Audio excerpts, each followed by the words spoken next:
All right, good morning, everybody. Good to see you. Thanks for being here. This is the May 2nd edition of the Washington State Building Code Council Technical Advisory Group for the Commercial Energy Code. And we have a lot to do today. We have an agenda in front of us with 30 some proposals on it. By my count, we are 61% done with the proposals. I think there'll be about 3 meetings total left today, the 9th of May, and probably the 23rd of May. So some of you might be asking, at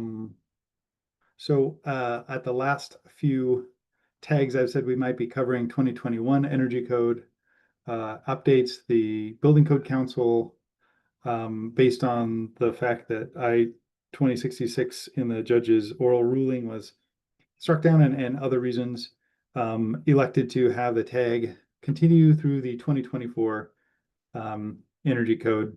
And depending upon what happens in 2066, we still have the proposals on file at the council in case that is found to be constitutional later. Okay, so we have a bunch of proposals today. It's basically chapter 1 and 2, everything we haven't covered thus far, and then chapter 4. Then next week we would cover 279. So 279 has 3 proposals. There's one by Johnny that's been revised by a working group. That same proposal has been revised by the same working group, and Greg Johnson has a version of it. And then Gary had suggested a version of it as well earlier in the tag process. We'll cover that. We'll cover 208 again, which is about the state building performance standard compliance with that or preparing for that. And then there's chapter 5 again, and the remaining things in chapter 5, and then 411. And so we should get to all the remaining proposals, or at least they'll be on the agenda for either this week or next week. And then I'm guessing we'll need another one to wrap up everything. For this week, we have spent a lot of time on this. We've debated a lot of things. I don't really want to workshop things today. I don't think we have time to do that.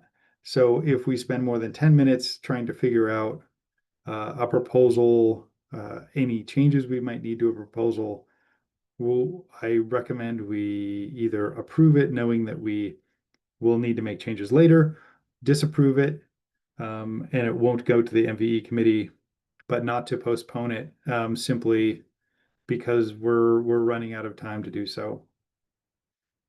Okay, with that, let's take a roll call and see who's here.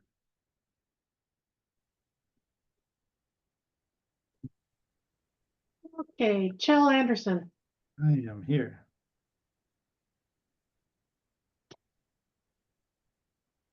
Margaret Montgomery, I am here. Marty Brennan,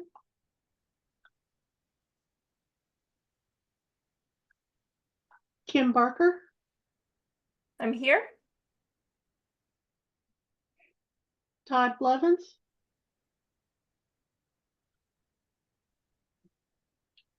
Dwayne Johnlin, Good morning. Ray Allshouse,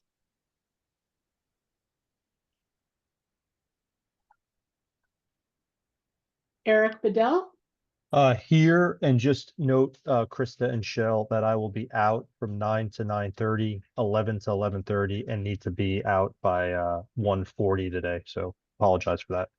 Okay, we have some humidification proposals today, so we should ideally cover those before you take off, because you remember you had strong opinions on those.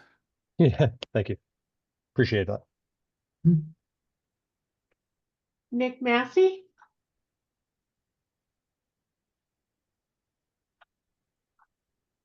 Sean Vig, Here. Kevin Roberts,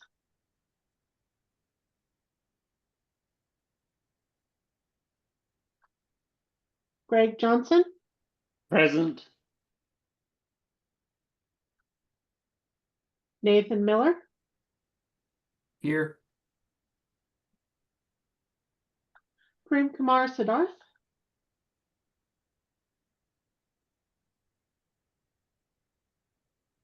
Irina Rasputnis, Here. Kevin Duell,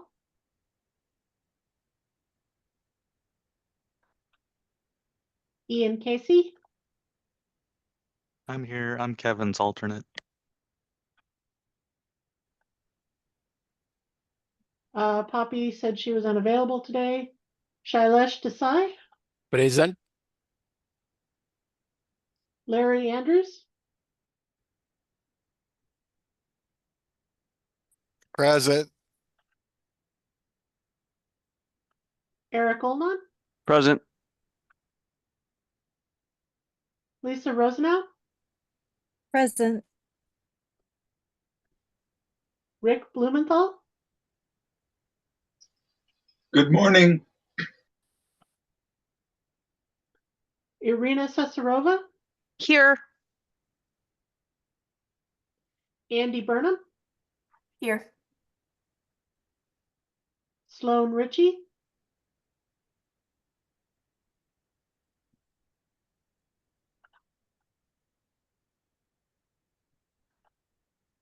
Brett Conway, Present. Luke Howard, Present. Marcus Verta, Here. Kevin Charup, Here. Alessandra De La Torre, Present. And just to know, I'll be out from 9 to 10, but Deepa should be able to cover that time. Great. okay, and Deepa Sivararajan, Present. and we do have a quorum. Woohoo. All right. Thank you all for being here and lending your expertise to this. It really wouldn't happen without all of your input and expertise. So thank you. All right, let's go to approving the agenda. Before we do that, I want to, so Nick O'Neill requested that 238 move to the top of the chapter 4 list on here. So does anybody want to approve the agenda with that modification? Do we need to move humidification also to accommodate Eric? Eric said he was out for specific time slots. Yeah, I'll if I'm out for that time, we'll just move it. Again, it's 9 to 9. It's hour-long meetings, but I'm just going to attend the first half an hour of those meetings that I'm obligated to attend to be in this meeting. So we'll just work around me today, and if I'm not here, I'll be here in a half an hour, basically. But appreciate that, Greg. Hmm. Then I'll move to approve as modified. Okay, thanks. Second? Is there a second? Second. Second. Okay, all right. We have a motion. We have a second. Any further discussion? All in favor, say yes. Yes. Yes. Yes. Any opposed, say no. Okay, motion passes. We have an agenda. Do we have any minutes? We Krista? do, All right. somewhere, there we are.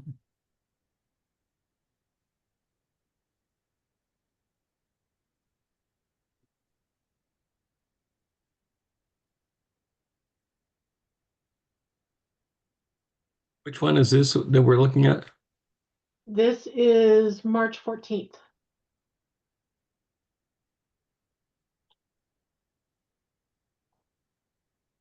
Motion to approve these minutes shown. Thanks. Do we have a second? Second. Marcus? We have a motion and a second. Larry? Is it possible to have these minutes before we get to Friday so we can look at them with some time? Larry, mean, they were posted on Monday? Were they? Yes. Okay, I didn't pick up on that. They were posted Monday. There were a few things added to the website in the last few days as proponents put in modifications to their proposals. They could have brought them forth today, but some I of them mean- came in ahead of time. I mean, wouldn't it be good to email these to the group here, since we're the ones involved in it too? I think that would be reasonable. Thank you. Yeah, unfortunately, they kind of trickle Travade, in. travade. Travade.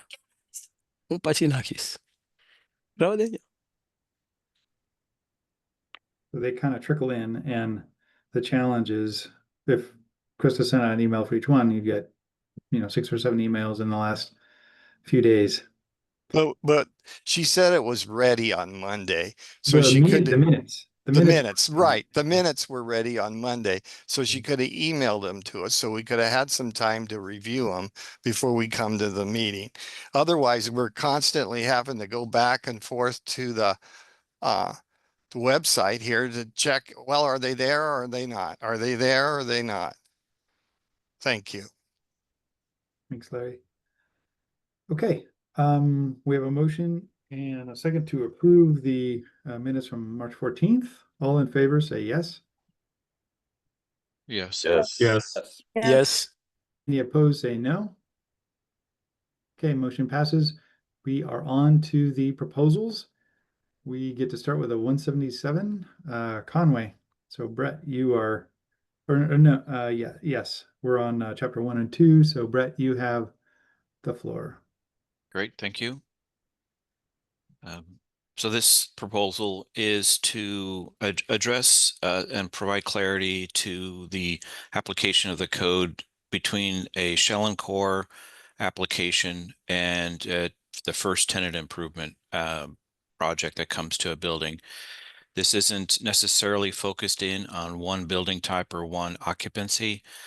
Some occupancies have less occurrence for this framework to exist. So the notion is so that shell and core versus first TI. So part of this deals with the vesting of which energy code the first TI is applied to the building. So and this, I was able to grab some text from the city of Seattle's vesting, and that speaks to that 18-month period, which is the last phrase, complete permit packages of the initial tenant permit alterations aspect is saying that the shell, if permitting framework and code compliance, if the first TI comes in within 18 months, the shell framework applies to the first TI. But going back to the shell and the construction application, as well as the initial tenant improvement application, just seeking to provide some clarity on what gets applied to the shell permit as it comes in and is submitted to the jurisdiction. And seeking to have the standard be essentially a semi-heated building, which many shell projects are designed and constructed and permitted in that framework. And I'm sure everybody knows, but just in case, the shell permit typically does not include occupancy. So the building cannot be occupied until the first TI comes along. So often it's a cold, dark shell with most of the aspects of the building energy code being applied to the structure to get the shell permit, but just providing some clarity about that section C 406.1 wouldn't apply to the shell permit. Thanks, Brett. And I had expressed some concerns to you over email about the shell portion of this, because the semi-heated building has somewhat lower standards, and you could get perhaps an office building that is 40 stories that now does not need to comply with C 406.1, which I think would move the code backwards significantly. But I think you were talking more about spaces that ultimately would be a semi-heated building. Well, right? It's a very good question. Is this a step backward? And the note and the aspect of the C4 106.1 end of that first sentence or first paragraph is the environment energy code requirements for lighting, for envelope, for EV, PV are unimpacted by C406.1. This is just the additional energy credit measures that need to be applied to, the construction of the project, and basically shifting application of the C406.1 to the first TI. If you have like a multi-tenant office building, for example, and the core and shell, or the core and shell did not need to meet any additional efficiency credits, then each tenant, which might take a half a floor, would need to by themselves comply with C406.1. I was not necessarily had in my brain the framework of an office building, which has so many first occupancies for each floor. I was seeing more of a big box retail, big box industrial, manufacturing, which tends to take down either half or the entire or quarter of the entire building in the first TI. Okay, yeah. And I think my suggestion over email was, let's limit what you're talking about here to certain building types that you're concerned about. Okay, let's go to Lisa. Maybe. Hi, thank you, and thanks for the proposal. Just have a couple comments. One with regards to this idea of saying it only has to meet the requirements of a semi-heated building. The only, we'll just call it perk of defining a building as semi-heated is that the wall insulation requirements do not apply. Other than that, it has to comply with everything else in the energy code, for all the different envelope assemblies and all of that. And so all this would accomplish is saying that the walls don't have to be insulated at the time of shell and core. And in the envelope requirements, they aren't based on occupancy, they're based on building construction type. And so I'm not clear what that would be accomplishing. So that's my comment with regards to that detail. I do agree with you, though, that there is a lot of confusion when a project comes in as a shell and core. The design team can accomplish some of the additional efficiency measures at the time of the shell and core, and then those measures can be applied when the project comes in later as the initial tenant improvement, where all the former measures are counted along with all the additional measures that happen under the TI, so that that space now complies with code for the occupancy type. So it's something that jurisdictions have to juggle. And so I would be interested in hearing from jurisdictions on the committee on, does this help navigate that kind of unique detail about C406 for shell and core, and then a future tenant improvement build out? Thanks. Thanks, Lisa. And to the extent of not workshopping this too much in the tag, I think there's serious issues with the shell construction sentence because it doesn't limit it to any particular building types or anything. So I think there would need to be significant limitations put on that for it to apply to what I think Brett is intending it applies to. All right, Dwayne, go ahead. Yes, I'd like to make a motion to approve as modified, and my modification would be to strike the entire shell construction paragraph and to strike the words shell construction and from the title.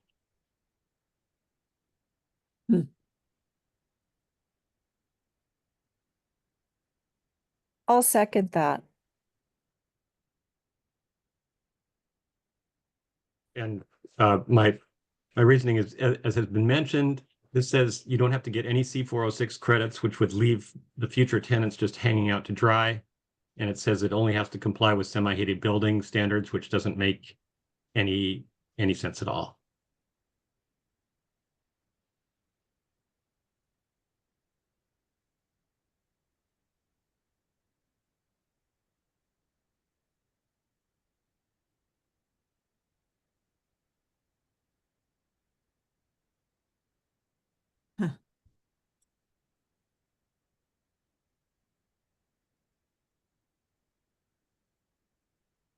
Al, are you there? Jill? We've lost our leader. Shailesh, go ahead. Yes, the semi-heated have some limitation on fuel type. So do we assume that the shell building, I mean, if we don't do this amendment, then that was my concern, that is it restricted to that particular fuel type and all the credits are calculated based on that? Thank you. Right. It would need to have to meet those semi-heated requirements, it would need to be an extremely low heating. Yes. It would also be limited, as challenge, that's a good point, the equipment type too, which Mm-hmm. that could be a real wrinkle for the project. Well, there are large chillers, etc., being installed, and so they have to decide upfront.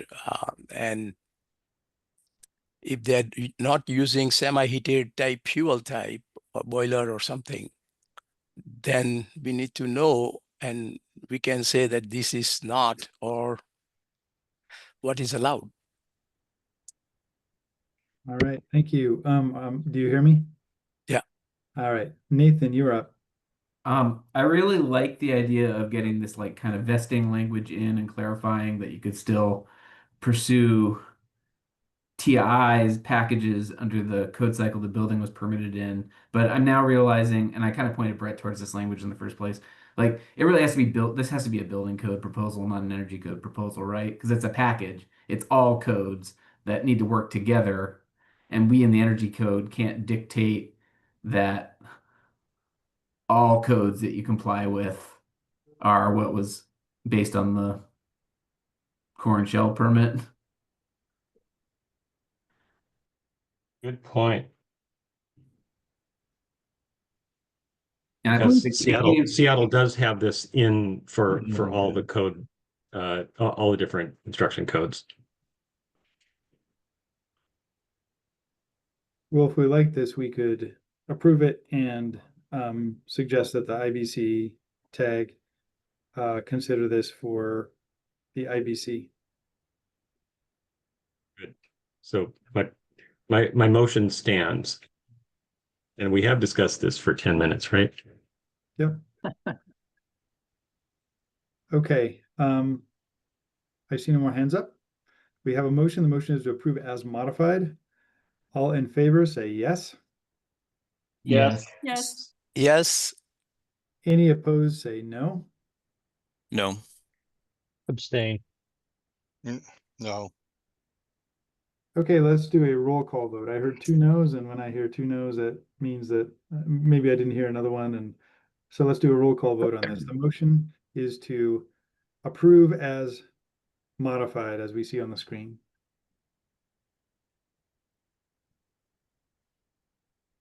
Hang on just a second. Let me find my document.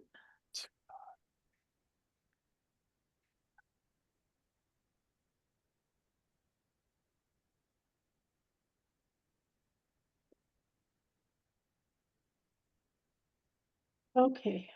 Margaret Montgomery, Yes.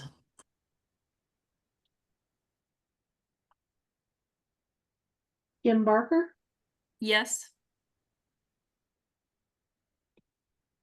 Dwayne Johnlin, Yes. Eric Bedell, Abstain. Sean Vig, Abstain. Greg Johnson, Yes. Nathan Miller, Yes. Irina Respetness, Yes. Ian Casey, Abstain. Shailesh Desai, Yes. Larry Andrews, Yes. Lisa Rosenau, Yes. Irina Cesarova, Abstain.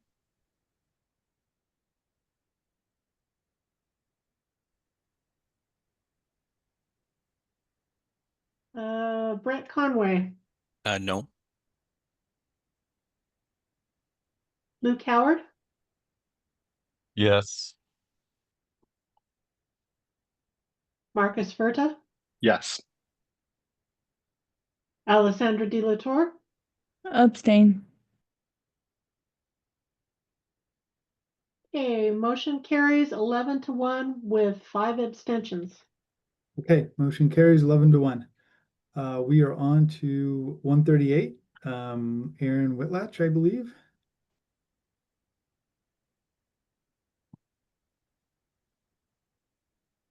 Hi. Yeah, this one is pretty straightforward. Just for background, I have been participating in the Building Commissioning Association Advocacy Subcommittee.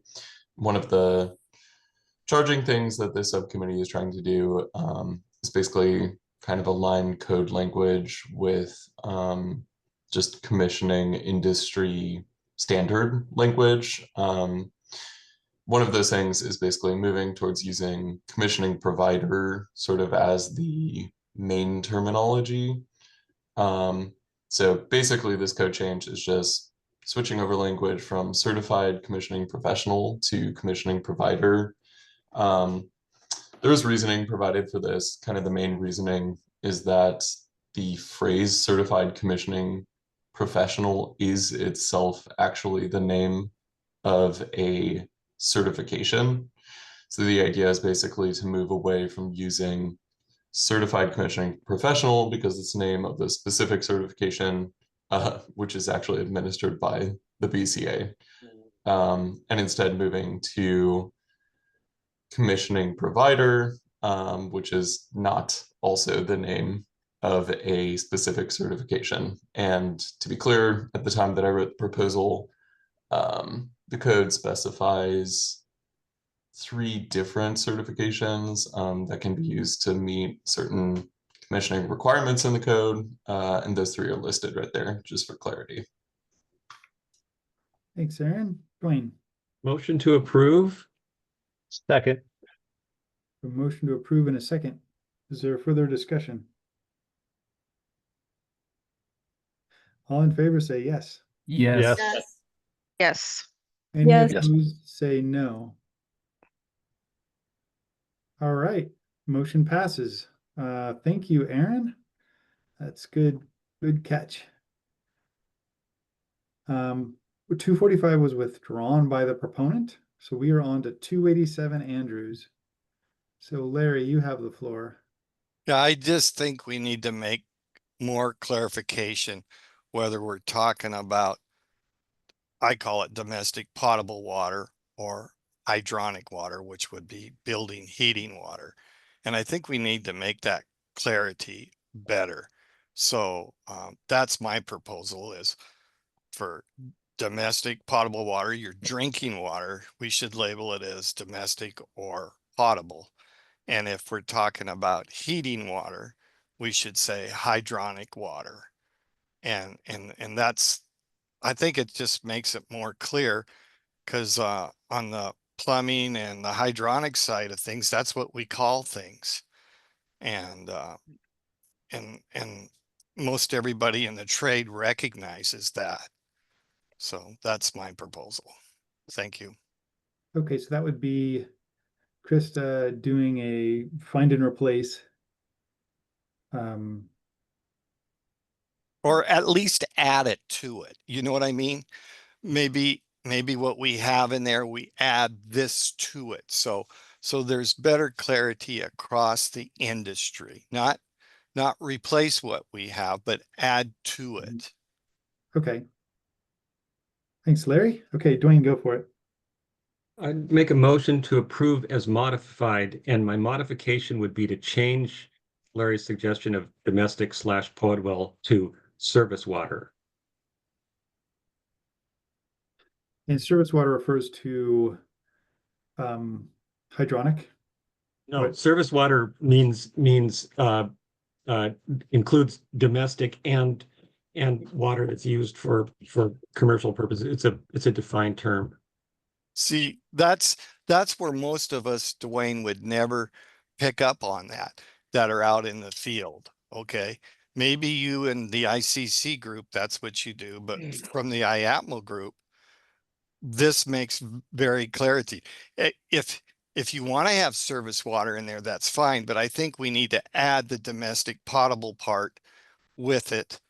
And then if or hydronic, because people, even Shell didn't even recognize it here. Okay. And so we need to make it, we need to we make haven't- it more open to everybody. That's what So I'm we trying. put it in with italics because that's what it is. But in the definitions in chapter 2, it says service water heating is heating water for domestic or commercial purposes other than space heating and process requirements. So it's already a defined term, whereas domestic/potable is not a defined term in our code. I'll second Dwayne's motion. Okay, and I want to have Dwayne's motion written somewhere so that we're all clear what we're voting on. So Dwayne, could you restate the motion to approve this, but with what? Yes. So I would change where it says it says that just disappeared. It says domestic or domestic/potable to the defined term service water heating in italics.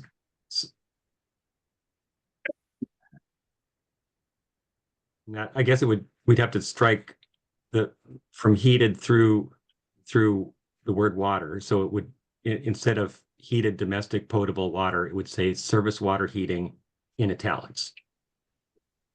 Circulation system. And this is at multiple points in the code, right? This is kind of throughout the code. Well, service water heating is already defined and italicized elsewhere. Yep.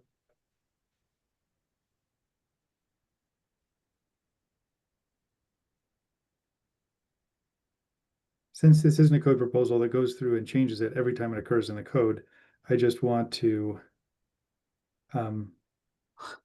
be clear if we're asking for Krista to go through and do something that we all know what that thing is.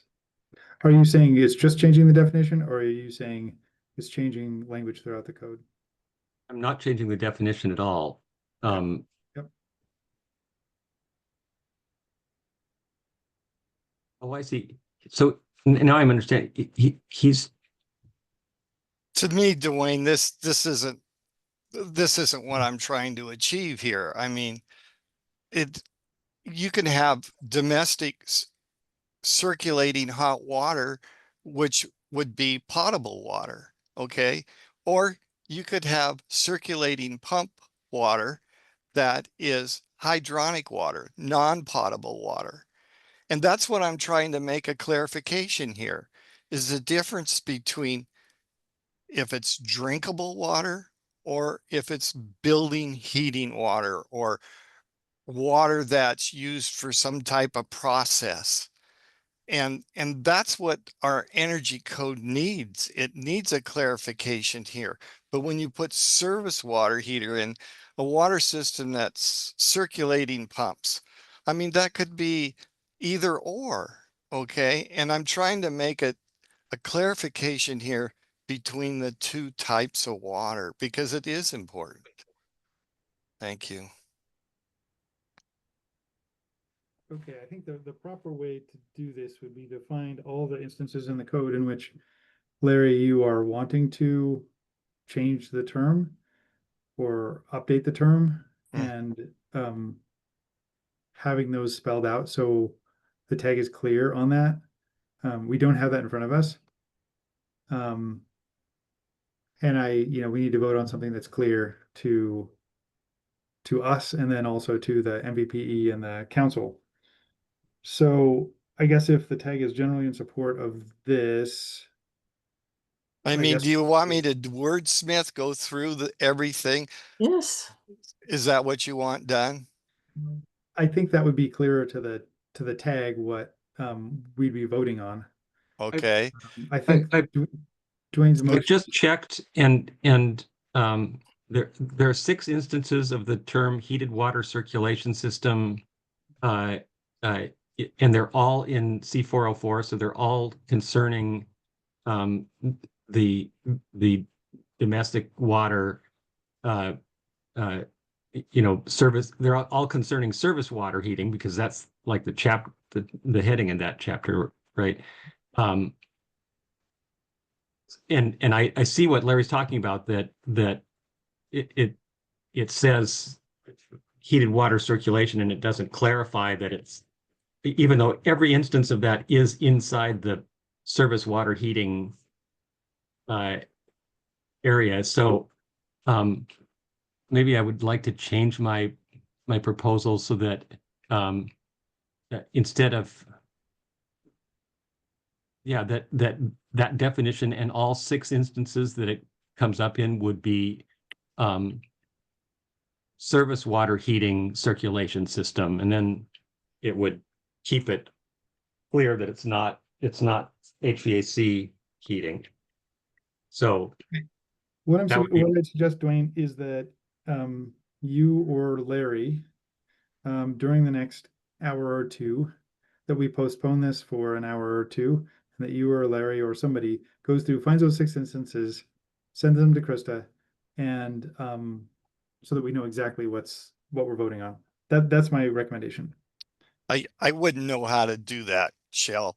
I'd have to figure out how to do that. I'm not that technical at this point in the Washington State Code, because these are drafts, and so they're not in the other in our regular code. So I'm not sure how to intermingle all that together. I'm not that. Oh, could I make one more attempt to see if Sure. Shell would be good with this?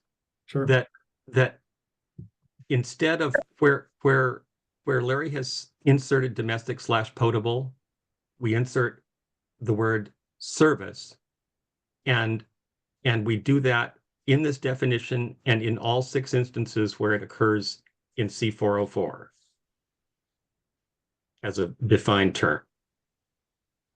So you're saying, Dwayne, that the service water heater in that section is all potable or domestic. Is that correct, Dwayne? It's potable, domestic, or commercial use. It's a defined term that we have for that water that has to be clean, and it's not, and in the definition it says and is not part of the HVAC heating.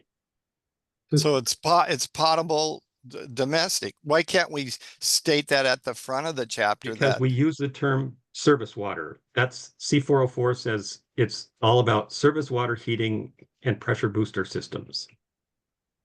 So that's the term. Just So to what does that clarify for Larry, just to clarify for you, service water heating is the term they use for potable water. Why they use service water heating in lieu of potable water is just because some of the model codes do. I know it's different than what the industry does, but anywhere you see service water heating, it means domestic potable water. Yeah, and the definition is heating water for domestic or commercial purposes other than space heating and process requirements. That's a definition in the integrated draft. Okay, so Dwayne, I've just changed my motion. Yep. So that it just says replace Larry's term with the word service in the definition and in all 6 instances in C404. That's my revised as modified proposal. There was a second from somebody? Yeah, that was me, and I accept that. Okay, we have a motion and we have a second. I think it's clear now that we've discussed it. Go ahead, Lisa. Thanks. Krista, can you put his original proposal? Oh, I'm sorry. I know you're busy doing something there. Actually, what you have on your screen is great. So first of all, Larry, I completely agree with you. Those sections confuse people all the time. So I agree that just getting service in there takes care of it. I think that this particular definition, if we're going to do that, which I think is a great idea, Dwayne's saying just, add heated service water, cleans it up. If we put that in the we have to do it in this definition. And then in all the other sections that you've noted, I just have a question on, does anything else need to happen to this definition? Or is it clear enough to everyone if it says heated service water circulation system as the title? Are we good there? I mean, are there no other, because I don't know if that is used anywhere else in the code. I'd have to do some digging. Does I anybody did a know? search and that definition is used, like I said, 6 times and all in C404. Okay, perfect. So yeah, if you just add the word service to that, that will, I think that takes care of it for our code. And I agree with what Greg said, that even though I know this isn't how the plumbing industry isn't what they call it, unfortunately, you know, this is the term that's used in the model code. And so I think we need to stick with the term that the model code uses, you know, for the state of Washington, and then anybody who comes into the state and does, you know, from out of state and does work in Washington state. I think it's important that we stick with model code and with that term. Thank you. Okay, thanks, Lisa. Nathan. I think it's not quite as simple as we're making it out to be. The words domestic water and domestic hot water appear in our code multiple times. And it seems like we're switching back and forth between using service and using domestic. I agree that we shouldn't use domestic because that implies residential. And there's plenty of situations where you need potable hot water in a non-residential setting. So I like service hot water. We're not consistent in the code. So I think it also needs a search through for where we reference things like domestic hot water riser. That should probably say service hot water riser. Nathan, that's a really good catch, and I'm so glad you brought that up because, again, that is part of the confusion that we hear all the time. And But so, yeah, sorry, I didn't mean to cut you off, Lisa. Go ahead. so I was just going to say, I agree that, I mean, it's a good proposal, and doing the fix that Larry recommended with Dwayne's addition, you know, putting the word service in is the right thing to do. But I completely agree with Nathan that we should also go through C404 and pull out those instances where it says domestic hot water, because now again, we're using two different terms that are referring to the same Hang thing. on, the C404.9 is about dwelling units in particular. And so it might, I'm guessing that this is actually intentional, that those uses of domestic hot water are in the riser systems paragraphs and in the one that's specifically about apartments. So I'd like to say that that's a different proposal to like fix, to deal with the term domestic hot water. We could at least deal with the service hot water and not make, we'll make it somewhat less confusing, even if we haven't solved the whole problem. Yeah, We've so it's spent 10 minutes, and if this gets us better code, I think that's great. And if somebody wants to do that research, Nathan or Lisa or others, and bring it to the MVE committee when we finish this up, you are more than welcome to bring that, because you know, changes like that, updates like that can happen at the MVPE committee. Okay, that's great. Actually, I'm happy to take that on. I mean, I'm just looking at one section right now, C409.3.2, Okay, service water well, heat. bring that to the MVPE because I don't want to workshop this anymore today. Okay, fair enough. Larry. So you got to remember, who is the person doing all the installation here? It's the plumbers, okay? And the plumbers, Dwayne, if you want to use service water, but can't we on the other side of that put domestic potable a lot after that? I mean, so there'll be clarification for all the trades. That's all I'm trying to say here.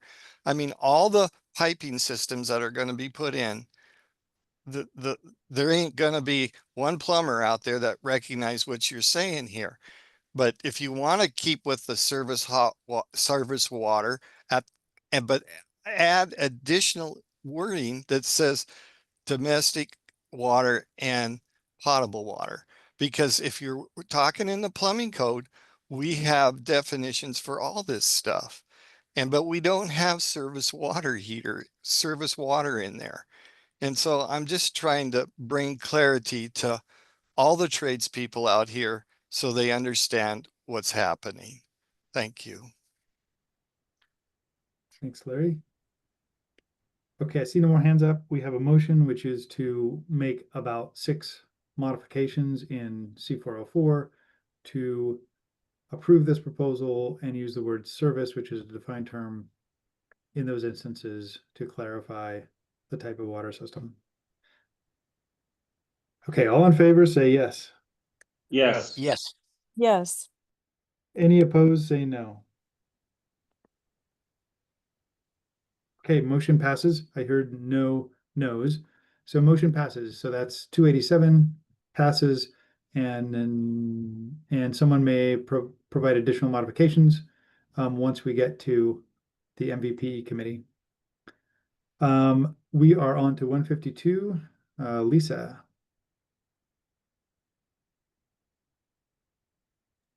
Okay. Until it comes up. Sorry, I'm going to pull up my notes here real quick. This is about change of use and change of occupancy. Yep. Let me see. Where am I at here? Here we go. Okay, so the purpose of this particular proposal is that the term change of use is being misapplied, and we hear it from jurisdictions all the time where they're treating a change of use as a change of occupancy, which is a distinctly defined term. And I'm going to go back to the proposal now. Okay. Didn't you have a revised proposal, Lisa? Yeah. I'm vaguely recalling that there was some, I thought we discussed this, or at least I looked at it at some point. Yeah, oh, this doesn't reflect the latest. Krista, I Shoot. think you'd have it in an email from Lisa from Yeah, like you 2 might. days ago, Yeah, you because might. we do everything last minute. Yeah, let's see. I'm looking through here to see if I can find it. It would have been more than a couple days ago.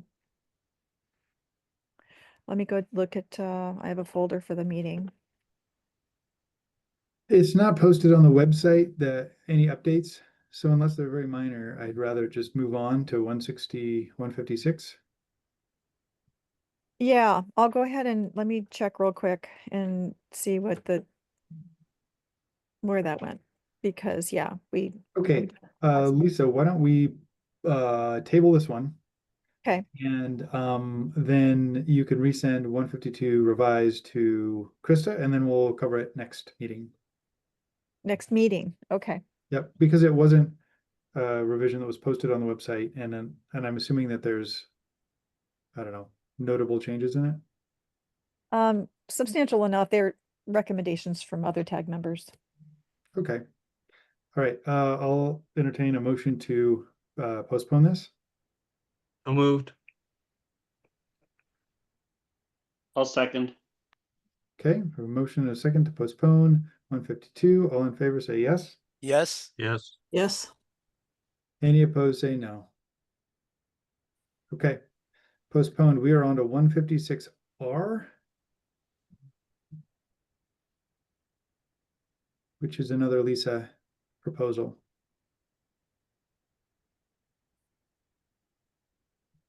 This is about references to non-residential, residential, multifamily, and multiple family.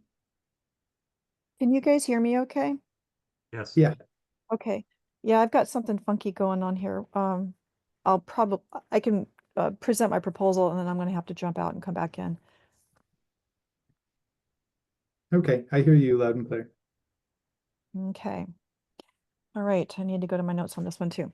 Okay, so this proposal, this was collaboration with multiple people on this one. What it does is it goes through the entire code and it finds all instances where the terms non-residential, residential, multifamily, and multiple family, where those +1 406 hold on 344. Sorry. And also I'm seeing it says Microsoft Word merge. Is that, thank you. Thank you. Okay. So now Okay, yeah, I just want to be able to see the whole proposal. Thank you. And so what it does is it goes through and the whole proposal and or the whole code, and we searched out all instances of these terms. There's no definition for non-residential, for multiple family, multifamily. So we went through and tried to pick all those up and refer to Group R in all of those instances. And so I'll just skim through it very quickly. You can see like the entrance door definition, it says in non-residential, we're proposing to just strike that because it covers commercial. Under the TSPR section, it uses the term multifamily and residential, and so we're changing that to just group R2 occupancy. If you scroll down to multiple tables where they use the word multifamily, proposing to change that to group R2. Scroll up to the efficiency measure table. And so I have had some discussions with the tag members on this, so there is some feedback that we might need to amend these a little bit. But what this attempted to do is any measure that applies to residential occupancies that we're proposing to put into the table, Group R, so that it's clear that, so they pop, it's clear that these are just residential proposals. Like a good example, a lamp efficacy one, it doesn't say anything. And so you have to look at the body to figure out, is it a residential proposal or not? And the number one, it says dwelling unit in the title, when in actuality, that measure can be applied to dwelling units and sleeping units. So this is just kind of cleaning up the terms. You scroll up.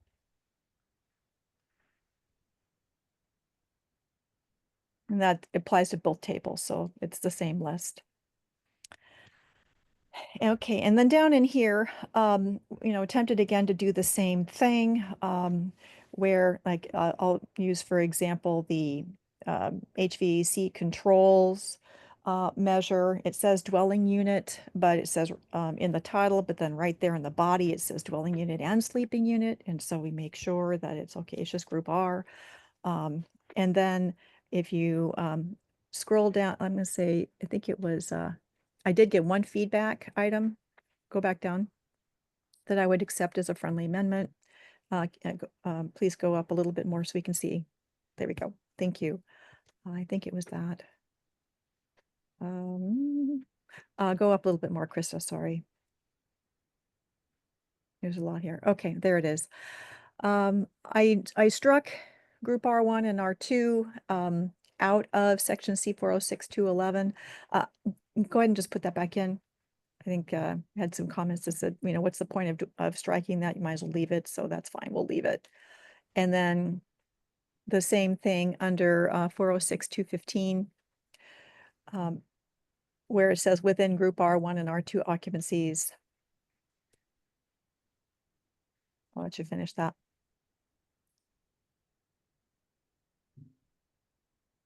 Okay, and so go down the next one, it says within group R1 and R2 occupancies. Go ahead and put that back in. But continue to strike energy credits shall.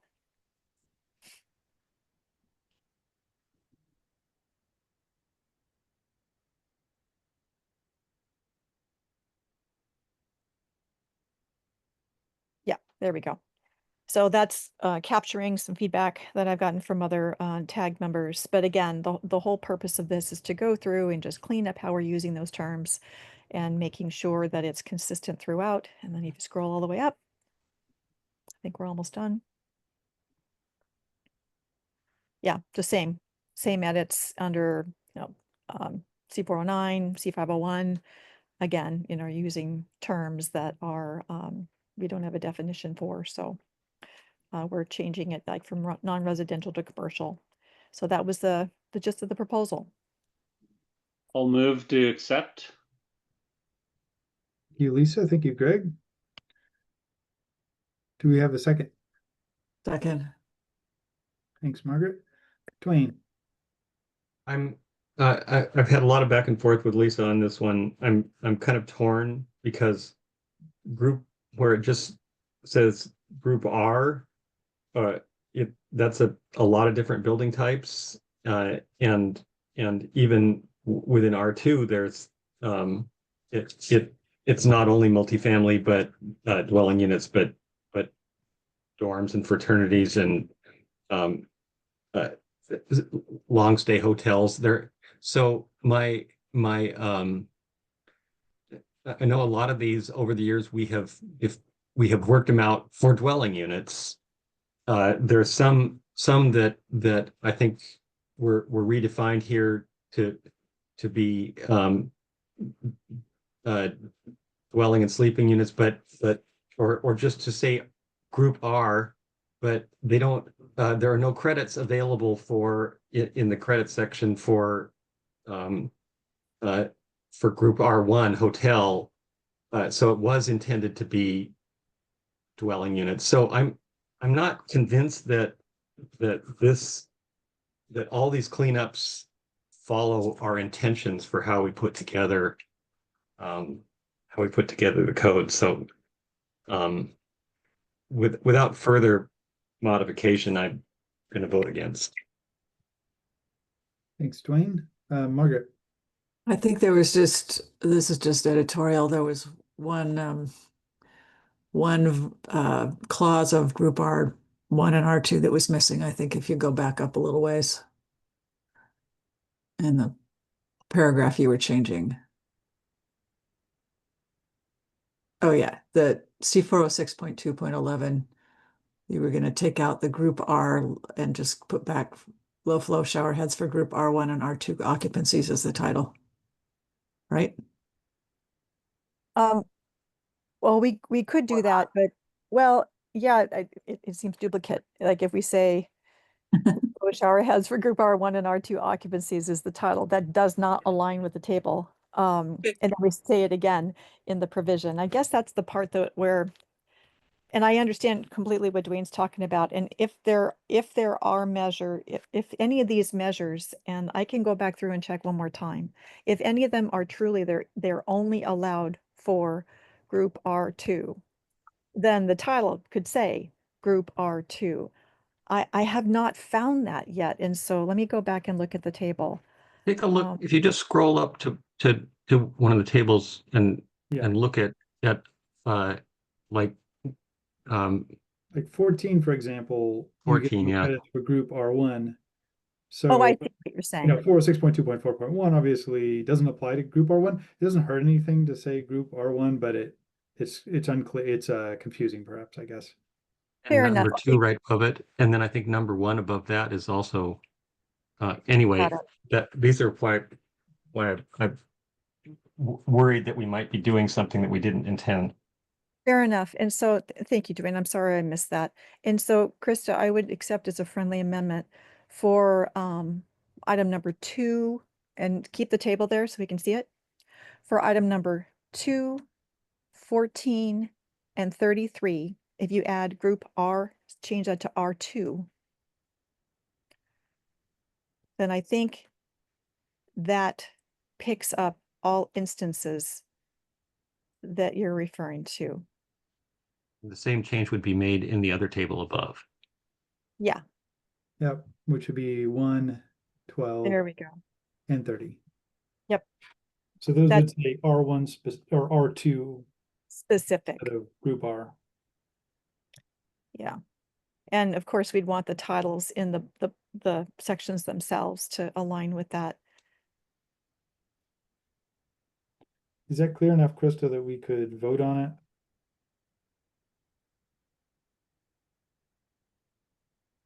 Those are amendments, so whoever made the motion. I made the motion. Yes, that's great. And I like the idea of moving to the IBC occupancy groups. It makes it more clear, I think, to me. Wayne, does that fix the instances that you were concerned about? I'm not completely sure, but I think so. So let's say okay. Thanks. We can fix it next round. Okay, Krista, are you clear enough on what you would be doing? I think she's already there, yeah. Yeah, well, I'm not making the changes, but I'm highlighting the areas where Okay, all right, we Yep. have a motion and we have Greg, you made the motion. Margaret, you seconded I it. did, yeah. You're good? Hmm. All right, let's vote on this. All in favor of the motion to approve as will be modified, say yes. Yes. Yes. Yes. Yes. Any opposed, say no. Okay, motion passes. 156 passes as modified. We are on to 297, also a Lisa proposal. Lisa's been very busy with good Yes. ideas. And so I'll stay on, and since you guys can still hear me, I can't turn off my microphone for some reason. That's why I'm gonna have to jump out eventually, but I'll stay on for now. If anybody knows, my little pointer has turned into a pencil. Do anybody know how I make that go away? Mm. I've never had that happen before. Anyway, it's Huh. all right. I'll jump out and come back in. I'd Google it and see what you find, because I'm sure somebody Yeah. had that happen to them before. Yeah. All right. Okay, so this is a cleanup proposal. And so there is a section C401.2.2 that applies to process equipment. And it basically says that equipment used by manufacturing, industrial, or commercial processes, they only need to comply with these specific sections. And that's been in the code for quite some time. And then I include here a list of what all those sections are, just for point of reference. And so that's very clear that this new section 40122 was added to the code in the 2021 version. It wasn't in the 2018, so this is new. What didn't happen when that was added to the code, if you scroll up, Krista, is that duplicate exceptions that are listed under 403.1, 404.1, and 405.1, they were not removed. And so, there's some duplication there. And so what this proposal does is it basically, it leans into C401.2.2, which takes care of everything. And it just points to C401.2.2 as the provision that defines applications for process equipment. So it does basically clean up. And that's Motion to approve. Second. We have a motion to approve in a second.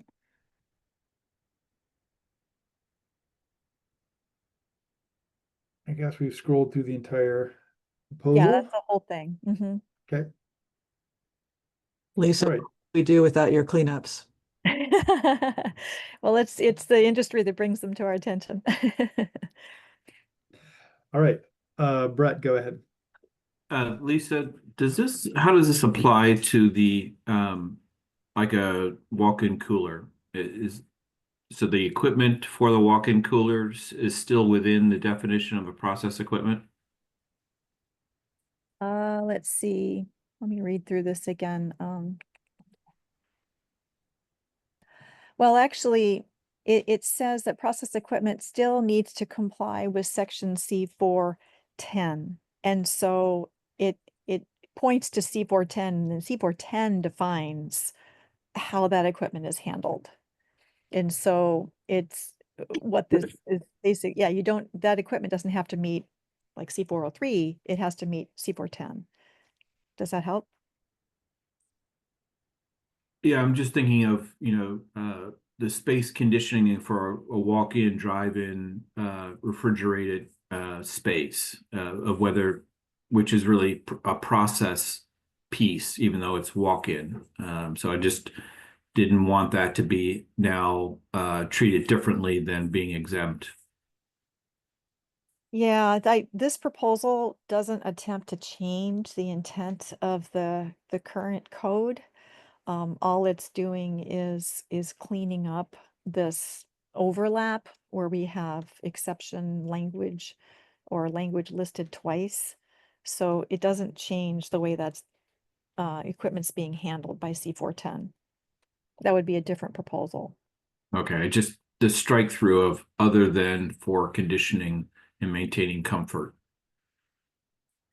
So Yeah. I didn't know if that's inadvertently put different requirements for a walk-in cooler or drive-in cooler space. I've looked through that and she's just moved some of these things from one place to another so that it aligns better. You see it reappears in the paragraph above it. So I I think that it all the requirements are the same. They're just a little easier to find. Awesome. All right, we have a motion, we have a second. The motion is to approve 297. All in favor, say yes. Yes. Yes. Any opposed, say no. Okay, thank you, Lisa. It's approved with no modifications. Okay, we are now on to chapter 4. And we are going to start with 238. Nick, are you around? Yep, I'm here. You can hear me okay? Yep, I hear you great. Great. And I think Krista, looks like you posted the most recent version. Thanks for getting that up. Just want to check if Michael Ivanovich is on the phone from AMCA. That's correct. I'm here. I've also got Ken Kuntz from Greenhack, Bob Valbrecht from Lauren Cook, Mark Bublitz from New York Blower, and Christian Tabor from Big Ass Fans.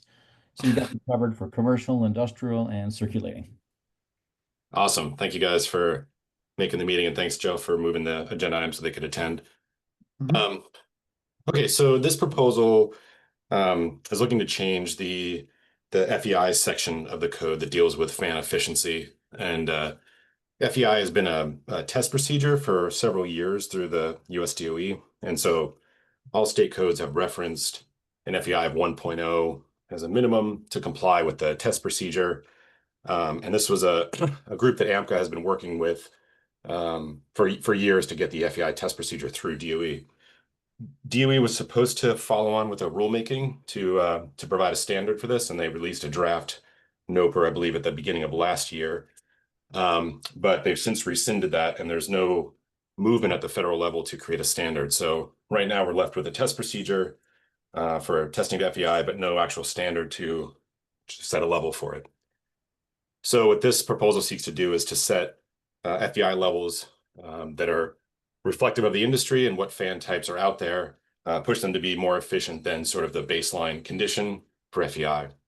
So what we're doing up front is introducing a few terms to help navigate when we get down below into the code proposal. So we've got one important term up front is this embedded fan. This, I think, was actually shown as a defined term in the WSEC, but I didn't see the definition for it. So we added one here.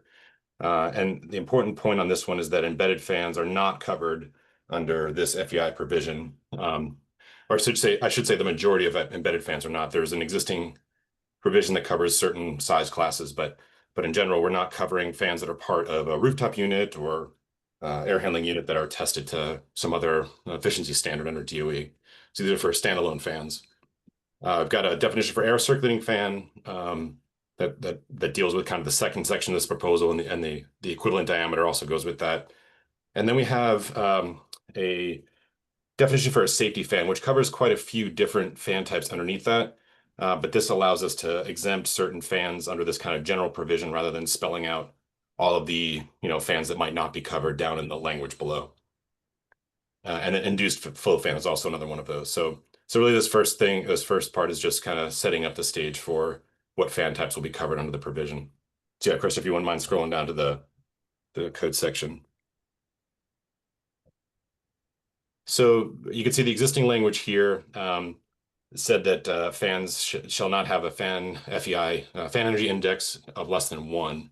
And what we've done is we've changed that to reference a table by fan types and which has different levels for FEI based on what type of fan it is. There's also some language in here to correctly reference the DOE test procedure. So when this code provision was originally introduced several years ago, it was a AMCA standard that brought it in.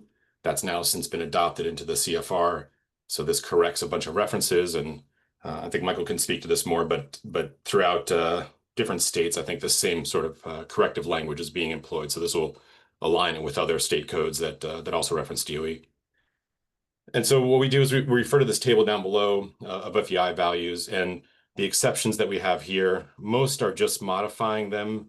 The first three are modifying them to the existing language that is there is retained, but now because we're not just using a blanket 1.0 as the FEI, we have a table. We have to modify these to cover the same fans that were covered with an FEI of 1, but refer the other ones to the table below. And then you can see down through 6 through 9, those are the exemptions that cover these fan types, the safety fans, reduced flow fans, jet fans, all these were defined up in the section above. Then we scroll down to the table. So what we have is, the FEI by fan type. So DOE originally came out with this same table in their proposed NOPR with a lot higher FEI levels across the board. And so we've been working with AMCA to look at what levels make sense here, what's achievable in the industry. I've attached their comments to DOE's NOPR during the rulemaking process. So they go through and detail out what % of the market would be removed by moving FEI levels up. But we've been able to collaborate with them on certain levels that are above what the standard requires right now is a 1.0, but leaving some of them at that 1.0 level for fans that don't have a lot of product in the market, especially in the larger horsepower sizes. So we've got these for each type of fan here, and we have both an FEI for a standalone fan as well as an FEI that has a motor controller or variable speed drive attached to it. Those are taken as a blanket, 5% less requirement or correction, 95% correction factor basically applied to the FEI for those fans. And I think DOE had a more complex way to calculate this, but in discussions with AMCA, 5% has been used for several years in the codes and seems like it's good enough to get at efficiency level with a motor controller without requiring a lot of calculations to figure out what that level is. So this creates a really clean way for designers to look at the code and know exactly what FEI level is needed rather than do a calculation for each one of these.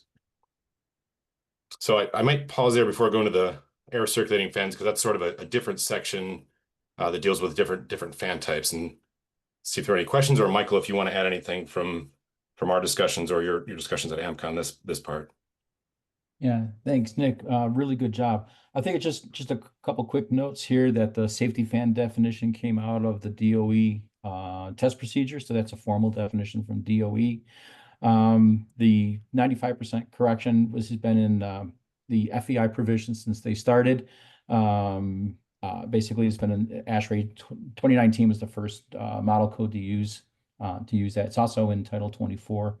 Title 24 also has that CFR correction, as well as we have proposals into IECC and ASHRAE 90.1 to make that correction from 208 to the CFR. And as Nick said, one of the things that we did with the table compared to how DOE was doing it is we really wanted to make it easier for, again, designers, but also for code officials when they're enforcing the code. So, and quick thing about FEI is that 1.10, for example, means it's a 10% increase in efficiency over the 1.00. So it is a proportional metric. So I wanted to bring that to your attention as well. So other than that, again, good job, Nick. Greg, go ahead. I just want to thank you, Nick, for putting such a detailed proposal in. I don't normally see this much attachments and supporting documentation on that, so good job on there. I did have a question I think I heard there's a few fan manufacturers on here, and I just wanted to know, out of your offerings, I think I heard, what do you guys have fans that don't comply with this out of your offerings, and what percentage of your fans that Ken Coots, you want to be the Yeah, first? so Ken Coots, Greenheck fan. So yeah, the FEI levels that Nick is proposing, they are doable. I think what this really does is it forces, specifying engineers to make good fan selections, not on price, but on efficiency. So you can get those. The easiest way typically to increase FEI levels is selecting larger fans. They'll run slower, more efficient, but that also impacts the industry as far as construction costs and that. But the levels that Nick is proposing, those fans are readily available on the market today. What about, so on your commercial, like you have a big giant atrium or so, and you have fans like in a mall or something, that makes um, excellent sense to use like a bigger fan that's more efficient. What about on the residential, like where they have fans in like apartment units or so? Uh, how would that be able to comply? So the scope is 1 horsepower greater. So typically residential fans are below that. So that is handled differently, usually through Energy Star. And just a point of clarification, are you talking about circulating fans, like ceiling fans, or? Yeah, more ceiling fans, which maybe I was jumping ahead, but Yeah, we're right about to get to that. That's the next section, which is air circulating fans and large diameter fans, like the big ass fans that Christian represents, that you find in a lot of, large warehouse spaces and things like that. Greg's always ahead of the curve. Shall we proceed then to the next part? Yeah, so this second part's like Ken said, from the beginning part before there was mostly about standalone fans, things you'll find in commercial applications, exhaust fans, roof mounted fans. This next section talks about air circulating fans, which you might find more in a residential setting, or like I mentioned, the large blade diameter fans in warehouses and large atrium spaces. And so there already is a section in the code which has large diameter ceiling fans in it. I apologize, I have it all in red, but still the underlined is the added text here. We have a section in the code already for large diameter ceiling fans in there with a CFEI rating. There's the added component here is the definition of an air circulating fan and a new energy provision for that, in addition to this category selection. So you can see then the underlined in the table there, we've got a new category here which specifies a blade span on these large diameter fans, and then a separate input power category for air circulating fans, and an equation there for determining the minimum efficiency levels. And this corresponds again to the test procedure outlined in the CFR. I don't know why it looks like there's something going on with the format in there. I don't think it should be 6 E's for efficiency, but it's very efficient. Lots of it's very efficient. I can look into what that what that problem is, but yeah, I don't know, Christian, if you have anything on this. I believe the issue here was that DOE left this out of the rulemaking, but it was in response to AMCA's comments. I'm sorry, AMCA's comments in response to the DOE test procedure and proposed rulemaking that wanted this provision included as well. Nick, this is Michael. Christian just texted me and he said that his mute button is not working. Is it possible that you could try it from the meeting controller to try and unmute Christian? All I can do is get it to say, ask you to unmute. All right, let's try that. He's trying to rejoin, so just give it 1 second. One thing he did want to mention, he did text me while he's doing that, is that the residential fans are outside the scope. So I can say that the horsepower size on these fans was set up high enough. I think what it was 200 watts was really meant to give it a clear separation from what might be on the air circulating fans. 200-watt input power, it gives a lot of separation between what might possibly ever be a residential fan and a commercial fan. But generally, the cutoff is 125 watts. That's the minimum size on the test standard.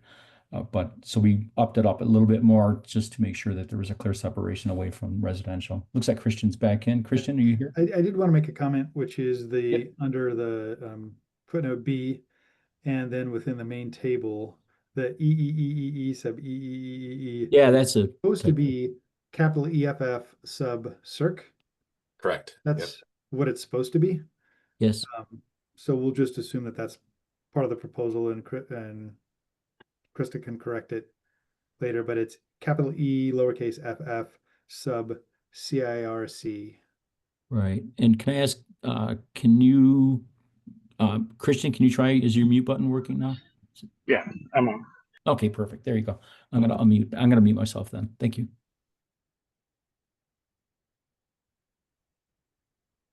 Yeah, so Krista, I just didn't know if you had anything to add on this. I know we spoke originally when we were looking at this proposal, and air circulating fans were not part of the the FEI proposal, but they were in AMCA's response to DOE's NOPR. Yeah, they're regulated. Well, they were part of the same regulation, separate fan class.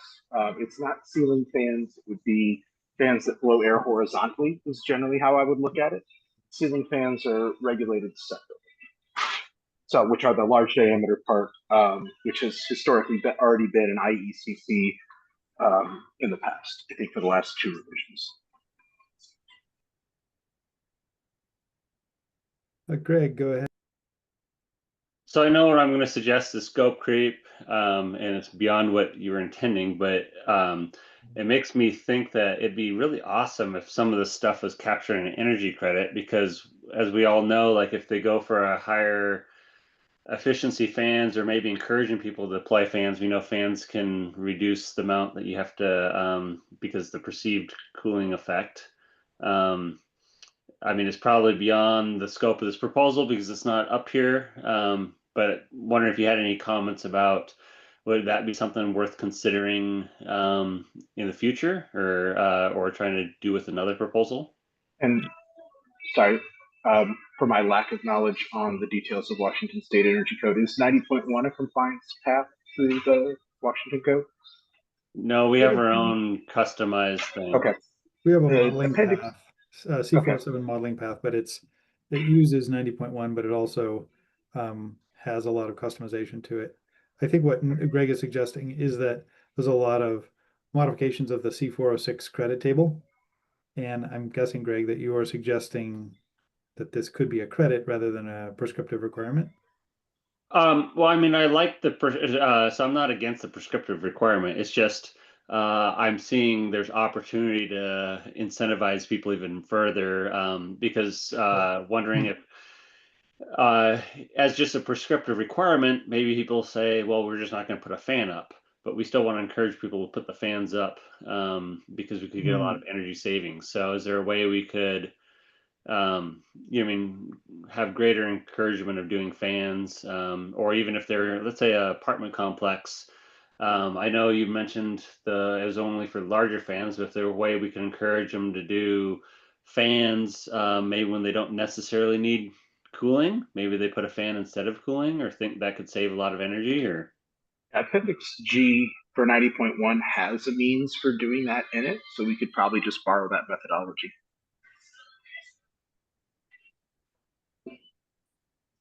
I mean, I'd be open to an additional section on the C406 table, additional credits. But I guess I would like to have base code requirements for these fans as well, especially to reference in C406, if that makes sense. yeah, would it be possible for, I know this is short notice, but to email me and possibly Johnny Coker, like suggested language for what a CO406 could be, and get that emailed in by, like, I know it'd be very short, but by Monday. If so, we could maybe see if we could squeeze it in on the 279s. Yeah, I can do that by Monday, not a problem. Thanks, Chris. Thanks, Greg. Good idea. All right. Do we have a motion on this? I don't think we have a motion on this. Anybody move to do anything with this?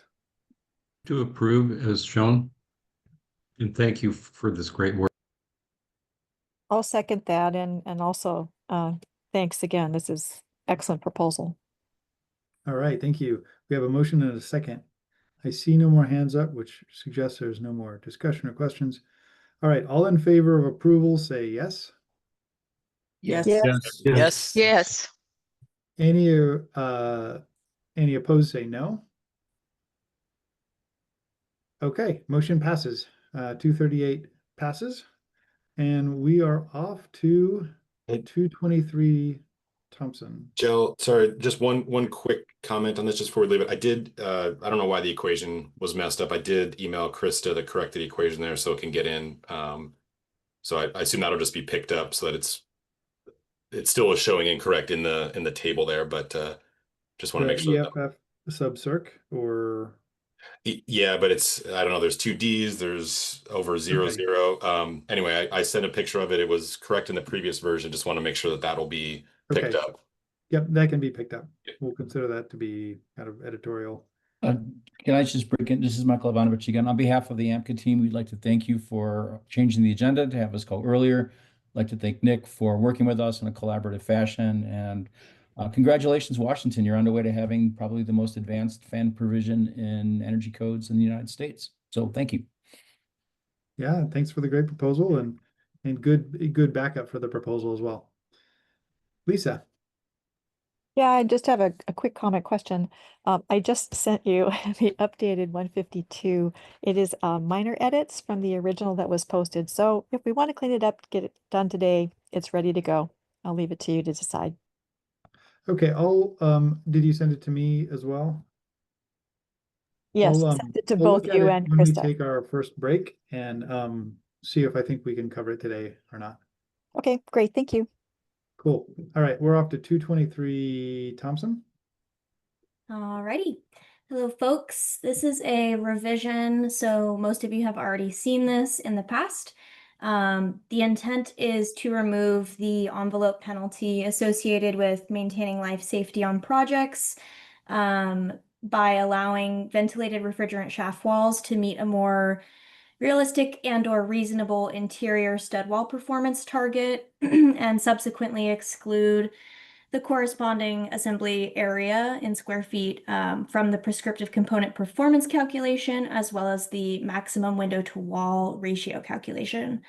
So if we take a look at table C40212, I've just added a footnote to the above grade wall section, footnote L. And the text states interior wall assemblies that enclose ventilated refrigerant piping shafts required by Chapter 11 of the International Mechanical Code that do not serve any conditioned, semi-heated, or indirectly conditioned spaces shall have a minimum U factor of 0.118, equivalent to a 4-inch metal stud with R15 cavity insulation per Table A 103.3.6.11. These shaft wall assemblies shall comply with the air barrier requirements of Section C402.5.1. The surface area of such walls shall be excluded from the building thermal envelope component performance UA calculation and the maximum window to wall ratio calculation. And then furthermore, I applied the same footnote to the C402.1.3 table, slightly varied just to say that these shaft walls should meet a minimum R value performance of R15. And then the same following information. I wanted to reach out, or I wanted to thank Lisa for helping me beef up the the language here so that it doesn't provide any exclusions that would hurt the thermal envelope of our buildings. Yeah, so just wanted to put this on the floor and hoping to hear anyone's comments or feedback. Thanks, Rachel. Yeah. Lisa. I'd like to make a motion to approve. I'll second. And I wanted to thank Rachel for putting this proposal together. It's in a pretty important detail to capture, and the edits that are included in here now, does take care of things, making sure it's clear that the air barrier requirements, they still apply to these shaft walls, but it takes this envelope assembly out of the UA calculation and the window to wall ratio. So this is, merely just a requirement for thermal performance for just the shafts themselves, and it's not included in any of these other provisions. Thanks, Rachel. Thank you.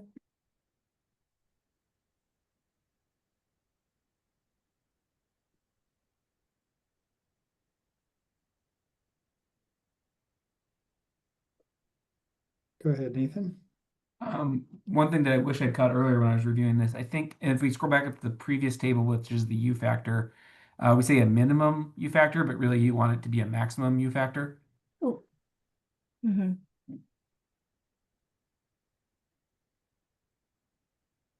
It's minimum performance, but maximum U factor. Yeah. Yep. Thank you, Nathan.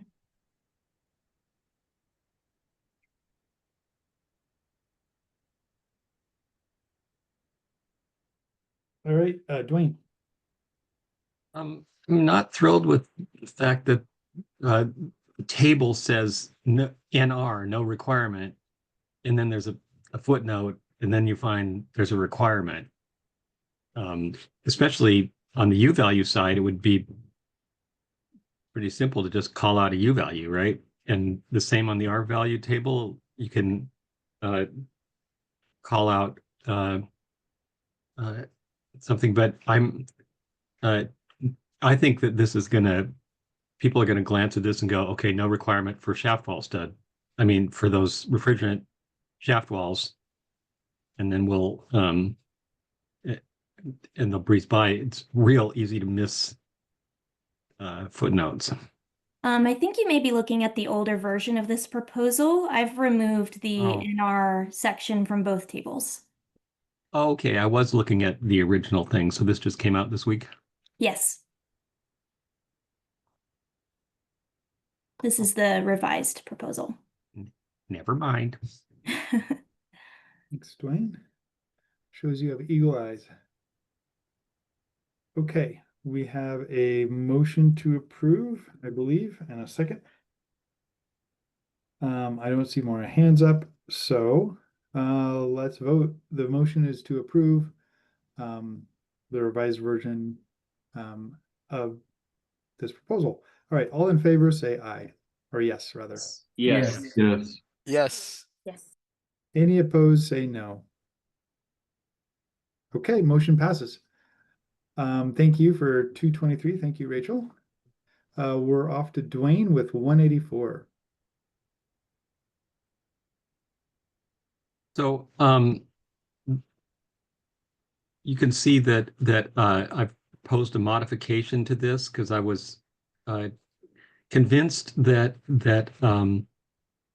we now have plenty of double pane glass in revolving door products. So this only applies now to the security glazing, and it is an exemption we've had forever in Seattle that we've used for jewelry stores and for bank drive-up windows and some other things where they just need security or ballistic glazing, and it's really complicated to try to make that thermal. So just a simple exception that's once in a while used for security glazing.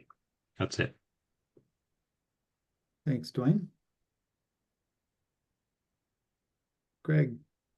Yeah, thanks, Dwayne. I think that was a good change. One question is, do we need further definition on what security glazing is? That it's because it's not really a defined term. I mean, I think we're referring to mostly ballistic type glass, if I'm not mistaken.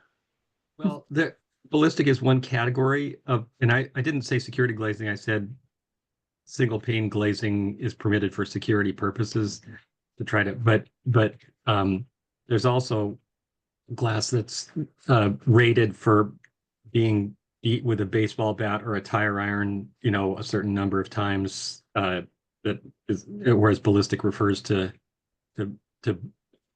bullet penetration. So this has worked out for over the years, and I'm guessing it gets used at once every couple of years, but it's important to people. Okay, well, I'm fine if that's if there isn't confusion on what security purposes, I'm okay with that. I guess I was latching onto the description where it said security glazing, but yeah, thanks. Thanks, Greg. Lisa. Yes, thank you. Yeah, the only thanks, Wayne, for putting this proposal together. The only comment that I have on this one is that I'm not clear why we're talking about specifically for prescriptive performance. Would this exception not be allowed for C407? Well, if you're going to do C407 or if you're going to do component performance, then you can average this out with other glazing and make it work. This has just been used, in my experience, this has only been used when people needed to, people were following the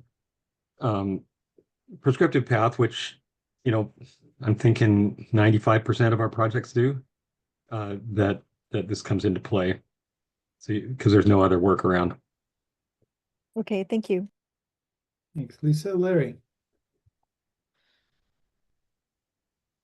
So are we only going to use this for doors then? No, where there's a passageway then? No.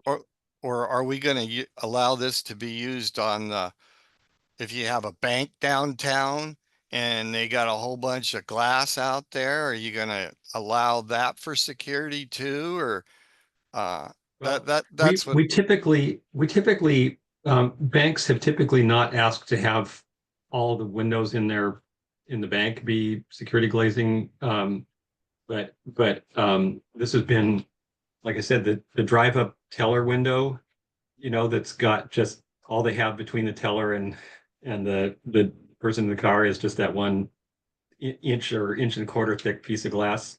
And like I said, jewelry store displays have used this, and there have been a couple other instances, but not doors. So if they're displaying jewelry in the front of the of their facility from the outside, so all that glass can have that then?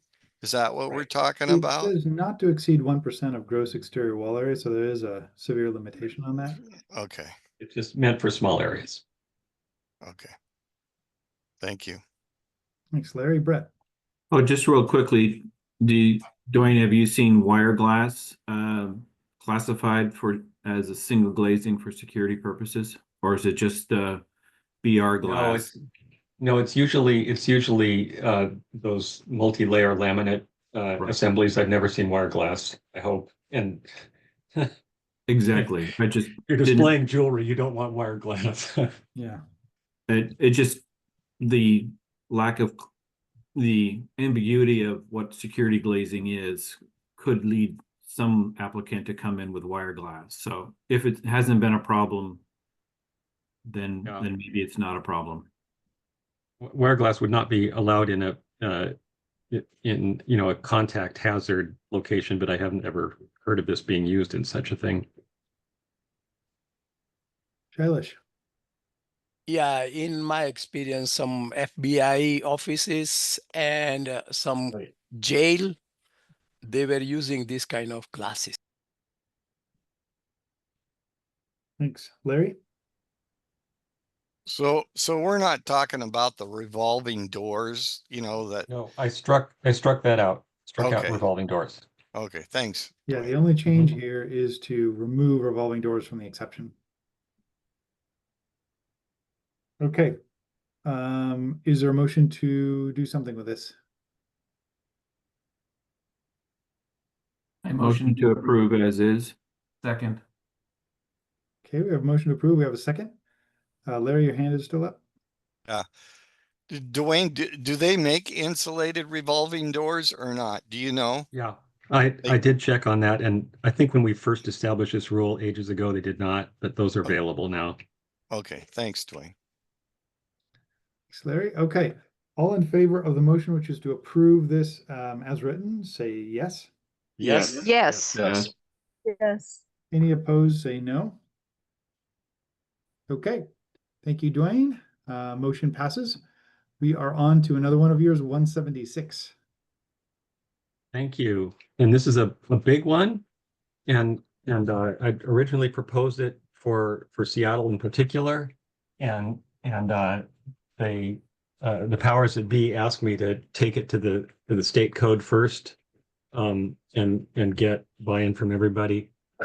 This the intention here is to require 20% of all fenestration to be triple pane or equivalent, and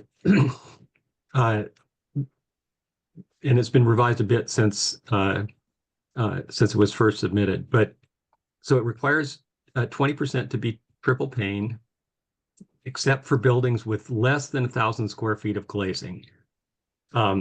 This originally looked like it would not be economical for curtain wall or window wall, but it turns out the arrival of the thin triple glazing in the market that Lawrence Berkeley Labs developed several years ago has changed all that. I got cost information in from one of the providers of the thin triples, and it is it would just be an extra $3 or $4 a square foot for over the cost of double glazing. If you haven't seen this, was that per square foot of glazing? Yeah. Not a So building area. if you haven't seen these, they've devised a way to take the glass that's on your laptop screen, very thin, very tough glass, and place it in the middle of a conventional thickness double pane glass. So same thickness as a typical double pane, but they've inserted this very thin glass in the middle, which makes it a triple pane glass with all those advantages without the extra thickness, which was causing the great upcharge for curtain wall and window wall. So I've done the 20%. The idea is to make this triple glazing a standard offering from all the fabricators, and at this time, and then let some future tag increase the percentage to 50% or 80%, if they so choose. But really, since we've got excellent standards for in our code already for opaque assemblies and for air leakage, and we're making good progress on thermal bridging, getting glazing up to snuff is our last puzzle piece for the envelope construction. Since something like 2/3 of envelope heat loss is typically through the fenestration, reducing that heat loss is an important step, and really the final piece that we need to have a building envelope that will meet our 2030 requirement for the state. Some design teams might elect to do in a multifamily building just the bedroom window to get their 20%. I think that would be pretty economical. The cool thing about doing it for bedroom is that that's where the extra acoustical benefits, the noise suppression, would be most useful, and the more comfortable thermal environment is most desirable. Other design teams might decide to simply have one face of the building be the triple glazing, where it's facing a busy street or facing north or facing a playground, whatever they want to deal with the thermal or the noise characteristics of it. So that's the proposal. Looking forward to your comments. Thanks, Dwayne. Shailesh. How about existing building? Do we have, when they change the glazing? No, this applies to new construction. But when the existing building change, do they have to follow this new rule? That is what I'm trying. No, okay. Just to be clear, there are certain things about substantial alterations and other things that could trigger this for an existing building, right? Well, substantial alterations, remember, only applies to Seattle. And the other things where they say you have to comply with this code are the change of space conditioning typically from unheated to conditioned, or the change of occupancy from storage, factory, or utility to something more polite. In those cases, you'd be putting in new windows anyway, so that would that you go that direction. Okay, thanks. Greg. Yeah, so so I have several thoughts. I mean, I really like the idea of trying to work on the envelope. I just am thinking there might be a better approach to doing this. So the challenges I'm struggling with are forcing people to have mismatched windows. I mean, to say, hey, I want half my window, 20% one way, another percentage another way. Also, it feels like we're forcing people into a specific product because for a portion of their and then also this is counterintuitive to, like, we have caps on the amount of UA you can do in the performance path. And so, I know this is in the prescriptive path, but it kind of seems like we're doing the opposite. What I would suggest but what I would really like, and is if we put this in as an energy credit and actually try to encourage people, because ideally what I would think would happen is we would do an encouragement of saying they could do part of their building as high performance and get a credit for it, or if they could do all their building as high performance. But if there's a sliding scale and they get more credits for the more high performance windows they put in, I think that would be a really good way to handle this, is convert it into an energy credit and have different thresholds. And then if we could possibly remove the cap on the UA performance on buildings, because like you said, if we got to make the envelope better, including and the fenestration is the weakest point. So I don't know if you have thoughts about possibly remove moving the this cap. UA. I'm not sure what you mean by remove the cap on UA performance. Oh, well, I guess, okay, so that is a separate issue, I guess I was, which we could address separate, because that's not part of your proposal. That's in the simulated performance building. There's a, so I kind of went off. So, but we could go with what about making this as a energy credit? So this I do not want to consider a friendly amendment to just put this in credit land, and my reasoning is that builders are very reluctant. Everybody's reluctant to mess with any envelope components. We've seen this over and over again, and this is there's not that much that's happening in any of these proposals so far to make a really significant dent in energy use. We're nibbling around the edges. So this is a significant one, and it's intended to be the fact that I put in here that even when you're doing C407 modeling, you still have to have 20% of your glazing meet this, because the point is to move the industry into having this be a normal product. It does not. I've mentioned the thin triple, and I think you said it kind of forces that.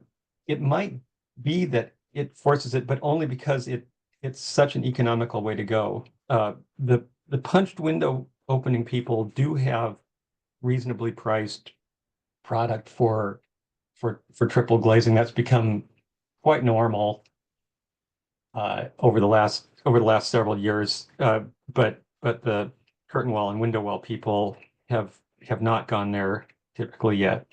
So there's still conventional triple glazing and fancier things out there as well. Fancier by, I would mean that there's vacuum glazing and what's the other one? But those are extremely expensive. So here's something that's going to have a modest cost impact. Is going to move the industry. Everybody will have to do this, so everybody will have to get used to using triple, and then we can move it up from that point.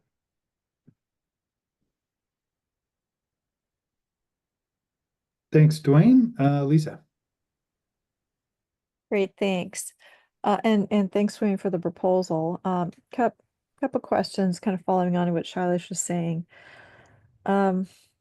Actually, Krista, can you scroll up so we can see the top of the proposal, section C402.4? Great. Yeah. Okay. So I see that you did make some changes from the proposal that was posted with the agenda, where it's now buildings or additions with less than 1,000 square feet. So I see that change. My question is, how does this apply? So we'll start with additions. So if you have an addition can comply standalone, would then the requirement be for that addition that it has to meet this fenestration requirement? So that's my first question. If it had more than 1,000 square feet of fenestration area. Yeah, it would. Okay, great. And then in the case of a change of space conditioning or change of occupancy, where the building is required to be brought up to full compliance with the current code, how does this apply to that scenario? So remember that we're typically, when we're talking about the change of space conditioning or change of use, somebody has taken an existing unheated warehouse, or they've taken, a funky factory building and they decided to make a mini mall out of it, or build apartments into it or something like that. That glazing is going to change anyway. It's a dramatic, gigantic change in that building. So in that case, they'd be replacing all their windows, right? They'd have to be anyway, because they're probably, those funkier older buildings have a lot of single glazing. And so those would most likely be required to have new glass anyway. And in this case, they just have to do the 20% of all the new stuff they're doing meet this higher standard. Okay, thank you. Thanks, Lisa. Larry. This question's for Greg. I mean, if you had that in there as an energy credit, I mean, could the utilities pay towards that, Greg, if it was in there as a credit and not in the code itself? So that would encourage people to use that system, at least for the short term, until we could get some of this put in.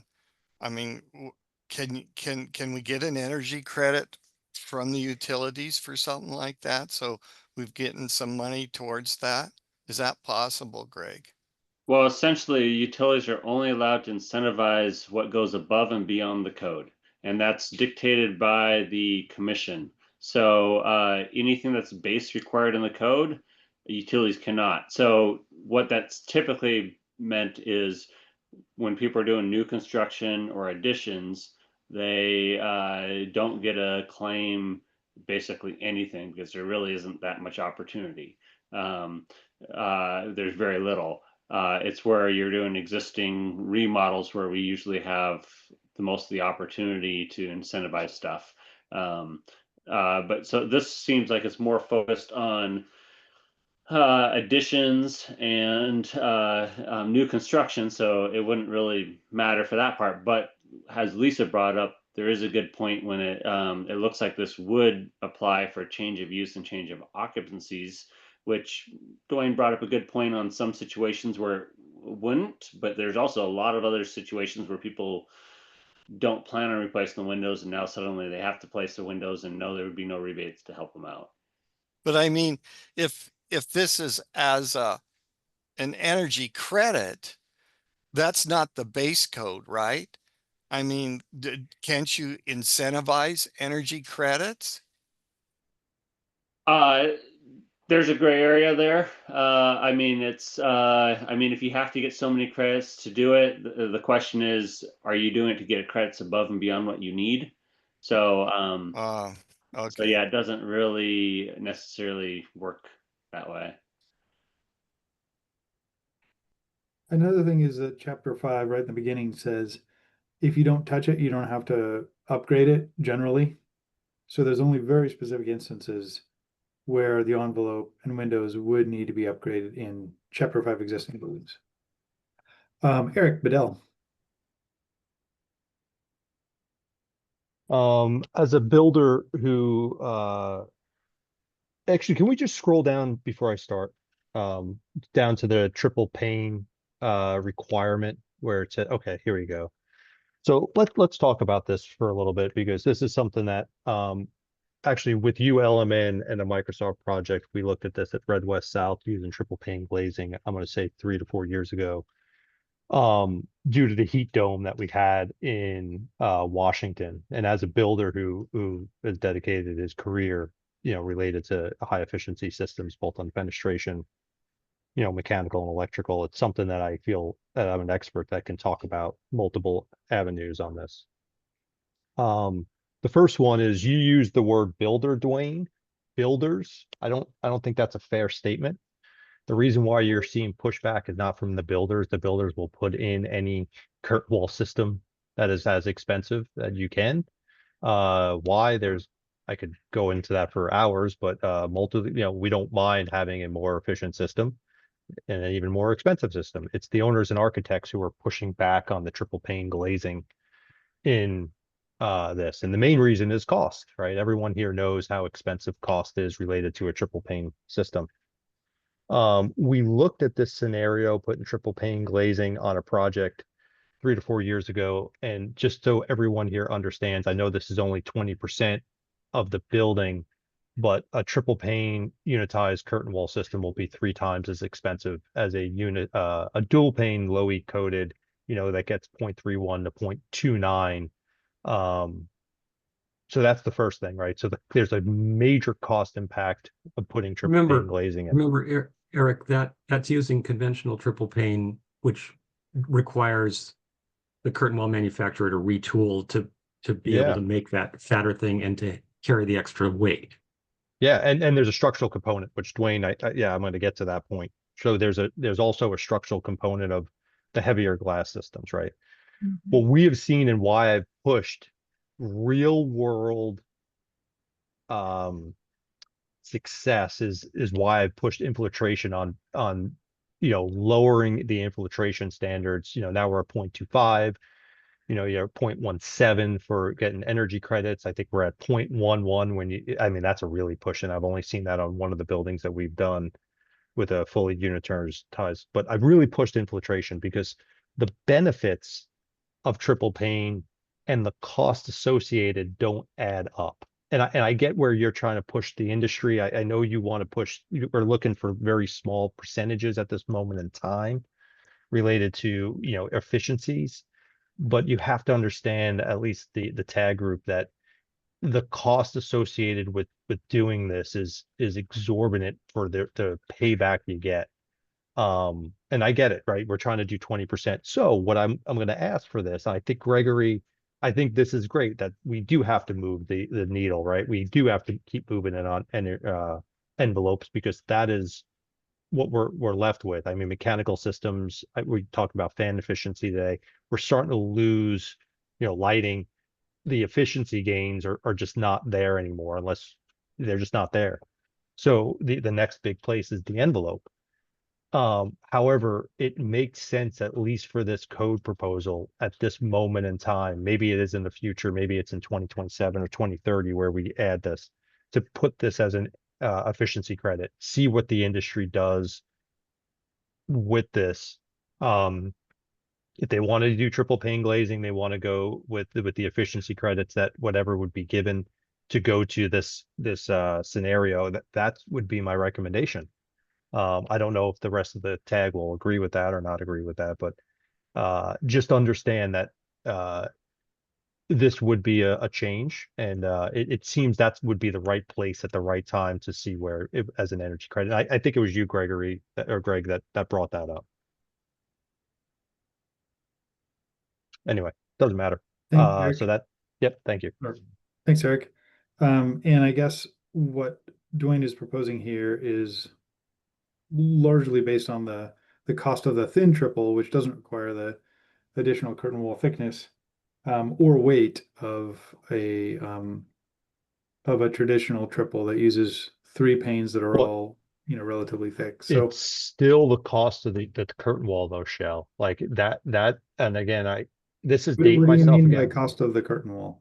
So when you go to a triple pane, when we looked at it for the Microsoft project for the Red West South, the cost of the actual curtain wall to go to triple pane compared to, like, go from a 0.31 to whatever it was, 0.22 or 0.2, was, I'm going to say 2.5 to 3 times. And then you had all the ancillary things, which I think was weight too, was ultimately, it was so much more expensive. And again, this is one of your most expensive behind mechanical, electrical curtain wall when you build a building are the three most expensive things. So when you're doubling the cost of the actual curtain wall, again, that's for 100%. That's not for 20%. Again, I want to make apples to apples. Mhm.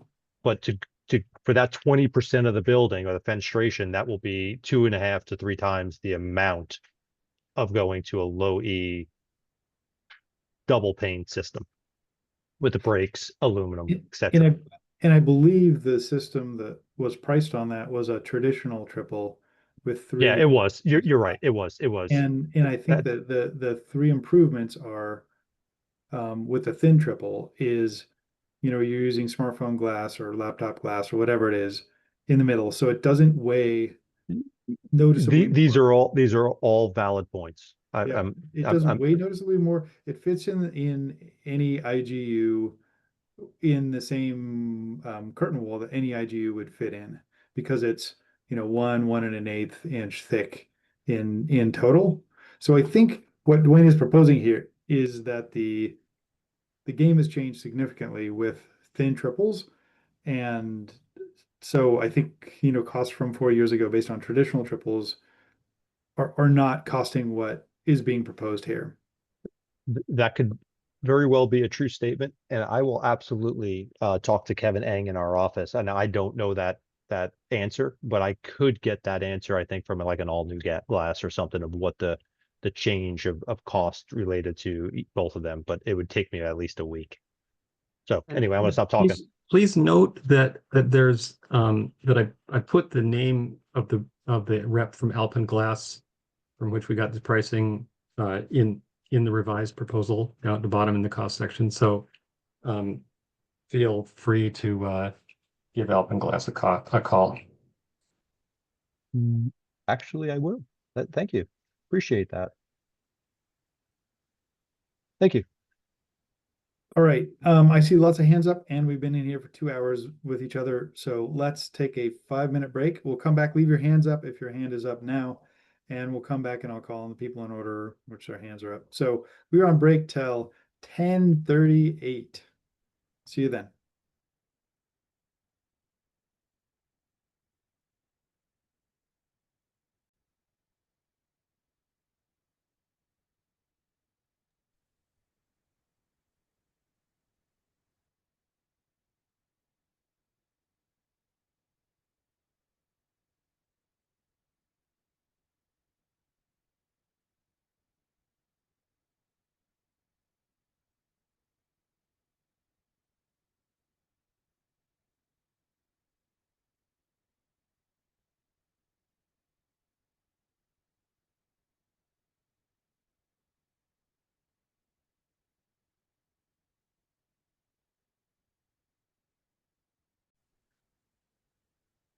All right. Welcome back. Kevin, you are up. Hi there, Kevin Rose with Northwest Energy Efficiency Alliance. A couple of big minor corrections, clarifications, and comments on the discussion so far. The topic of substantial alterations came up. Clarify, I think, Shell, you might have been referring to the substantial improvement new element of the 2024 WSEC integrated draft that came from the IECC. That requirement points you to get more C406 credits.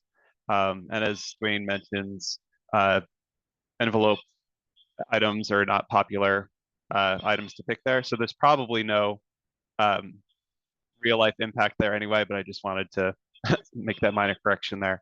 On the topic of credit items and potentially moving this to a credit, just wanted to make sure folks know there is a envelope credit available for a 15% UA reduction. So in theory, folks could have been and could be using that credit as a mechanism for doing precisely what I think people are asking for, which is having a pathway to get credit in that section for this. If you look at the items in this proposal, each of the you have differences of like 20 to 30 something percent from the base prescriptive U factors to the ones that Dwayne is proposing for the efficient case for the different fixed and operable varieties. So, you know, they'd be a good start to get you towards that 15% overall UA. But to make that point again, these tend not to be picked in deference to other options. So the proposal here to put it into the prescriptive path does make some sense if the goal is to take a stepping stone approach to getting this improved as code cycles go on. That's all I wanted to say. Thanks. Thanks, Kevin. Nathan. I'd kind of like to just point out that this is going to make for a very convoluted component performance calculation where you're breaking out a chunk of your glazing to get compared to a different baseline. I think it's going to be very hard to automate this into the tools, the forms that we have, like on the Washington State Energy Code website. So I think we can do this. We're setting ourselves up for more questions for Lisa, more troubleshooting on how the UA calcs really work. And I'm trying to avoid going into the details, but just trust me, it's going to get complicated. Do you take the 20% out of a slice out of each glazing type on the project, or do you choose one of the glazing types to pull the 20% out of? So if we wanted to achieve the same thing, the same end result of overall performance, the cleanest way is just to lower the U factors for glazing uniformly and not break out a chunk that we require higher performance on. I know Dwayne has considered this. I know he wants to encourage specifically, development of the market, but you technically get the same benefit, which is overall improvement in the envelope, if you allow design teams to just select where they improve the envelope to hit a lower allowance rather than dictate it this way. Could I respond to that? Mm-hmm. Sure. This has been brought up by others in the last few days, and we already have a separate category for skylights. You do your vertical glazing and you do your skylights separately, and so this would be broken out so that there was one line for the general glazing, one line for the high performance glazing, and one line for the skylights, and they'd just be treated as separate categories. And I think that handles the component performance and modeling aspects.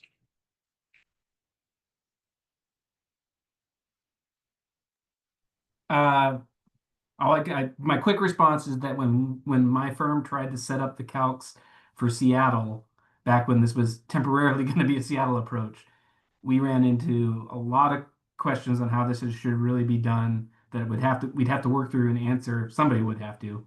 I don't think it's quite as simple as you make it, Dwayne, but perhaps maybe it could be accomplished. Thanks, Nathan. Greg.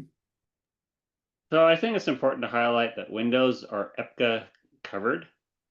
And so being that windows are EPCA covered, what that means is you have to have a pathway to allow the federal minimum be installed. And so when you're dictating that a certain percentage has to be something else, you've violated it. So what you have to do, so this could potentially be compliant for EPCA if it were an energy credit. If it's a mandated thing, it is not EPCA compliant. And EPCA also requires it to be based on a 1-for-1 energy use. So when you can show that just lowering a U value gets you the same energy savings as a high performance window, but you reject the just a lower average U value, you violated EPCA. So, just to be as clear as possible, in its current state, this proposal does not comply with EPCA and would be, I don't think we can accept it in its current state. If we wanted to modify it into like an energy credit or do something else, I think that'd be a viable path, but I don't see how that's possible with its current state. Greg, can you point to the section in EPCA where that is covered? Because EPCA is about energy using appliances typically. It also, EPCA also covers water flow faucets, low flow faucets. It also covers, it covers windows, I believe. So it covers a lot of things.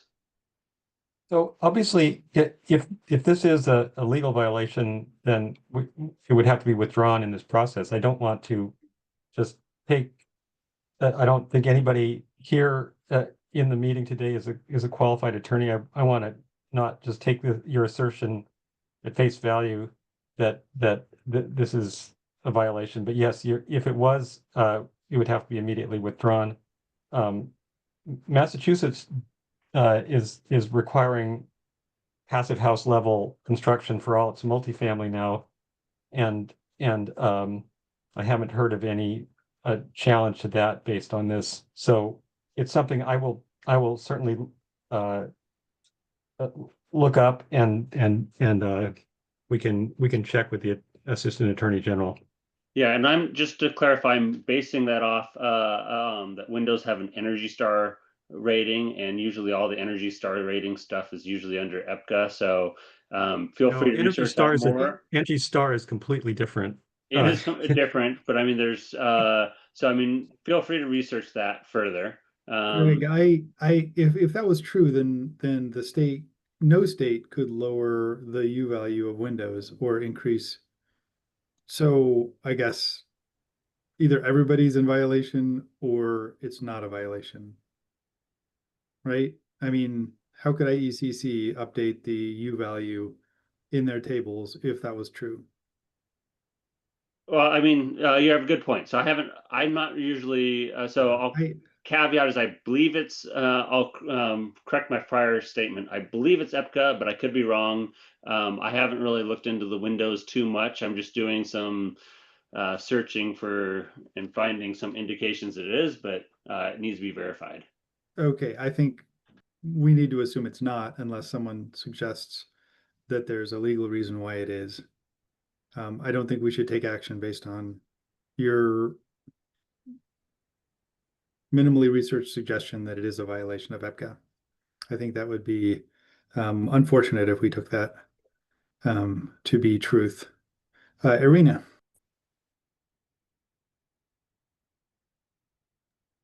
Hi, sorry, took a while to unmute me. Thank you, Dwayne. That's a great proposal. I just want to speak in support of this proposal. Dwayne has clearly done a lot of research on what's available on the market. So many of you are still thinking of triple pane glazing in terms of like 10 years or 20 years ago.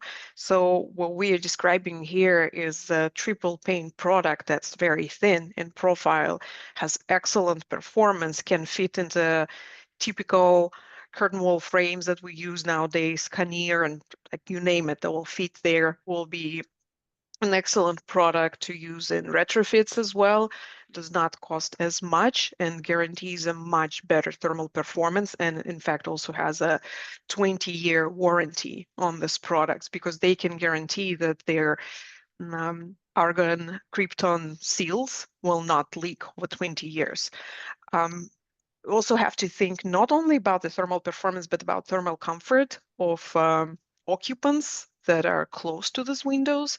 Like the lower U value, the better the thermal comfort is. So the less thermal fluctuation they're going to experience, like on a sunny day, for example. So great proposal. I would definitely support it. Thank you, Irina. Go ahead, Andy. Yeah, thank you. Just kind of agree with Irina's comments about like there's new products coming. The other thought that I've had on this is so there's also fiberglass products available for a window wall type application, which you could achieve close to these targets with a double pane product. But I was just pulling up Cascadia is one manufacturer of that, and it would be a 0.24 for fixed double pane. And I was wondering if adjusting to allow that type of pathway would be a potentially friendly amendment, or if that's too lax for what you're looking at. So my proposal there would be like a 0.24 fixed U factor, which would allow a fiberglass window wall product as kind of another option.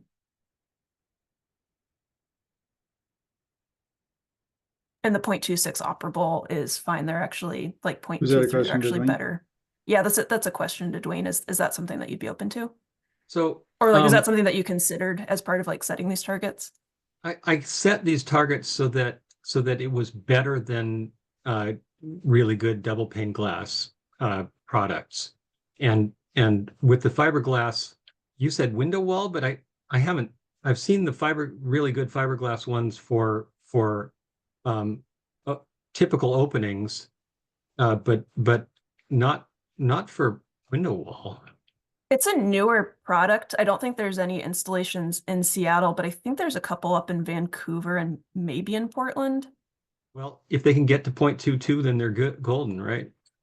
Yeah, they can on double pane, but it requires double low E coatings. The 0.24 is kind of the conventional double pane. So I'm just flagging, getting, I guess there's other products too. yeah, and that could also happen that somebody turns around and says, okay, we got a way to make a 0.22 window wall or curtain wall, which would be amazing in double pane glass. Haven't seen it yet, but it could happen. Thanks, Andy. Okay, Lisa. thanks. Yeah, thank you. I just wanted to respond to Nathan's comment, and thanks for bringing up the web tool. My company, we developed and we do administer the Washington State web tool that does, these components calculations. And so I have dug into this just a little bit, and it's definitely going to be a bit of a lift to accommodate this change, but it's, not impossible, but it definitely will be a lift. I do have one question about it. If you've got a building that is partial, fully conditioned space and semi-heated space, are we assuming that this requirement also applies to semi-heated spaces? And I bring it up because code says that, they have to be meet code independent of each other. And so, I mean, we're still just talking about percentages overall, but the code is really clear that we have to do this full, code compliance for the conditioned space and the semi-heated space. So does that mean I have to apply this to both? And for projects that might have both? By definition, the only little bonus prize you get for going semi-heated is the opaque wall insulation, and I remember from way back that the genesis of that is that it's many spaces that start off wanting to be semi-heated end up wanting to be fully conditioned later, and this makes the transition simple. So slab edges, roof insulation, underfloor insulation, everything else, including fenestration, has to fully meet current code. So your glazing would also, there's nothing in here that would get you out of that. Oh, okay, that's helpful. And then in the case of an alteration where you have to bring the building up to full compliance with the current code, if you have a building where they're only, say it was semi-heated and they are only bringing a portion of that building up to fully conditioned, say you've got a semi-heated warehouse and they decide that they want to convert portion of it to a fully conditioned office area or something like that.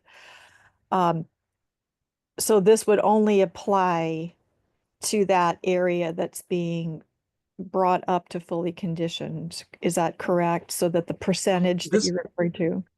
No, this is just keep in mind that for any of those conditions you're bringing up, it's the same as it is now. That in those conditions where you would be required to take, and you're talking about bringing a funky old building typically up to current standard, and so you'd have to in those cases where you'd have to upgrade existing, you would to the extent that you have to do it now, you'd have to meet this code. And only if it was over 1,000 square feet of fenestration you were talking about. But typically, like we did one of the piers here in Seattle several years ago, and we let them like they did it in 5 sections, and so fine, they just brought each of those sections up to snuff as they did it. So that's how I would interpret the code request. Okay, all right, thank you. Thanks, Lisa. Irina. Hi, I'd like to note one thing about the thermal performance of windows in general. If we think of a window, of a curtain wall, of a storefront, its thermal performance is not uniform. 86 or 84% of a window is made of center of the glass, and that's what Dwayne's proposal is suggesting to to improve, and the rest is the performance of a frame. Andy Burnham did mention here fiberglass frame that will increase the performance of that element, but it's only the improvement of like 16% of the overall area of fenestration. So if you go with thin triple pane glazing, you're going to end up with a more thermally uniform performing fenestration, like better thermal comfort again. Thank you. Yeah, and the other thing about better U value is it decreases the peak heating load, which is the size of your mechanical heating system. Shailesh. So with fiberglass case, they will have easier compliance with a UA calculation because they are installing 0.24 window and they have to make up for 0.22. So when they do UA calc, it's maybe easier, only 20% of that. Thank you. Thanks, Shailesh. Brett. Yep, just quickly, I support this idea as an energy credit only. That's it. Thanks, Brett. Andy. Quick clarification, the baseline column A values, are these right? The 0.26.3 and the 0.22.23 column A? I was trying to go back to I think it was 206 or 260 rather was our proposal. I don't think those are our baseline non-triple pane values. Is this right? If those are incorrect, then I happily okay. I just want to make sure we don't think we're Andy, are noting you that looking piece. at the high performance requirement though? Because that's what this table is, right? If you want to use the high performance glazing to get the 40%. But I think even still, that's not right, because I think it was like 0.23, 0.24 for the all other. I think these values might. Okay, in any event, I just wanted to call out that I don't think we're voting on anything in column A. That's correct. Okay, thanks. Thanks, Andy. Larry. Shall I'm going to call you out on this just a little bit because the U value of a 0.22, that has to do with the heating side of it, I believe, because then you have the shade coefficient for the glass for the cooling side. And so on the cooling side, we need to look at other factors than just the U value. Okay. And that's all in my data that I put into these. So we're looking at more of a heating value here than what we are the cooling value. Isn't that what I said? I thought I was talking about No, that's not what you said. But what I'm getting at here is we're talking commercial buildings here. So our split, I believe here in the Spokane area is a 50-50 split almost in commercial buildings. Where not a warehouse, of course, but what we've been talking about here with storefronts and stuff like that, we're trying to get rid of the heat in the commercial building almost a majority of the time now. And so what we really need to see is how are these performing in the cooling aspect? And I think we're missing something here. And I mean, Dwayne's done a lot of stuff here, but I'd like to see how these perform on the cooling side. Okay. Are we really getting the gain on the cooling side versus the heating side? Because half of this time here has to do with cooling, and we're spending a large amount of energy for cooling now. Thank you. The cooling would be a smaller impact because even on a hot day out where you are, the difference between comfortable indoor temperature and the hot outdoor temperature is smaller than in the dead of winter when it's the difference between, you got what, 10 degrees outside and trying to get 68 inside. So there's still an advantage. As far as the shading factor, it would be this almost identical to what you've got now. In that the sun is going to, if you're allowing sun to come right through your windows and hit the floor inside, that's going to be heating up your building. Right.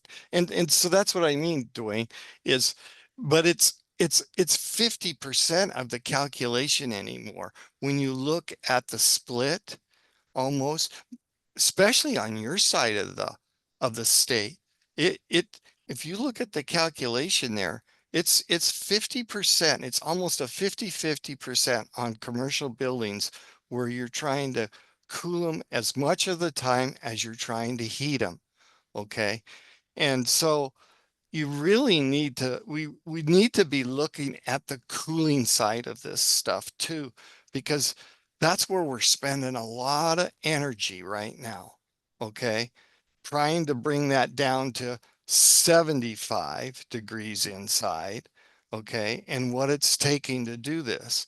And sometimes it might behoove us to have a window that I wish they made such a thing that would weep the heat out of the building in the summertime and hold the heat in the building in the wintertime. And I think they're approaching stuff like that, but we really need to see how we're doing in the summertime on these windows, because that's a significant amount of energy, and that's all electric energy. Thank you. Thanks, Larry. So I looked up what we have in the integrated draft for table C402.4, because that would be what would be in column A. Is that correct, Dwayne? Yeah, and I just also looked that up, and I copied in the wrong values. So the column A values would not change from what we currently have in the in the integrated draft. No. Okay. And that would be fixed U factor is 0.34, operable U factor is 0.36. Yeah, right. That et cetera. Right. I just want everybody clear on that. Okay, go ahead, Greg. I was just going to provide a reference for further research. So it is Title 42 of the WSEC-C, and then Section 6292, which is EPCA. In there, A, in general, I do see you're correct. It's not listed in the list of EPCA appliances, but then further down in amendments, there's a reference to fenestration, with windows with fenestration being rated by the National Fenestration Rating Council. So, and that's on page 5806 to 5807. So that's just noted on the record for further research to for later on, so that way you can dig in on what governs the ratings of windows. Okay, thanks, Greg. Lisa. Hi, thank you. Actually, so Dwayne, your proposal, actually fixes something else in here. I just realized it, that, you know, we picked up the updated values per the 2024 IECC in the table here, but the values that I think are in, I'm just getting to that page right now. I don't think that they got updated with it. And for the high performance values, did you spot that? Do you know what I'm talking about? No, and I think it's a little beyond where we are right at the moment, trying to deal Well, with this bigger idea. no. What I'm trying to say here, let me see if I can, trying to get to the right table at the same time. What I'm trying to say is the values that you have in the table right now for high performance values, the values that you are proposing a column B. So those high performance values will be the new values. Is that correct? Right. Hello? I didn't hear that. We're good. I see. So, oh, okay. Okay. Now I'm seeing what the values should be. Okay. That makes more sense now. Thank you. Thanks, Lisa. Arena. Hi, I'd like to speak about cooling load calculations. So U factor does play a significant role in calculating cooling loads because conductive heat transfer is part of the overall cooling load pie. And nowadays, with summer temperatures becoming like higher and higher, hotter and hotter, you're going to have a higher delta T that will result in higher cooling load. So addressing this cooling load with a lower U factor on center of the glass is a good idea. Thank you. Thanks, Serena. Okay, I think we've discussed this one a good deal. Anybody willing to make a motion to do something with this? I'll make a motion to approve. Is there a second? I'll second. Thank you, Kim. Okay, we have a motion to approve as written. And we have a second. Lisa. Yeah. And so are we voting on the table with the values as presented there? With the values on with everything except for column A, which would be column A would be what is in C4 2.4 in the integrated draft, is my understanding. Okay, so we're not voting on changing any of those other values. Not voting on changing a, yes, column A would be what's in C4 2.4 in the integrated draft, or as modified by other proposals. That's my understanding of the motion. And so those values, just for point of reference, so everybody could see what the deltas are, that would be a fixed U factor. This is for Class AW. The fixed U factor is 0.034. Operable is 0.036. Entrance doors is 0.6. And then for U factor for all other is 0.26. And then operable and mold is 0.28. right. And so the delta from the fixed U factor for Class AW goes from 0.34 to 0.22. And from 0.36 to 0.26 between the two columns. I just think it's important to show what those real values are so that we can understand the values that are being proposed in column B. Thank you. And so, yeah, so fixed U factor is 0.34.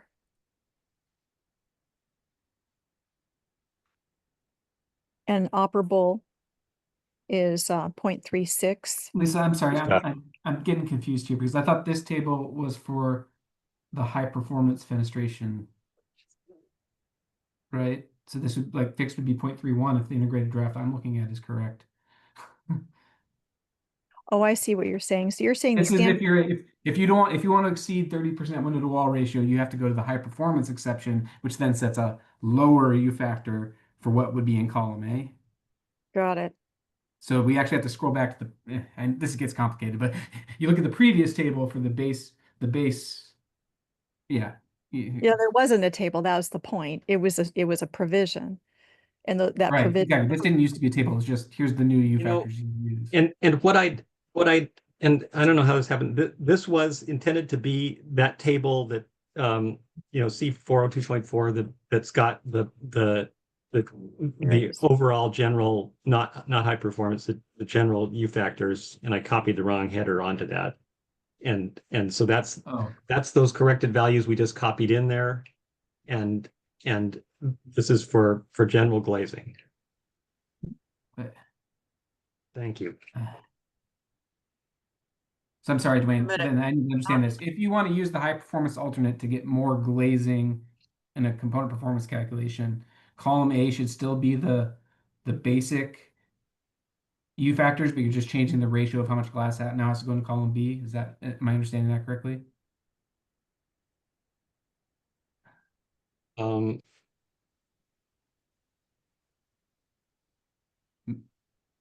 Yes. Yeah, I think what's the question, Okay. this is where I'm getting tripped up on it too, is that, we have this table and it's the high performance fenestration table. So you've got your baseline values, which is just prescriptive. They have to meet these values. And then there's the high performance values, which is what is in column A now. And then there's the next, another high performance. That's where I'm getting confused, and perhaps other tag members are confused as well. So column A, those are the standard values, right? They're not a high performance. Right. I copied in the wrong header on this title. So this is for all glazing, not high performance glazing, and it is yeah, and we're just changing. What happened there? That should, where your cursor is, I thought we just changed it to 0.34. Can we fix that? Yeah, there we go. So And Dwayne, so you're saying that this is table C402.4? Yeah. And it's not, it should say just building envelope fenestration maximum U factor, not high performance. Is that right? Yeah. Got it. Okay, thank you.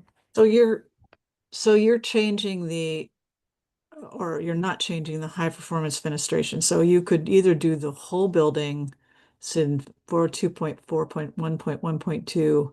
You could do the whole building with the 0.31 and 0.36 factors, or you could do this with the standard values plus 20% of the really low values. Is that, I'm confused. No, no, because he struck all of that. No. So you changed the don't have an ratio. option. There's Yeah. no option for doing That's right. building There are with. two different tables here, so Thank you. we were only looking at the high performance table previously, so this does need to stay. But Okay. so these numbers would be adjusted to the high performance numbers, if I'm understanding Dwayne's proposal. Otherwise, it would be the same table for both. Okay, Except that the sorry. ratio has changed. Instead of 80%, 20% between column A and column B, the subsequent table now says, I believe, 65 and 35%. No, it doesn't. No, it says the Yeah, it same doesn't. thing. Never So mind. there would be no more high performance fenestration at all. Because and I struck that with the idea that we're making all buildings a higher performance level right now. So Okay, so, and I'm sorry, I know I'm jumping in here. Sorry, Larry, I'll let you go. You had your hand up for a while. Go ahead, Larry. So Dwayne, did you put in a cost sheet for what this is going to cost? Because I'm seeing a 28% gain from where we are. So what is the cost factor per square foot of glass for all this? Right there. So how much? It's for those 20%, you're gonna have it's 28%. It's many of them. It's 28%. No, for remember, I'm asking for 20% of the glass to be Right, right, to be right. this I understand. triple glass. And of that, the cost input we got is that it's about $4 a square foot additional cost to go to that higher performance glass for that 20%. So averaged over all your glass, it would be like 1%. No, but I mean or for the $1 glass more. the Right. glass that you're replacing, it's costing us $4 per square foot to do this. Right. Then. Right. Okay.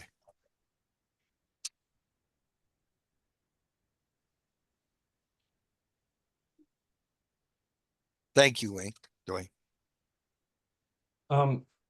Shell, do you want me to, since we pointed out some formatting problems I've had here, do you want me to fix things on my end and come back to this in an hour? I think that would be great. I think Okay. we may have started going down the wrong path in looking at one table and not both tables. Right, But and I was if you getting have myself some- confused. If you have some minor corrections, that'd be great to send that in and we can look at it again. Thank you. So, and is there a motion to Krista, postpone? could we postpone for an hour? Yeah, that sounds good. Okay, so it's a motion motion? needed. Do I need to make a motion to post to? Somebody should I make a made it- motion to postpone. Yeah, I'll make a motion to, is it postpone? Is that the right term? Yes. Postpone for an hour or so. Yeah, motion to postpone this proposal for an hour so Dwayne can make some revisions based on tag number. Point people. of order, do we need to withdraw the prior motion first and then postpone? I Well, don't the think it motion was. was to approve. I believe a postpone takes precedence, and then we would come back and have the motion to approve would still be the motion on the table. My understanding is if someone makes a motion to approve, you can still make a motion to postpone, and then you vote on the motion to postpone. That's true, but if the intent is to completely rewrite it, don't you need to withdraw? Because then we'd be still arguing, debating over the initial approval, not the revised one. Well, the maker of the motion would, and their second would need to modify their motion to be the modified proposal, is my understanding. Okay, we could do that then. All right. And so the motion to approve would still be there when we came back, and it could be withdrawn at that time if the makers of the motion don't like it anymore. Yep. Okay, we have a motion to postpone. I think we had a second. Did we have a second? Yes, Dwayne Okay. seconded. All Oh, in favor no, we of the didn't. motion? Never mind. Second. We don't have a second yet. We do now. Second. Okay, we have a motion vote to postpone in a second. All in favor, say yes. Yes. Yes. Yes. Any opposed, say no. Okay, we will get back to this in an hour. We are off to the humidification discussion. Eric, are you around? Eric Bedell? He was going to be back at about 11:30. Okay, why don't we cover the humidification when he gets back? And let's go to 262 Whitlatch right now. So are you, yeah, Aaron, go ahead. Yep, I'm here. All right. So really quick background on this. The reason that I found this section is we were doing retro commissioning of a building. This question came up. Would code allow you to actually ramp your fan all the way down to 0 at any point in time? So looking at the energy code, basically there is this specific section that covers enclosed parking garage ventilation system controls. And the way that the energy code is written, it does indicate essentially 3 allowable modes of logic, and 2 of them do actually include the fan shutting off all the way. I had a couple of mechanical engineering colleagues specifically pulled up the mechanical code, and there is a section that addresses this exactly in the mechanical code. basically under no circumstances are you allowed to shut off the fan. So there's a misalignment between codes, and this whole proposal is basically removing the language from the energy code that indicates that it is allowable for you to shut off the fans. So really quickly, I just had a Rev 1 update. After looking at it a little bit more closely, basically updating the intermittent operation, because intermittent is technically shutting off the fan. So removing that language as well as just the shuts off fan, and then moving that charging language. So the paragraph that's completely struck, basically I just copied the exact language that is that charging language that says the ventilation systems with a total system motor nameplate horsepower exceeding 5. I just moved that right up there that says this is when this applies, because I do think that it was also confusing to have the charging language following the paragraph that it applied to. Motion to approve. Aaron? I'll second. Thanks, Dwayne and Greg. Okay, we have a motion and to approve, and we have a second. Any questions, further discussion? Okay, all in favor say yes. Yes. Yes. Yes. Any opposed, say no. Okay, motion passes. Thank you, Aaron. We are on to 274, Dwayne. So this one limits the use of gravity dampers to 300 CFM instead of 500 CFM. Once again, it's longstanding Seattle amendment. Gravity dampers are significantly more leaky than motorized dampers. So you save energy by going to the motorized. Current code allows gravity relief dampers only for buildings 3 stories and less, but allows them for up to 5,000 CFM, which is pretty big and quite a large system. So the current code also has an exemption allowing gravity dampers where intake or exhaust capacity is 300 CFM. Seattle's code limits the gravity relief dampers to 300 CFM and allows them in any height building, since this 3-story limitation didn't seem to make much sense to us. Calculation of the cost savings it is substantial. Like I was trying to calculate, it's like 4 cents a square foot for installation cost, using some assumptions, and a couple of cents annual savings. So reasonably good. So just converting, just allowing limiting the use of gravity dampers down to 300 CFM and allowing them for any height building. Larry. I think we got a problem here. I mean, when we're talking about economizers, most all of them have, when they dump out the air from the building, those are gravity operated dampers, Dwayne. I mean, that come with the unitized equipment. So, I mean, you can, you can get power exhaust that has a gravity damper too. So I haven't seen and I'm talking up to 20 tons here. I haven't seen the motorized damper being used yet, where we're dumping the air outside, when going into full economizer position. I haven't seen that unit in a motorized damper situation yet. Maybe a custom built something, but unitized equipment that we buy, like the Lennox or Aeon or any of these, most all of them have a gravity damper to the outside when you go in the full economized position. So Thanks, Larry. How does that work with the 5,000 limitation that's currently in the code? That'd be another thing. 5,000 would cover a pretty good sized piece of equipment. You're probably into a 20-ton piece of equipment. Now, I haven't seen a 40-ton come out yet. I haven't experienced that myself, but I know, up to 20 tons, I'm pretty sure that those are all gravity feed unitized piece of equipment. And from what I've seen, they work pretty good. I mean, they've improved their product over the years pretty good. But if you know it's available, I haven't seen it as an option yet either. I mean, we buy economizers in there's like 3 different grades of economizer, and I always buy the highest grade.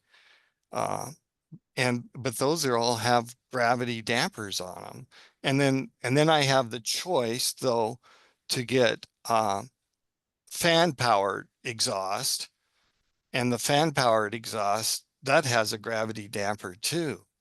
So that's where I'm coming from, is the ability to buy a piece of unitized equipment that has that built into it. I mean, could I custom make it? I probably could, but it's not something I don't think it'd come off the shelf. Thanks. Thanks, Larry. Greg.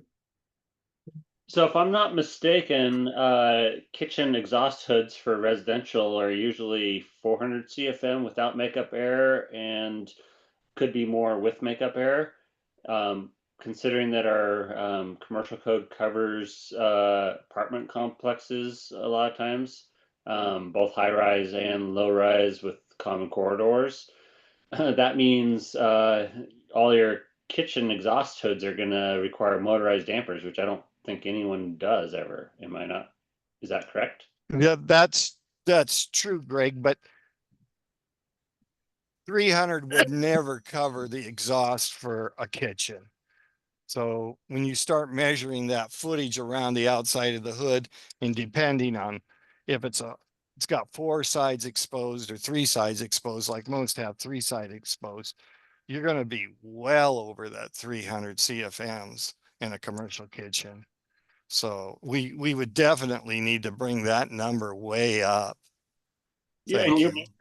you're pointing out commercial kitchen would be way above, but even residential kitchen is going to be above 300 CFM. So requiring a motorized damper on every single apartment complex unit would be pretty big deal. Right, So because right you're now, talking 1,000 CFMs. A lot of those apartments have 1,000 CFM fans, and then they go to 750 and then 500. So- I mean, we're talking better apartments here. Thank you. those are exhaust dampers, right? When you're talking about, and look at item 1.2 under the exceptions there. The current code already just limits that exception for intake or exhaust capacity to 300 CFM. This is just relief dampers that we're changing for 1.1. I think this might have come to us. Was this an Eric Vandermeer proposal? I don't know. I don't know if It was Eric's on the yours. call. No, I mean, everything that I've been presenting is current Seattle code or proposed Seattle code. So this is in our code, and Shailesh, do you know if we ever had any problem with this with the 300 CFM? No, they were doing in economizer, they were putting dampers, a motorized damper on a relief damper. And this is maybe more to stack effect in a higher building, taller building. The gravity damper will leak out more.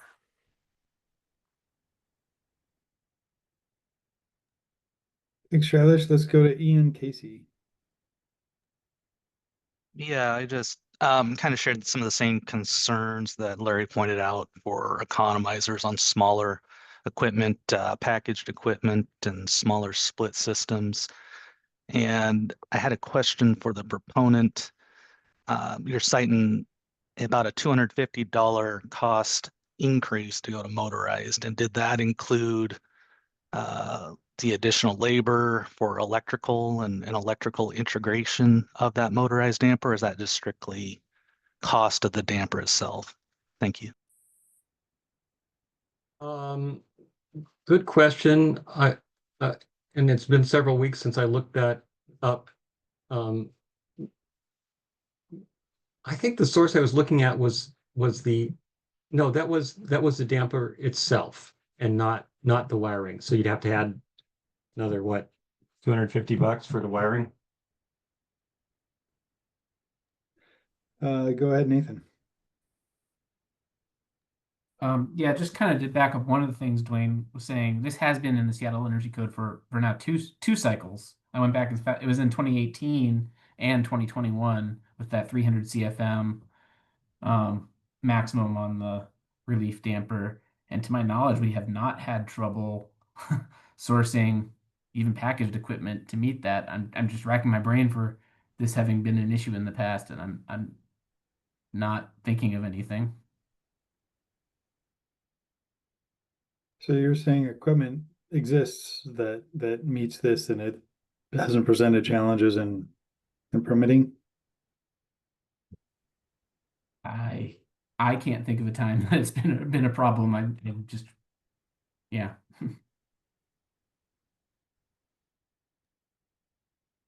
Okay.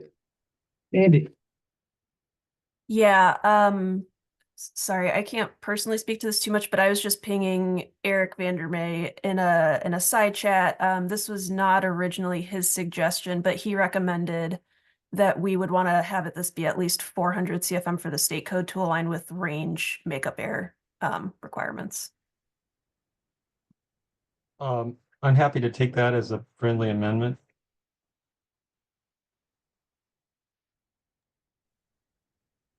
Thanks, Andy. Okay, so this would change. Does anyone want to make a motion on this? Approve as modified with Andy's modification. Changing 300 to 400.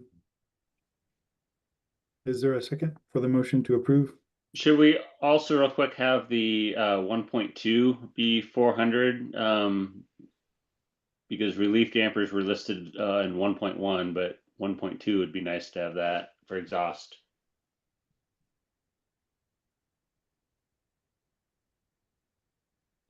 Yeah, I think that was the suggestion was for 1.2 for the exhaust.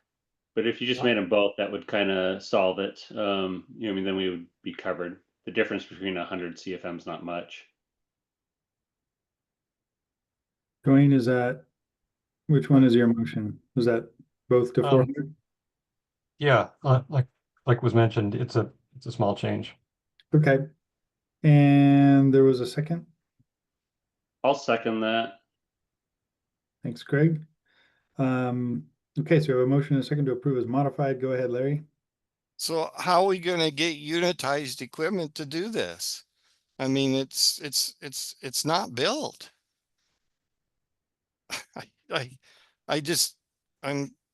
I don't know what to do. I mean, you got equipment that's designed and built by manufacturers, and now you're putting something in here that we can't even do. I can't believe this. Thanks. Thanks, Larry. And I guess I'm hearing from you that equipment doesn't exist, and I'm hearing from a couple other people that equipment does exist. Maybe we ought to do a little research here and figure this out. But I mean, you can do a lot of stuff with Aon. I mean, you can customize a lot of stuff, but stuff that's on the shelf ready to go, I don't think so. Thanks. Thanks, Larry. Go ahead, Lisa. Yeah, I just have a question about just making sure that we know for sure that this provision isn't inadvertently pushing out a whole bunch of manufacturers, or and perhaps to make it educate me on this. If it is something that would be an additional feature to equipment, it's something that you have to add to a standard piece of equipment, that's one thing. But if there truly is a problem where there's not enough manufacturers that can meet this, then are we running into trouble with that?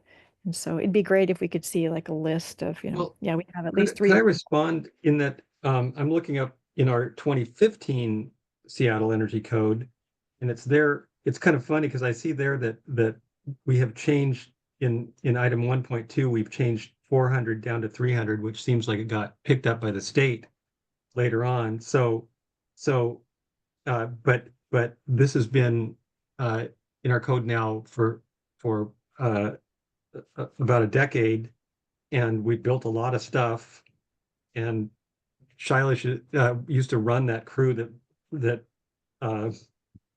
examined all these applications, and they were pretty meticulous about following up. So clearly there's equipment out there that complies and has for quite a while. Thanks, Dwayne. Greg. I'm just gonna withdraw my second merely because I haven't checked what's available and I don't really know. So I'd be more comfortable with someone else because I'm not sure based on Lisa's and Larry's and others, and I'm not quite sure what's available. Okay. Is there someone who would like to second the motion to approve as modified? I will second. Okay, Nathan, thank you. Okay, Eric Vandermeer. Yeah, just following up on item 1.1. Yeah, definitely small rooftop package units do not have, motorized dampers as a standard option, things like Trane and other manufacturers. So yeah, I'm guessing, with manufacturers like Aon that are semi-custom, this is a custom feature that we get for Seattle projects often. But I'm guessing that there's a lot of Dwayne, there's a lot of product that's been installed in the last 10 years that is providing relief off of a rooftop package unit that doesn't have a motorized damper, or you're retrofitting a motorized damper out in the field to it. It's definitely not necessarily a standard product offering from a lot of manufacturers because it's not required by 90.1, and therefore it's not part of their package that they're producing for the rest of the world. So are you talking about, and thanks for joining, Eric, are you talking about this all came up because I'm looking at that change to relief dampers. Then 1.2 has intake and exhaust dampers that we at some point changed from 400 to 300 statewide and are now talking about putting back. But isn't that an equal issue? Well, so item 1.1 is only about relief dampers. It's not about intake or exhaust. So like a rooftop package unit that has an airside economizer and has a relief section on it. If you're less, that's not really a standard offering on a economizer package for, a 500 CFM rooftop unit or 1,000 CFM rooftop unit. Like if you're buying that from Aon or somebody, that's a custom add that they can add a motorized damper at that airside economizer relief. The item 1.2, yeah, I mean, whether it's 300 CFM or 400, I can't recall, but yeah, at some point, that was at some point it was 400 CFM to align with the max domestic range exhaust CFM, and yeah, maybe that got lowered down to 300 again. Anyways, so what's your recommendation here, Eric? Well, I would, yeah, if you're going to lower item 1.1, we definitely want to, check with manufacturers to see do they have that option available. to go below 5,000 CFM on the relief, we'd want to do that research and understand that cost. And then the 300 versus 400 could go either way. So, Shell, you've expressed that you didn't want to delay these decisions anymore, but is this one of those where we could bring it back? Or do we have to decide now? Yeah, we certainly, I think the 300 versus 400 is not the major issue we're dealing with right now. I think the major issue we're dealing with is the cost and the availability of product in crossing out 5,000 and replacing it with either 300 or 400. So whether it's 300 or 400, that's an easy change that could be made later. But whether we reduce from 5,000 to something a lot less is probably the question that is a yes/no question that we should answer today if we can. Unless, I guess, if somebody wanted to make a motion to postpone and come back with a list of, manufacturers that supply this product off the shelf, that's a perfectly fine thing to do. Motion to postpone? I'll second. Okay, we have And a motion to postpone in a second. It'd be postponed to next meeting, and I will look up this information and share it with anybody who's interested. Okay.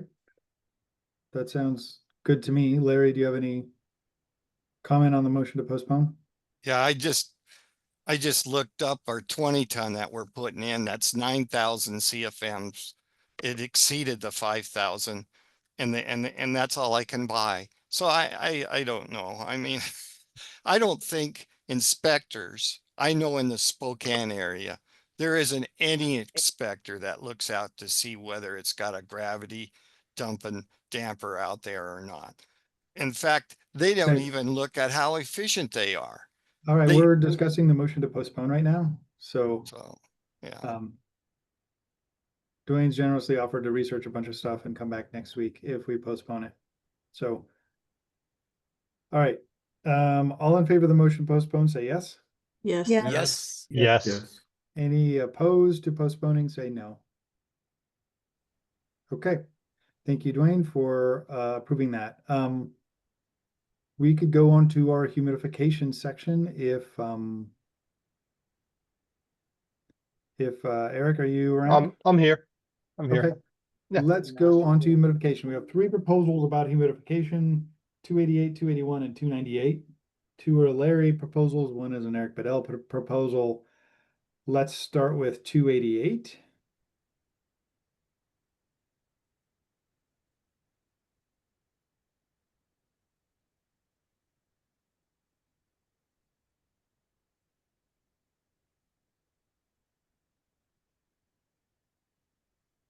I sent a whole bunch of stuff in to Krista because we have all the documentation that I did put in that we sent in. I mean, can you hear me? Yeah, I can hear you, Larry. Okay. So I sent all the original documentation in, and then there was, I don't know, there was hundreds of studies or at least 50 studies in there. And then on top of it, Dwayne wrote us as a group that he couldn't see any problems with Legionella with, and then I wrote a letter, Krista. I hope you can put that letter up. No, not that one. The one I recently wrote up. Not, that was all documented, but I also emailed you in plenty of time so you could get the latest one that I sent to the whole group. You're gonna have to be more clear, Larry, on. Do you want me to give you the date? I mean, I sent it to the whole group this, was it this, I'm sure it was this week, earlier this week. Did you get, everybody should have got it. It was a response to Dwayne's comments. Right, and because it was a response to the work group, I did not post it. Okay, but you have it, so you can post it I have now. it. Which one is it, Larry, that you've got? It's my response to Dwayne's comments. Yes, which attachment is it, Larry? You've got a bunch of different attachments. But I sent a letter first. I sent a letter with attachment. So I'm just asking for the letter right now to have that put on the screen.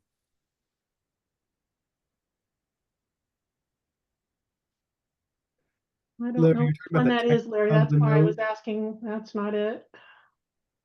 That's that's part of the attachments, but that's Yes, not that's why the I was asking which one was the letter. I'm not finding a letter. I'm just finding I Are you I talking about the text of the email, Larry?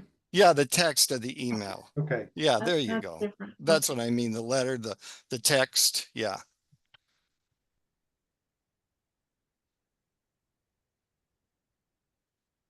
And it was sent on 4/30/25.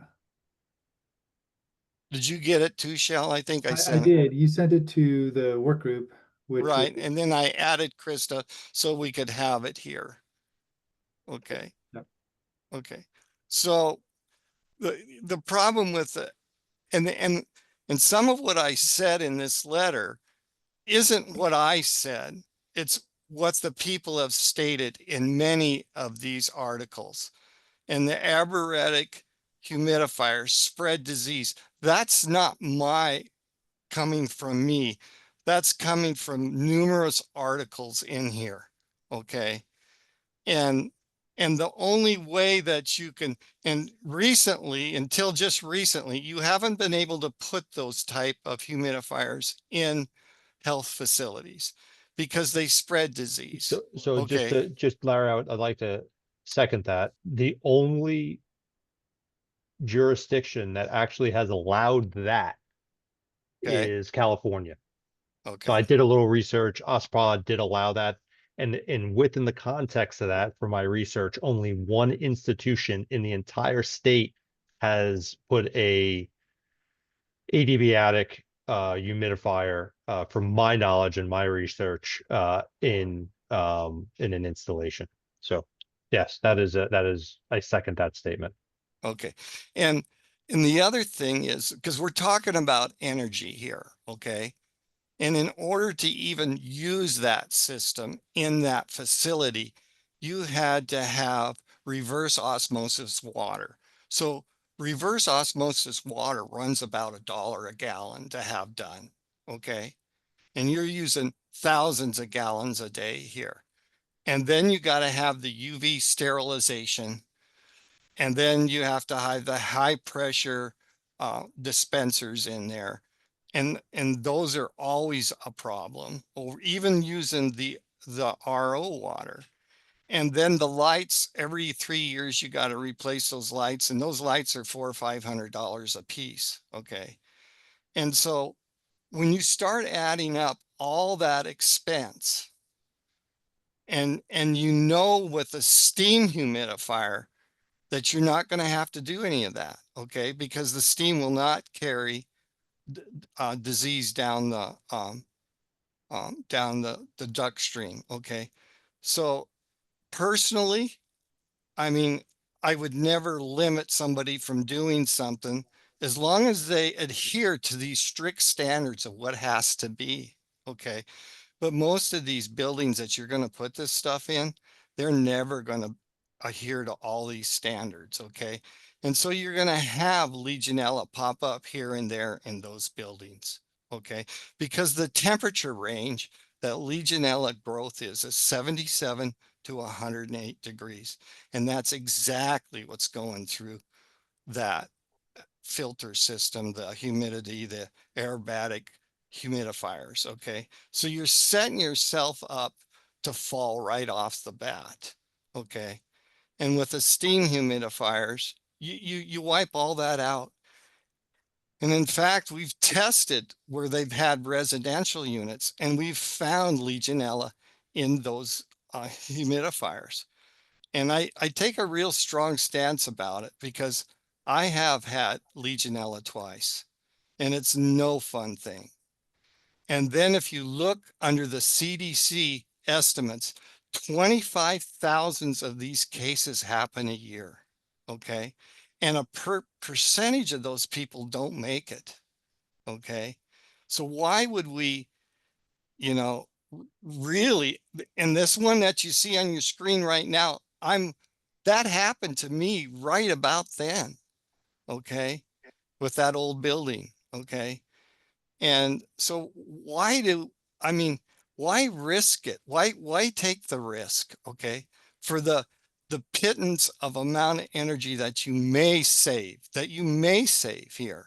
Now, if you look at the information that these people preach about, they don't talk about the cost of all this other stuff that's required to make it a safe environment to use these humidifiers. Okay, those costs are not put into that system.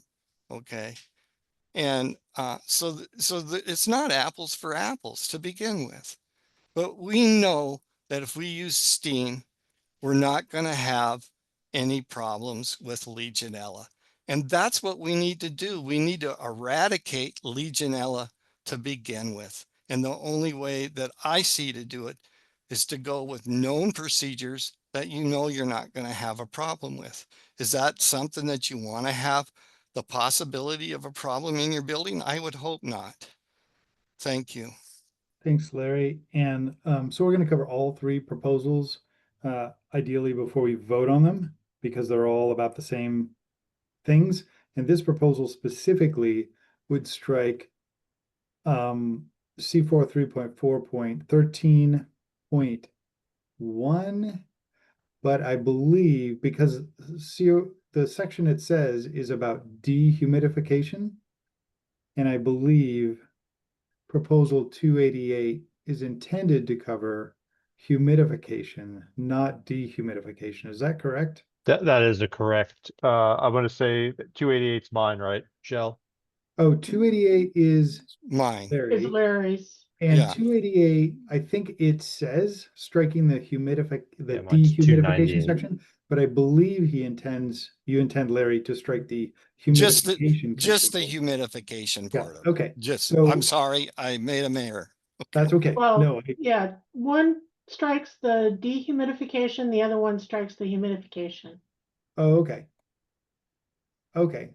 So 288 strikes Dehumidification. and then is the next one strikes 281 strikes humidification. Okay. And then we'll go to Eric's shortly. Go ahead, Eric.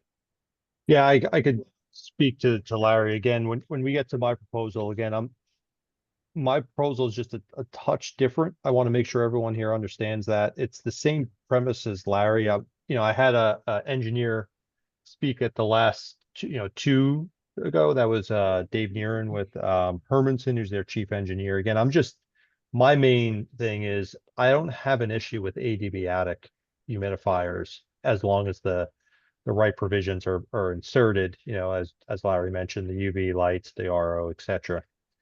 It's just to give the mechanical engineers in our region in Washington State the ability to use electric steam. That's it. That's my main thing when it all comes down to it. And I did put laboratories where humidification is required.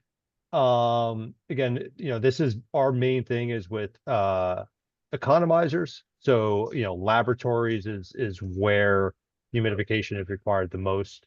And I did strike chapter 20. I remember doing a little research with the team on the healthcare. It's just, I did a general statement for all healthcare facilities, which I thought would be fair, that's where, again, that's the Legionella component. So with that, I know there's multiple humidification, but again, mine's basically very simple. It's just use electric to steam type. The amount of energy efficiency that you're gaining, I think, gets trumped by the safety items and the ease of use to how to put humidification in. That's all. Thanks, Eric. And then just to cover all of them, Larry, you had a proposal that would strike dehumidification. That was probably a mistake. That would be a mistake. Okay. Okay. So that's 288 is about striking the whole dehumidification section, which is the 0.1. It's the yellow right there. Strike the whole dehumidification controls section. I think the green is, I was going to keep the green. I had written all that down, and I see the yellow is what I want to keep. I want to be able to put 50% humidity in east of the Cascades and west of the Rockies. We need that humidity in our air, even in the summertime. That's what I really want. Okay. So what you're looking for is a friendly amendment to C4 3.4.13.2, which is the humidification, where it says humidic-static controls shall not use fossil fuels above 30%. What you're looking for is above 50%. Is that correct? Above 50%. We don't need it above 50%, and we shouldn't be using it unless you have a specific need, like a bread place. I mean, in when the dough's mixed and the dough's in the what we call the canoes, they bring that humidity level up in that area up to 80%. Okay. Yep. So, and then I just talked to the brick people, the CMU block people. I thought they baked the blocks. They don't bake the blocks. They run high pressure steam into the blocks to cure the blocks. Okay. No, but that would be a industrial right. use. I just want to be able to do all this stuff. Yep.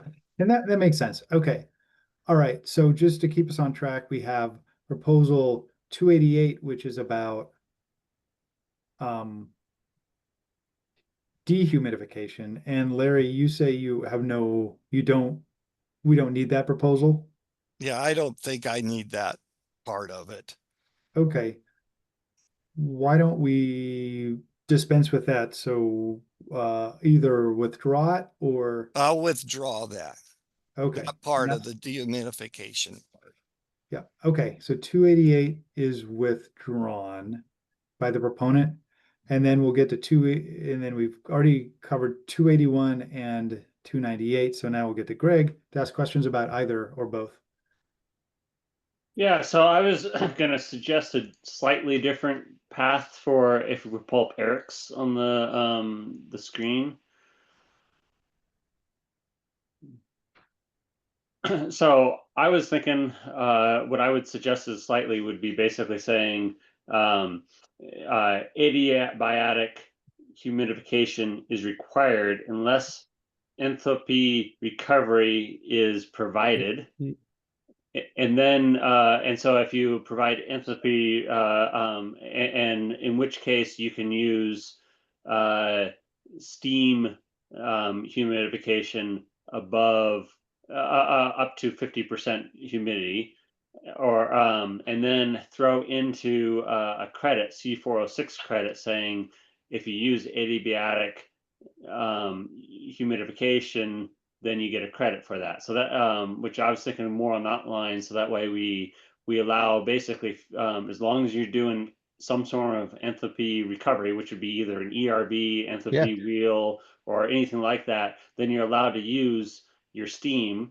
So we're not restricting that. But then when it comes to if people do provide, we're still providing motivation that even with the enthalpy recovery, you're still getting a credit if you do adiabatic, if you can. And then we wouldn't have a need for exceptions because we're not restricting anyone from doing steam. It's just they're forced to put enthalpy recovery if they're doing steam. The only issue with that, Greg, is that in laboratories, a lot of people do not do enthalpy heat recovery in their makeup air units or health because that's the enthalpy wheels. They'll do a fixed plate, which gives you it.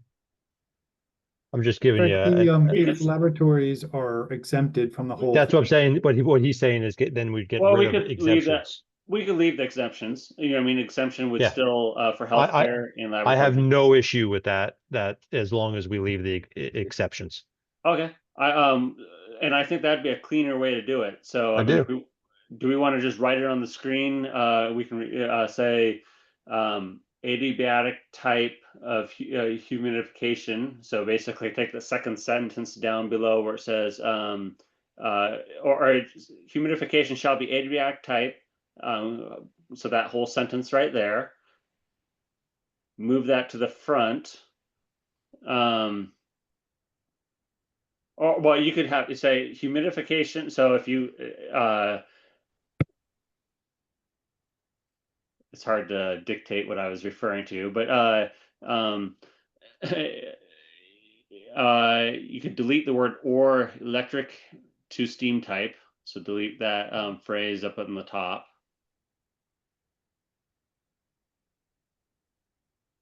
And then I think you missed the first part of the question where it says humidifier shall be of the type. So put that in the front. So it says humidifier shall be of the adiabatic. Oh, okay, you got that. Perfect.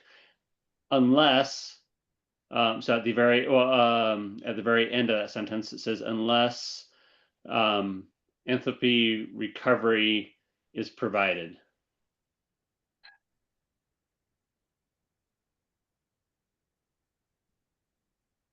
In which case, steam humidification is also allowed.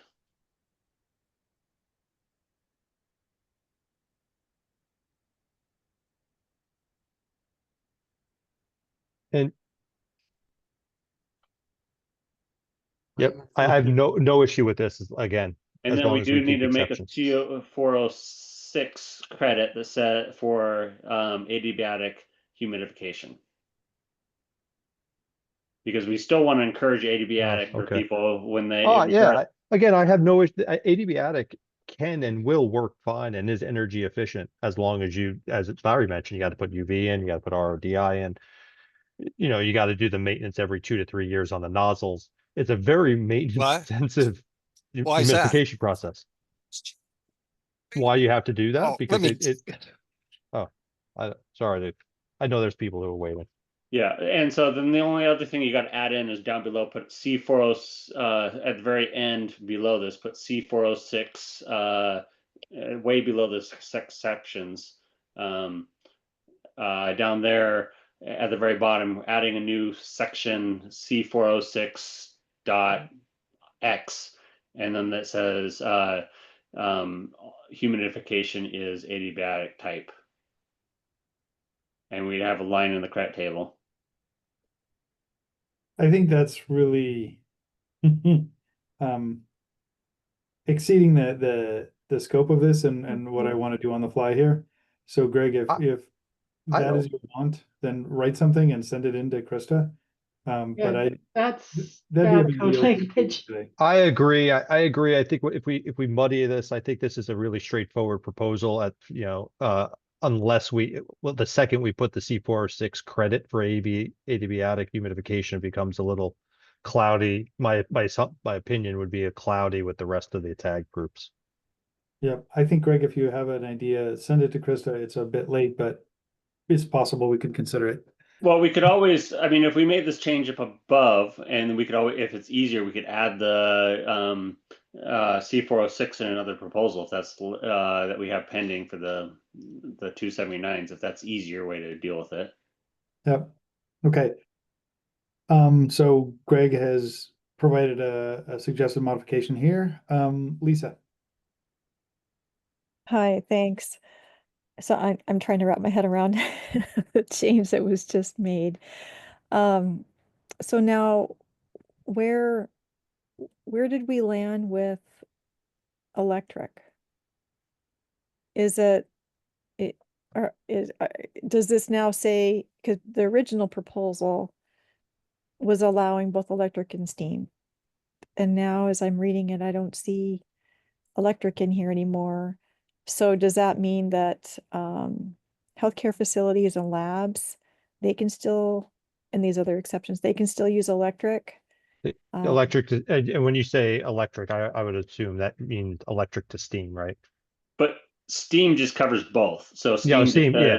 I got get more it. Okay. universal. Yeah. It covers Yeah. electric. Okay, now I get it. Okay, I was getting confused Yeah, there. there you go.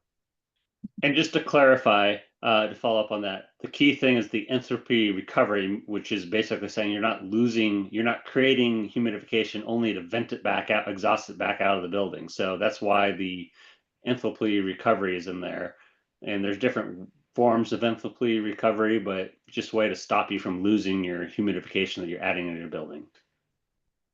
And just to be clear, if we were to go with this side, then we would be deleting the whole C403.4.13 that Larry's comments were on, right? We have to choose one or the other of these that cover the same I turf. think we do. Yeah, so this covers humidification, but it's not the same section that Larry's proposal covers.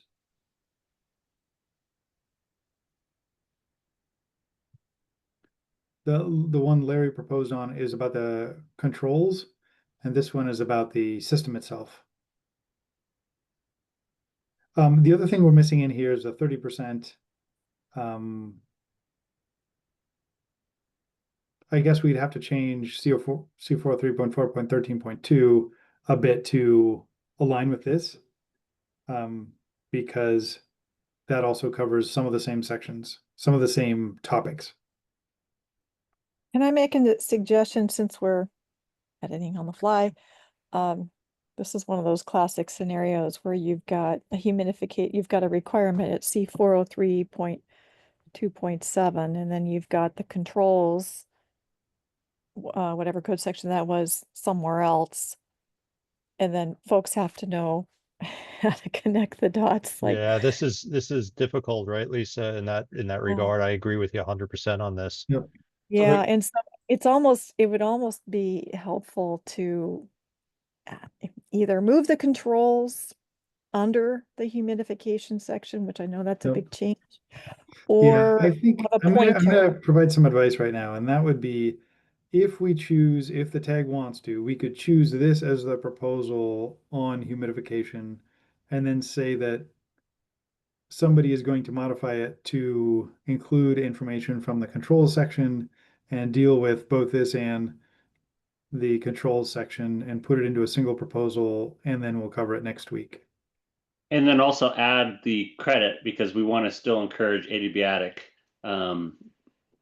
So credit, a C406 credit you're talking about? Yeah, so that way C406, so we can still encourage people to put adiabatic when they even if they have enthalpy.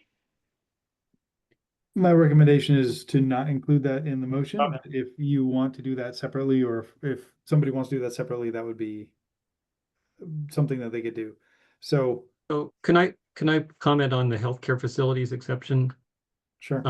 The healthcare facilities includes, optometrists and hearing aid installers. There's a huge range of stuff that are licensed healthcare facilities that this is not an issue for, and that's why that part that's struck was in there to start with. It says it defines certain kinds of healthcare facilities, hospitals and surgery clinics and like that where it's this is an issue. But otherwise, there's lots of things that qualify as healthcare that are no more dangerous than an office or a shopping mall. So Dwayne, I'll give her the reason. The way I look at it as a healthcare facility, if you're licensed by the state and you are a healthcare facility, say you're a dental and you're in the middle of Spokane, and for some reason that dentist wants to put humidification into their building for whatever reason, and now you're going to get limited by the energy code to have to put in adiabatic if it doesn't have, of course, an enthalpy recovery. So that's why I was thinking, I don't think you should limit anything that's regarding healthcare facilities around the state, as long as they're licensed by the state. But you're right. Yeah, there's you could have it up top. You could have a dentist. You could have a ear and throat doctor. But if the owner deems that they would like humidification for whatever reason, they should be exempt and put whatever humidification that they feel safe for their patients. And that logic would apply to absolutely anything where people come into the space, right? The same logic, because a psychologist's office gets classified in that same thing. There's I see a where you, huge range. you're right, Dwayne. I'm not trying to say So there's not a this huge is- range, but We should have an exception for those situations where there is an increased hazard, which is those ones that we had identified there by the WAC sections. Okay, I am going to suggest that we need to correlate this to the control section and that the tag make a recommendation to itself that this is the proposal that we'd like to move forward with in lieu of 281, and that we will discuss it again. Maybe not next week, because next week we have a meeting 5/9, and then the next meeting after that is probably 5/23. So that we then postpone this until 5/23 and have a work group correlate this with the control section. I'll motion to postpone to the week that Chell suggested, and that we move forward with this one in lieu of the 288. And we do and also that includes moving the control section underneath this proposal. So can I ask a question about your motion? When we're looking at the other part, the 403.4.13, humidification and dehumidification controls, which has humidification, and control interlocks, that we're going to as part of your motion, we're going to maintain these, but adjust them to fit that language that you just came up with. We'll look at modifying. Well, I mean, there'll be some discretion for the work group to modify as needed to make, I mean, for clarity. So, and to make it work. Yep, and that was to disapprove 281, not 288, which is, you said 288, but with 288 was withdrawn. I think you meant 281. Yeah, 281. We select this one as our vehicle in lieu of 281, and yeah, and then I mean, back to what you just said, the this controls thing will move as the work group sees fit to adjust it. So not dictating, giving the work group freedom to bring back the proposed changes. Okay, so we have a motion, and the motion is to do what Greg said, to have a work group to move forward with this one, to disapprove 281, not to approve this one, but to move it to a work group and reconsider it in a few weeks. Is there a second for that motion? Second. Okay. Further discussion. Dwayne and Larry, your hands are up. I just want more humidity in all our buildings to that 50% level. Okay. So we all are healthier people. Thank you. Thanks, Larry. Okay. Who wants to be on the work group if we approve this? Eric Bedell. I'll be on it. Greg Johnson. Okay, and who wants to lead the work group? Eric Bedell. Okay, thank you, Eric. And I heard Dwayne say yes as well. Yep. Okay, so I heard 4 people want to join the work group. Okay. Larry Awesome. Larry said too, so. Yep, I heard Larry, Greg, Dwayne, and Eric. Okay. And go ahead and add me to the email string as well. This is Lisa Rosenow. Thanks, Lisa. Thanks, Lisa. And actually, could you add me as well? I'm Shell. interested in this. Okay. So wait a second. I got Lisa, Greg, Dwayne, Shell, Larry. Is that correct? Yes. Sounds right. Okay, thank you. All right. So the motion has been stated a couple times, postponing this one, disapproving 281, and other things. All in favor say yes. Yes. Yes. Yes. Yes. Any opposed say no. Okay. All right. Thank you. We are at 12:15. 12:15 is a good time to take a lunch break. So I will see you at 12:30 to continue. Thanks, And everybody. Shell, when we get back, could we go back to that one that I was going to postpone for an hour? Yes, we will. Yep. Sorry, this is Lisa again, and let me know if you want to bring up 152 again. Yeah, I put up that one at the very end, and we might not get to it. Okay. All right, see you all 12:30.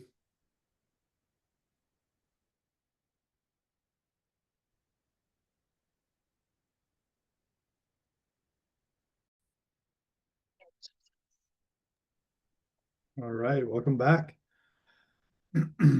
We are off to a 176R by Dwayne.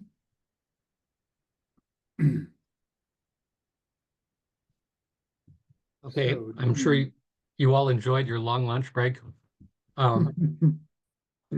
So going back to the proposal, I was freaking out when we were changing things, but no, none of those changes we were making needs to be made.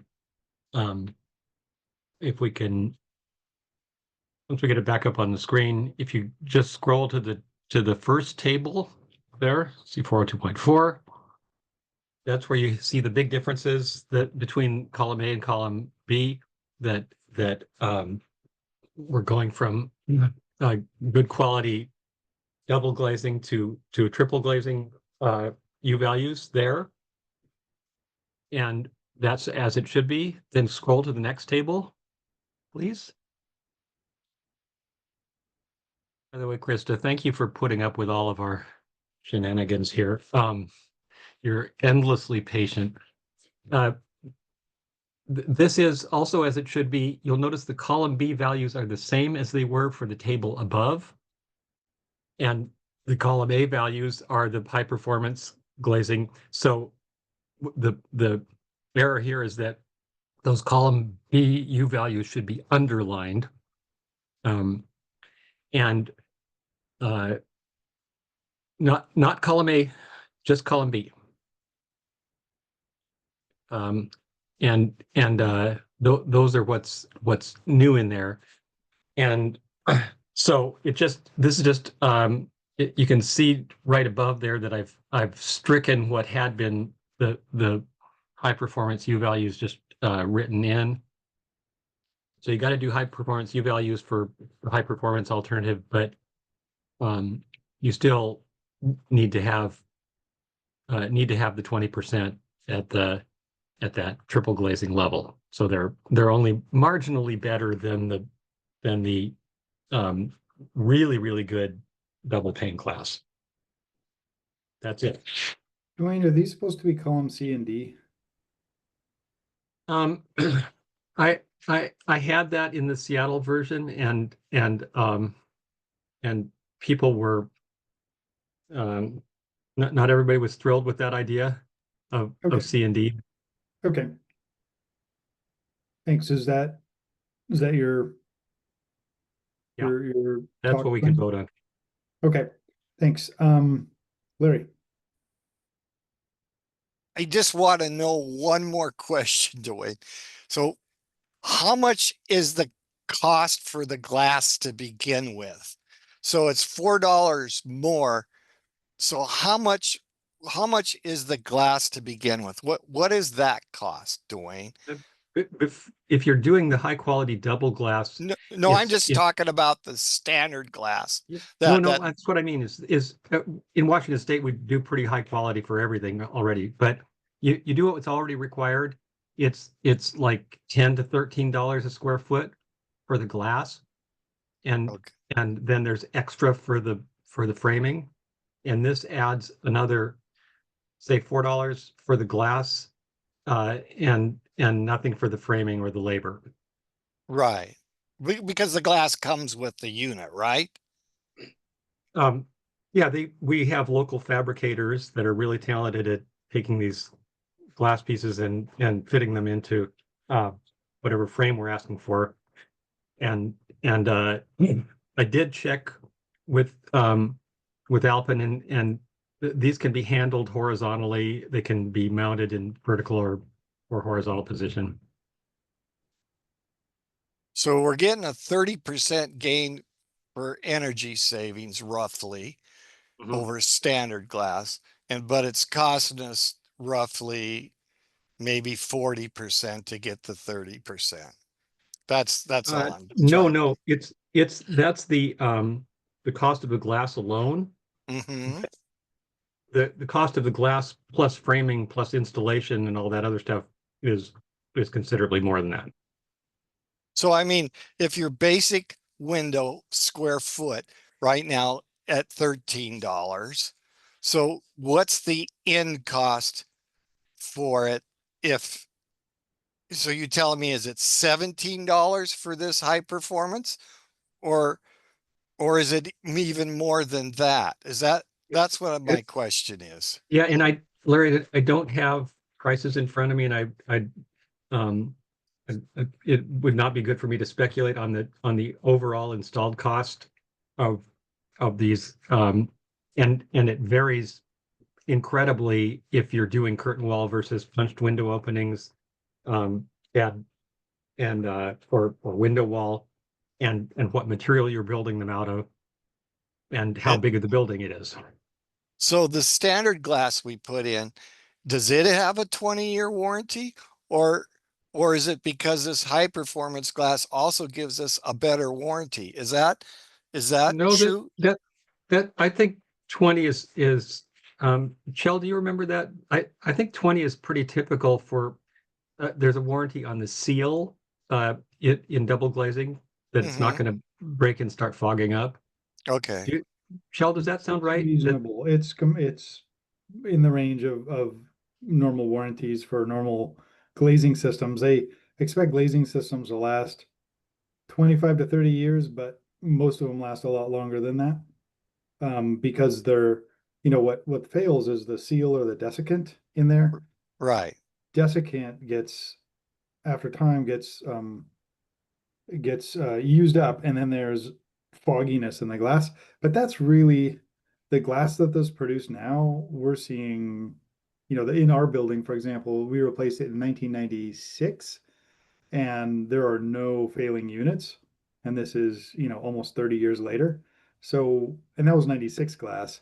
So the glass we buy today, it might be warranted for 20 years, but it will last 40 or 50 years just based on, manufacturers getting better at sealing and putting in the right desiccants and that kind of thing. Okay. Thank you. And like for a curtain wall system, it'll be, you can buy stuff for maybe under $100 a square foot of glazing installed, but it's going to cost more than that for most curtain wall systems we're looking at. Lisa. Hi, thanks. Just wanted to make one comment with regards to just envelope enhancement or envelope strategies in general. We are talking about the added cost of this high performance fenestration. However, being an envelope measure, it has the unique benefit of if we get better performing glass, then potentially you might have lower cost mechanical systems because you are countering some of the loads. And so, those numbers aren't being discussed today, but it is definitely something to take into consideration when we consider the cost benefit of a strategy like this. Thanks. Thanks, Lisa. That's correct. Yeah. Irina. Yes, Lisa, great point. Yes, it will reduce the mechanical cooling loads, but if mechanical engineers care to pay attention to updated U factors. On the question of failing seals, Shell, you're describing probably typical airfield IGUs, what you see nowadays that many IGUs have enhanced performance because they have argon fill or krypton fill.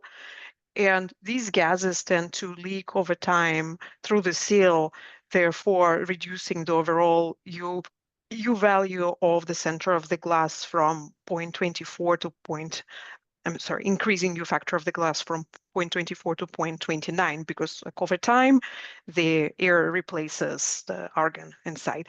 So the thin triple pane IGUs that Dwayne was mentioning before, they have a better seal that they can guarantee that the argon will not leak over time.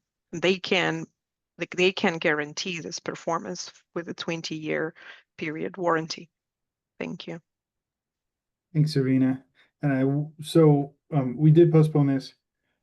We had a motion before we postponed it to approve it. So that motion is still existing.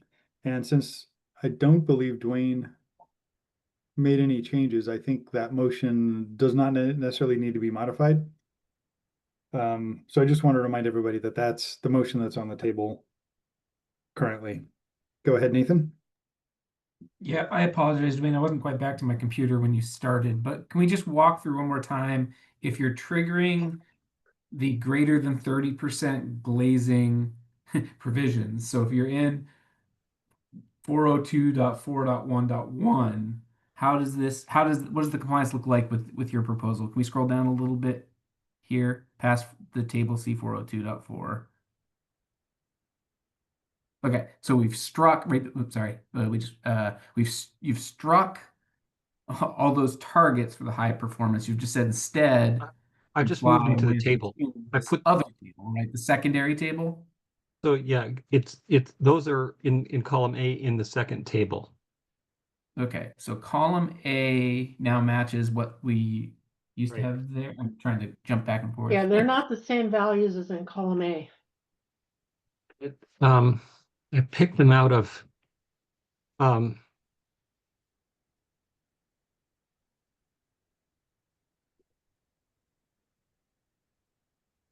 thought I picked those straight out of the existing draft. Dwayne, I was thinking that this was my point where in the current C4024112, it doesn't have the same breakdown of operable versus fixed. So this section was a little out of whack anyway, because it didn't have two different values, right? It just had the single value. So maybe that's where some of the confusion's coming from. I'm trying to get back to where we had that high performance. And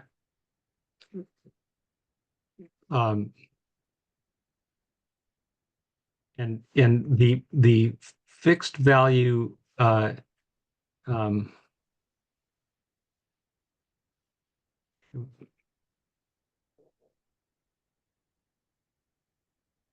yeah, well, sorry, that is my intention. Okay. Thank you for Yeah, so catching that. let's maybe talk it through, right? So if you want to be more than 30% glazing, you would have to refer to this table, and you're saying column A should match whatever the current draft has for what was previously in C402.4.1.1.2 high performance fenestration. And to that, I've added some slightly better values or slightly less restrictive values for operable. So instead of, because I've got 0.22 and 0.23, but it looks like it should be 2.3 and 2.4 for those bottom two in the table. Yeah, if you look at the current integrated draft, going from top to bottom yeah, I guess they're right there. Right. From top to bottom, it's 0.31. Well, and then there wasn't an equivalent operable section for the 0.31. Yeah, so it would have been enforced as both fixed and operable would have to be 0.31. What are you looking at where there's not an operable? For Class AW, there's operable. What are you saying? In this section, in this high performance, see where it says Class AW rated vertical curtain walls and site built fenestration products. It doesn't. It says fixed, and the next line says operable. And then the next line, yeah. Let's see. So we do, in fact, just to make Got it. this cleaner, we should get this fixed. So right now, where if we could just go back to that to the table and fix that, we'd put in column A where it says 0.26, we'd put in 0.31. There we go. And for the next one down, I say we should put in 0.33 so that we have a little wiggle room for people that are doing operable there. And then wait a minute, instead of 0.36? Yeah, and actually that was 0.36. okay, yeah, we can do 3.6. Yep. Yeah, 0.36. I was All right. mistaken. And then we're doing, instead of 2.2, we're doing 0.23 and 2.4. Okay. And then the Now column this- B values are the 2, same 4. between the tables, and that's Yep. imperfect, right? Yeah. Yep. Sorry Okay. about that. Okay, so That's- you're modifying your motion, Dwayne. I'm modifying my motion. Okay, to include this. And who was the second for Dwayne's motion from an hour and a half ago? I think that was me, Kim Barker. Okay. And you accept that as well? Yes. Okay, so the motion is to approve as modified this proposal. We're still discussing it. So go ahead, Greg. Yeah, I was just going to say that I'm really a big fan of envelope measures, and I would and want to save energy. But I don't view this proposal as doing that because I mean, if this proposal said you had to use high performance glass for all skylights, I'd be all for it because we lose most of our energy through the ceiling. If it was to lower the total average UA, which would give you the same energy savings, just pick a lower number, I'd be all for it. If it was to make a energy credit to do high performance glass, I'd be all for it. But instead, what this is really doing is just saying, we just want you to take a portion of your windows and choose something as a token merely for the, not for the purpose of saving energy, but rather because people aren't choosing high performance windows and we just want to get you used to it. So if you install a triple pane glass or a vacuum insulated glass or something like that, then just as a token part of your project on a small portion, then great. And I don't see that as really, I'm failing to see the link between making someone throw in a token window to really moving the needle versus if we were to switch it to either an energy credit or a skylight, that would move the needle. So. Right. So I was, you know, I toyed with the idea for a bit of just having 100% of glass be triple pane, but becomes a problem with retail glass and some other things. And so this is that you made the statement that this saves no energy, that it's just a token gesture. It saves energy for sure. And once we're on that train, maybe there will be people who do pick one of the envelope measures. Since they're already getting some triple glazing and it's not that expensive, they could use that for more than 20% and get and get C406 credits for that. But changing the industry that has so many players, some of which are quite small operations, just needs I think a stair-step approach. And I don't think that if I were to say everybody's got to have 100% very high performance glass, that that would fly. So it's the step we got to take, I think, to get to really wrap up our envelope, and it's not the whole step, it's the first step. What if you said 100% of all skylights had to be high performance and then make the rest of it just energy credit? Because then that would, and if you did that, anyone who's putting a skylight would be forced to get used to it, and that would make a big difference because we lose most of our heat out of the ceiling roof. Well, I think that the percentage of skylight area built in Washington State compared with this percentage with the area of uh, vertical glazing is very tiny. I do have a proposal that'll come up later to improve the U value of skylights as well. I'll be 100% supportive of your skylight improvement one. This one I'm just having to, I mean, just the way you've implemented it. You know what I mean? Like I see a few other ways that would get me on board, but I'll definitely support your skylight one.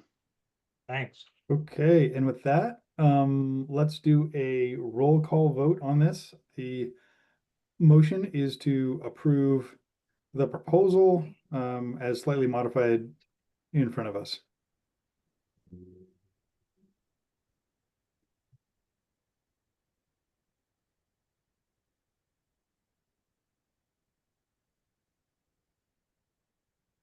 Does help if I unmute.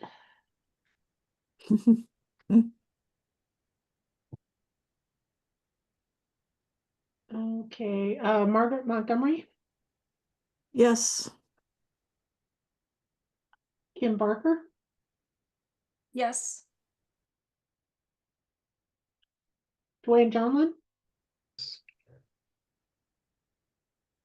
Eric Bedell,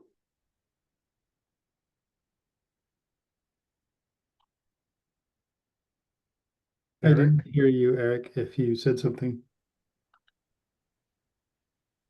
Maybe gone again. I think he said he had to leave after a certain point. I thought it was 1:30, Yeah, that's what I remember too. and he's still on the list. Maybe we can try him again at the end of the roll call. Sean Bigg, Yes. Greg Johnson, No. Nathan Miller, No. Irina Resputness,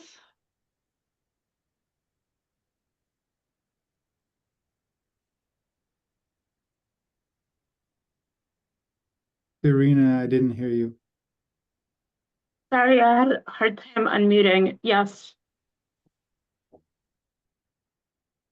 Ian Casey, No. Shailesh Desai, Yes. Larry Andrews, No. Lisa Rosenau, Yes. Irina Sesarova, Yes. Brett Conway, No. Luke Howard, Yes. Marcus Verta,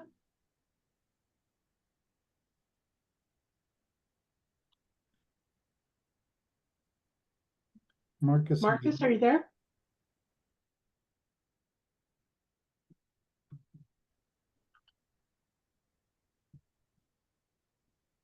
Alessandra De La Torre, Yes.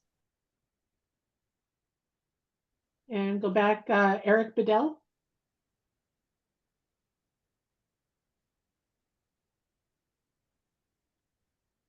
Marcus Verta,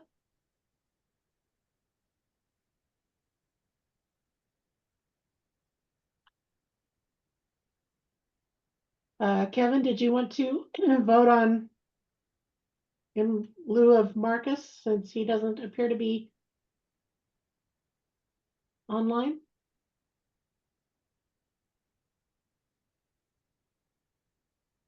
Kevin Charup, are you here?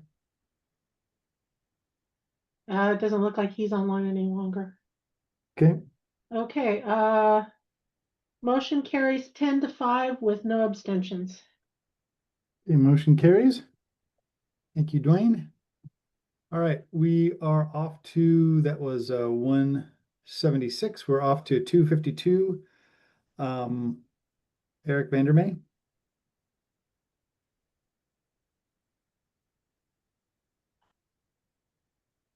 Eric, are you around? I am around. I'm just trying to get my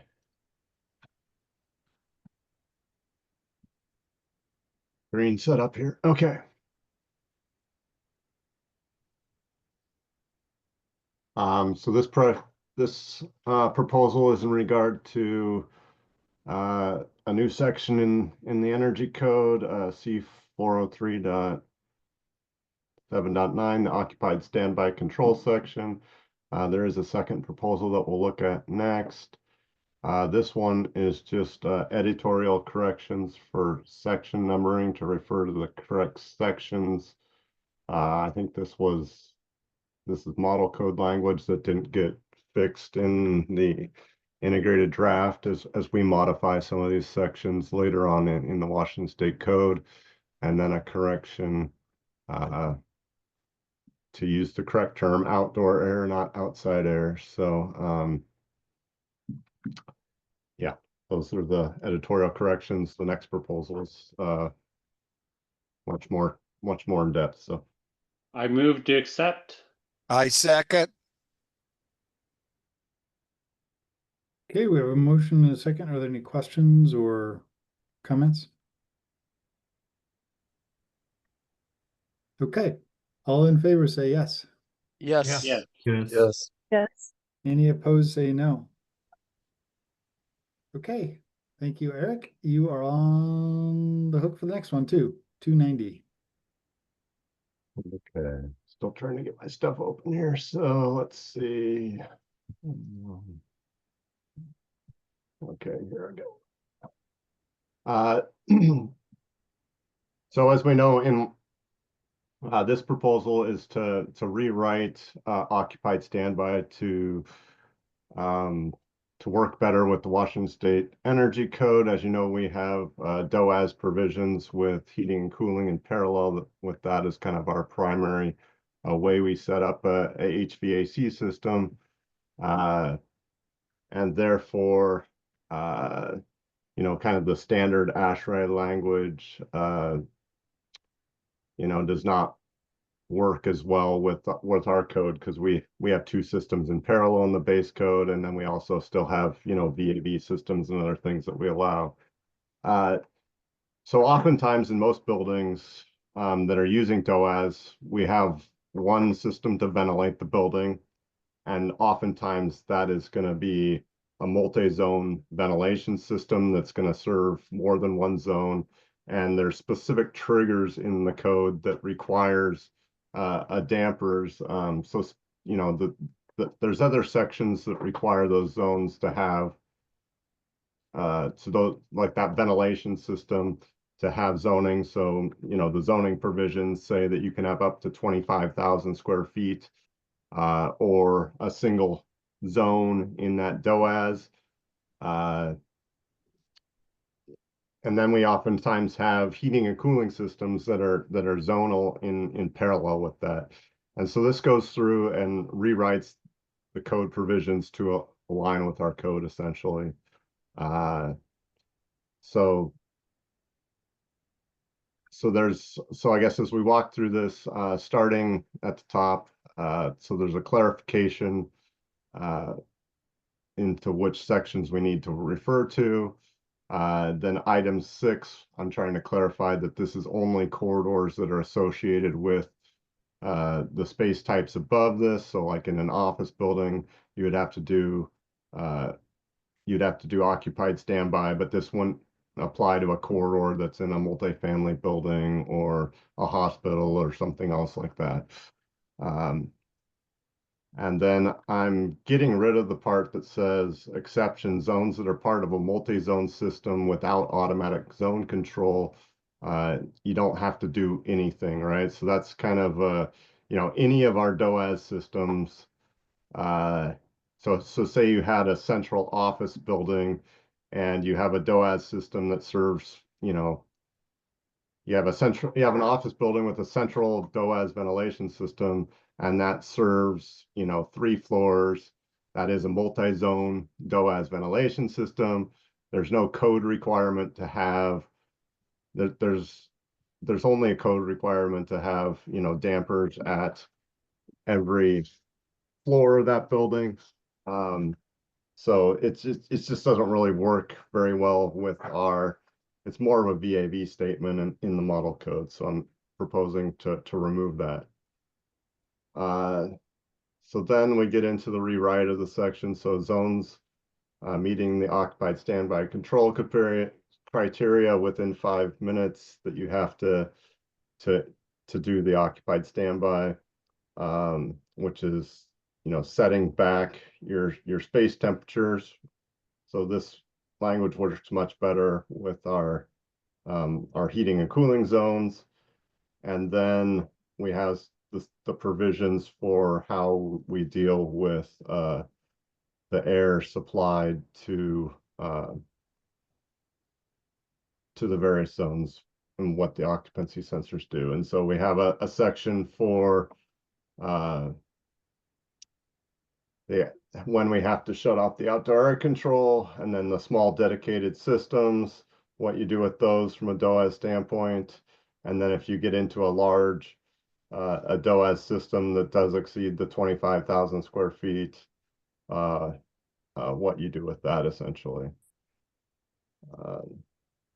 It does look like we have some mixing and matching of language, so it could be some editorial cleanup in here that I missed, but this was a 2021 Seattle provision that didn't end up getting into the Seattle code. So, and then item 4, it looks like we got the corrected reference there. And then the exception for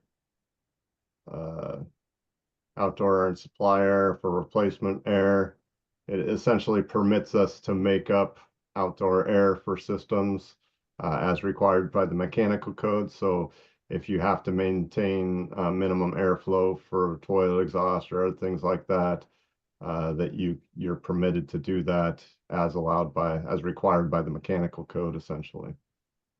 And then we keep the multi-zone system controls for the VAV systems to when they have to do it. So if you have VAV boxes everywhere, you have another layer of control that's available.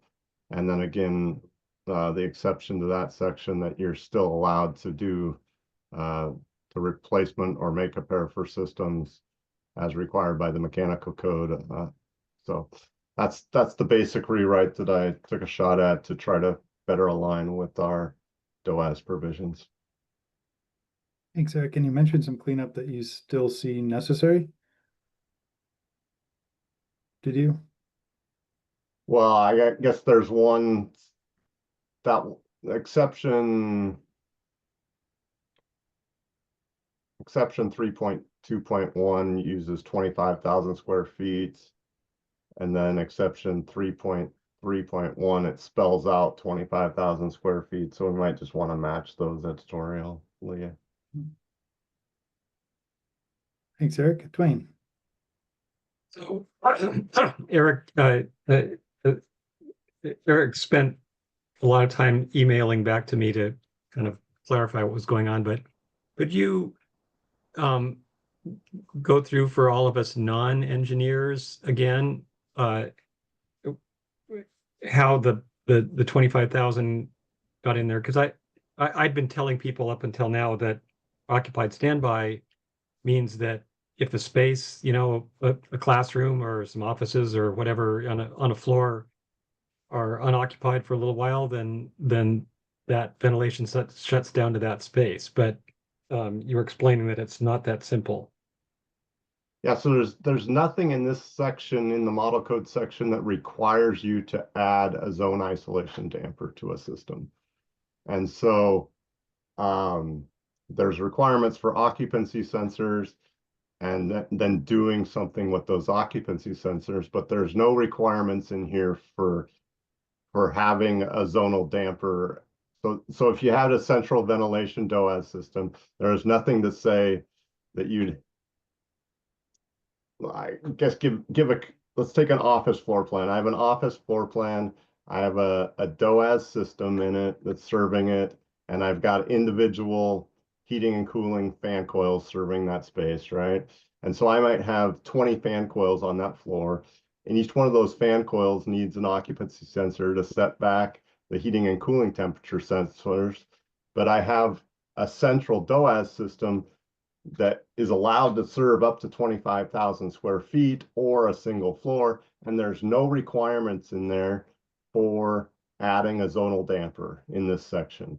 And so essentially the way our code's written, I'm gonna do my temperature setbacks at my zonal systems, but I don't have to do anything at my DOAS system because it serves 25,000 square feet. So those requirements come from section C403.2.1, which is where the code requires zonal dampers, and it says you can have an HVAC system that's up to 25,000 square feet in area or serves a single floor of a building if it's less than 25,000 square feet.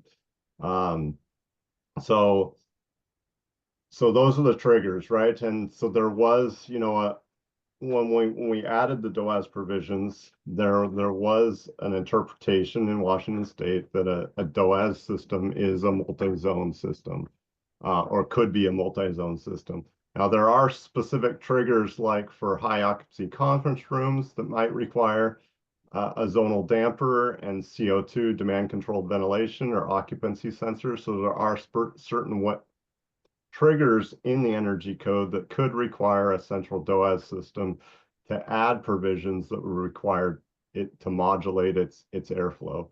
But this section itself does not contain any requirements as written in the model code for adding any of those control dampers. But for like a VAV system where you have a central VAV system and you have dampers that control both the cooling and the amount of ventilation in it, then there are specific requirements in this section for how you control those based on the occupancy now. So it's really a section that was more written for VAV systems than for if I could just systems. If I could just do a follow-up. So the can you tell us would this occupied standby mode where the ventilation was shut down to minimum only kick in, say in an office floor, if the whole floor were empty, or in a classroom, if all the classrooms on a floor were empty, that's the only time you'd get occupied standby mode? Yeah, what I'm saying is the way the model code is written, there's nothing that requires you to zone your ventilation system. And so yes, you could easily program your logic to say, yes, all the zones on my floor are now empty. I'm going to turn off my ventilation.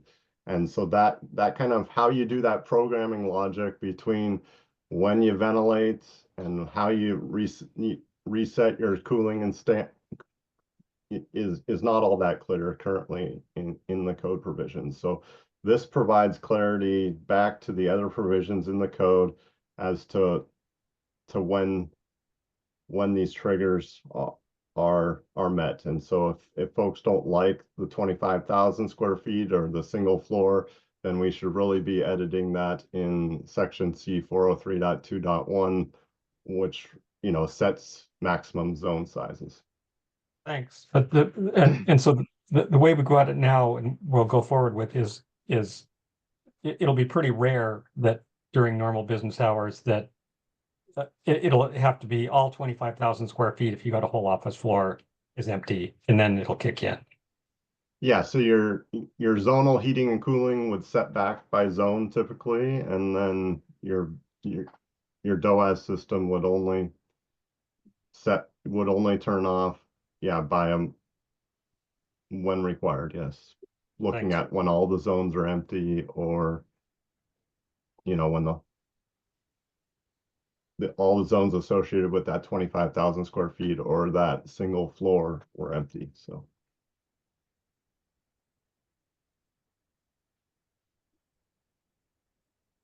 Okay, thanks. Lisa? Hi, thanks, Eric, for this proposal. So I just making sure I'm understanding how these provisions layer on top of each other. So the DCV provision, C40371, that would essentially be additional controls at the individual zone level, only in the cases where those spaces where the occupant load is greater than what, 15 people per 1,000 square feet. So that would be controls that would be in addition to this. Is that right? Correct. So if you had a single office ventilation system and you do have a high density conference room, those provisions would say that conference room requires DCV. It also might require an occupancy sensor already, so that would trigger having some sort of control on that ventilation system to modulate or regulate the amount of outdoor air. And so that would be, that control piece would be there. And so, you know, when that conference room goes unoccupied, you would have the hardware there to be able to, you know, shut down that zone and just supply the rest of the office floor plate. And so that interpretation of how the DOAS provisions from the 2015 code for Washington State, you know, would still apply to that. There's kind of no change there with the system. So Okay, great. And then I have a tiny editorial request. I think further up, I think you use the word room, and maybe to be consistent, there it is. Would that be space type or room?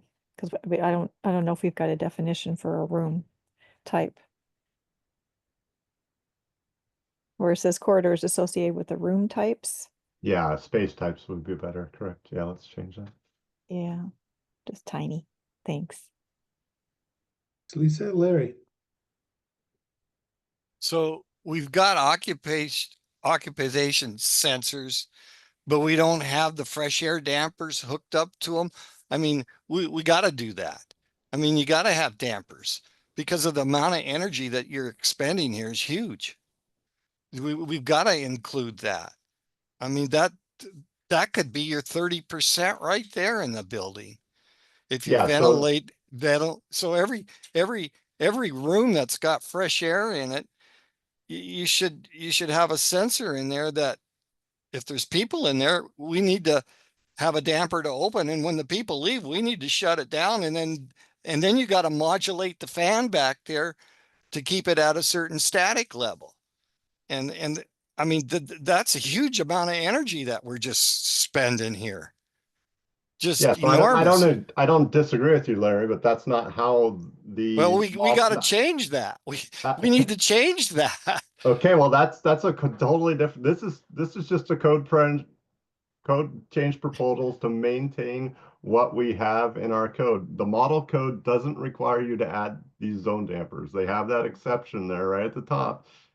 You know, but we got to put them in because it's like the Titanic. You got a big hole in the side of the ship and she's going down. Yeah, well, that's a much bigger proposal that somebody has to do with the whole cost benefit analysis. But this is it's a no-brainer. You know that. I mean, it's that would pay back in nothing flat.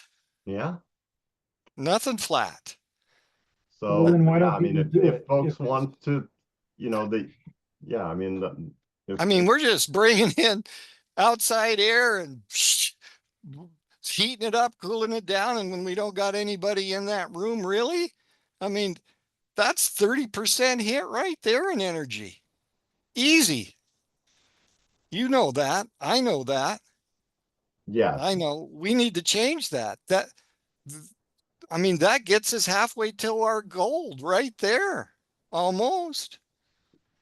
I don't disagree with you that there could be a proposal to this. There could also be a proposal to require good zoning in buildings, right? But nobody's attacked that either in the last 15 years. So well, can we add it in here? Is that possible, Shell?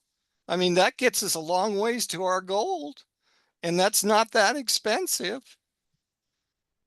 Well, I mean, a code proposal usually needs a cost analysis of it. Someone needs to run some numbers. And then, what building types does it affect? Does it affect every building type or just a few? Well, if it was just this, it mostly would affect office because that's the space types, I guess, office and classrooms, right? So it would affect a couple building types, but yeah, that would be that. Yeah, whether you do that in this section or you do that in section C403 dot whatever it was, 2.1, the zone isolation section. Yeah, that would be another code proposal, I think. So Motion to approve as modified on the screen. I'll second it. Yeah. Okay, we have a motion and a second. Is there further discussion on this code proposal? All right, all in favor, say aye. Or Aye. yes. Yes. Aye. Yes. Aye. Yes. Any opposed, say no. All right, thank you, Eric. That motion passes. We are off to 275. Got John? just one Go question, ahead. Eric. Yeah. What do we do after 25,000 square feet? Because you guys over on the west side got lots of buildings like that.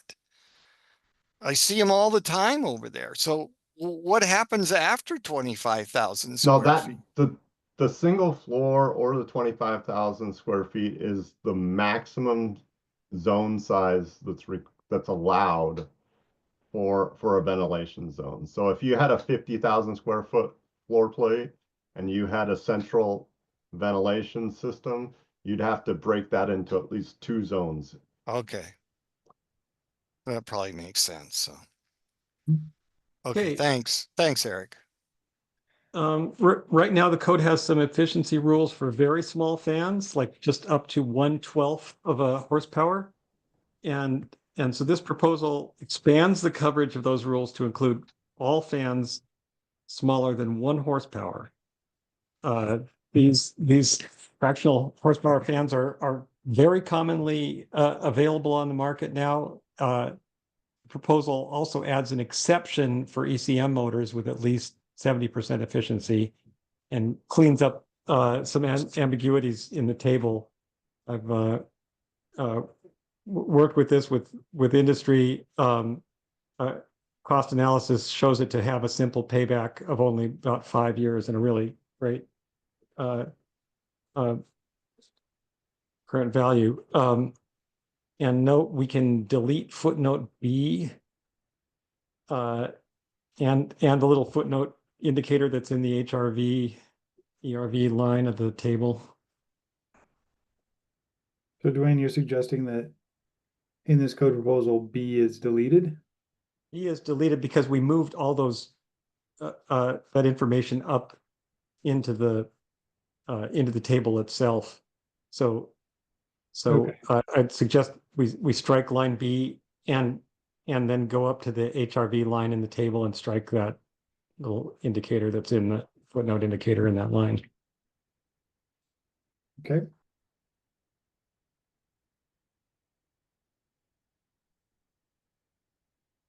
Are there questions, concerns about this proposal? Go ahead, Greg.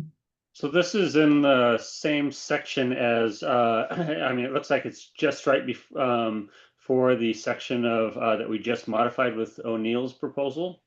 I just wanted to confirm because I didn't have a chance to confirm it. This reduces the 1 horsepower motors. We were already talking about 1 horsepower motors in O'Neill's, but there isn't any conflict here, is there? I don't think so. And it's everything below 1 horsepower. And so it just broadens the scope of that requirement we've had in the code for several cycles. Okay. And then why didn't you provide 100 pages of supporting documents like Nick did? I'm just not as smart as he is.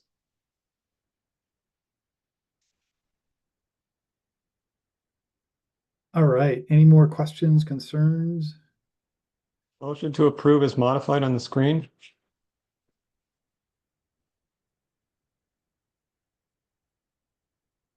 Anybody want to second that? I'll second. Thanks, Lisa. We have a motion to approve and a second. Do you want a few more minutes to look at it, or not seeing any hands up with questions? Go ahead, Larry. Back just a little bit there.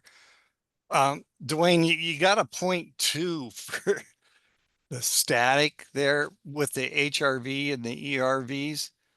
I mean, they is that Yeah, I've I was never- working with industry people, and that's the applicable standard. Yeah, we push a lot more than that through there though. Well, So are these that's fans are current HRV and ERVs that are out on the market? Can we get these fans for them?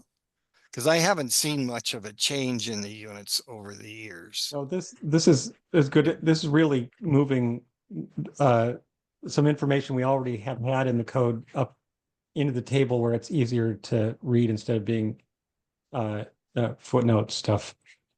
So we haven't made any changes on it yet, unless we've seen that we can achieve it, right? This is all standard off Okay. the shelf equipment. Thank you. Thanks, Larry. Okay, we have a motion to approve in a second. All in favor, say yes. Yes. Yes. Yes. Yes. Any opposed, say no. Okay, motion passes, and we are to another Dwayne Johnlund proposal. And we've got another 3 of them in a row. So 197. Yeah, you can get me off the calendar as quickly as possible here. I believe that actually Eric Vandermeer brought this one into the Seattle code, but it's really just a clarification explaining how we should treat ducts that pass between conditioned spaces and unconditioned spaces. I guess they'd had questions come up about how you deal with it. And so it's these are, I think, fairly unusual situations, but like that first one is ducts within a conditioned space that are taking that are conveying air through from outside the space, and ducts that are in the space that are taking ambient air to and from outside for the condenser section of the heat pump. So this just clarifies what the insulation for those duct conditions is. Yeah, we've done that. I'll move to approve. Second. Good. Thanks, guys. Any other questions, comments? Okay, all in favor, say yes. Yes. Yes. Yes. Any Yes. opposed, say no. Okay, motion passes. 276, another Dwayne special. Okay. So high pressure ducts are currently required to be leak tested, but this proposal extends that leak testing requirement to include all ductwork that's located outside the thermal envelope. So running across a roof or in a garage or through crawl space or something like that. Because if you have duct leakage with ducts that are exterior, it's a real different problem than losing some of your warm air to the interior. Thanks, Dwayne. Lisa. I'd like to make a motion to approve. Second. Okay, we have a motion to approve in a second. Is there further discussion on this? Well, I was going to mention, excuse me, that Dwayne, this is a good proposal. This is definitely something we've actually had some jurisdictions ask us about this and have asked, well, why don't we test ductwork that's outside of the building? Because if it's leaky, you're losing your conditioned air to ambient versus the lesser issue where you lose it inside the building. So this is a good proposal. Thanks for submitting it. Larry. it sounds like a great idea, but how are you going to do it with a RT view on the roof? Well, I would ask that before you hook up the duct or set the unit, you know, because we're talking probably side discharge here, right? I would think that you should, in order to test it properly, you probably need to cap it off before you actually hook it to the unit and then seal it around the unit, because I don't know how, you know, you're gonna, if you hook it to the unit, how you gonna test it really? I mean, you see what I mean? Well, that's for your crews to deal with, Well, Larry. yeah, but but you can't have something that you can't do, Dwayne. I mean, there should be something in here that says, hey, we're gonna test this, you know, right up to the unit. You put a cap on it and then test it. But once you hook it to the unit, um, I I I know how they're built, okay, and they're gonna leak like a sieve out there at the unit, okay, and I can't help that because the designer, that's the way they built the unit. But I think what we should do is have, you know, provisions in here that, you know, we get it right to the unit, we put an end cap on it, and then we test it and then we hook it to the unit. That should be allowed, I think. So, because when you hook it up to the unit, the sucker's gonna, I mean, just sheet metal that's put together over seams. It's not gasketed or anything inside there to the outside, most of it. Thanks. I think we really need to have that if we really want to test it. Otherwise, we're going to be trying to buffalo people. Thanks, Larry. Eric. Yeah, to address Larry, yes, that's how we typically do it. That's what we do with the 3-inch and greater that's already in the code is yes, we're testing the ductwork, not the unit itself. So I don't think we need the practical means and methods. You know, in the code here, we refer to the SMACNA testing standards, and you know that's what we've been doing. So I think the code's clear enough as is.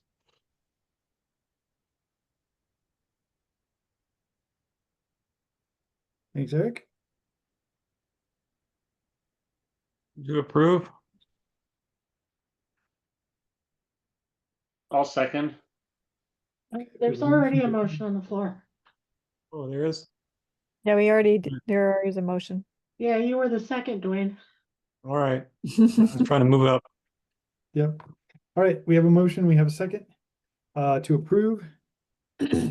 All in favor say yes. Yes. Yes. All opposed say no. Okay, approved. Thank you, Dwayne. We are off to another one, 277, which is also Dwayne. So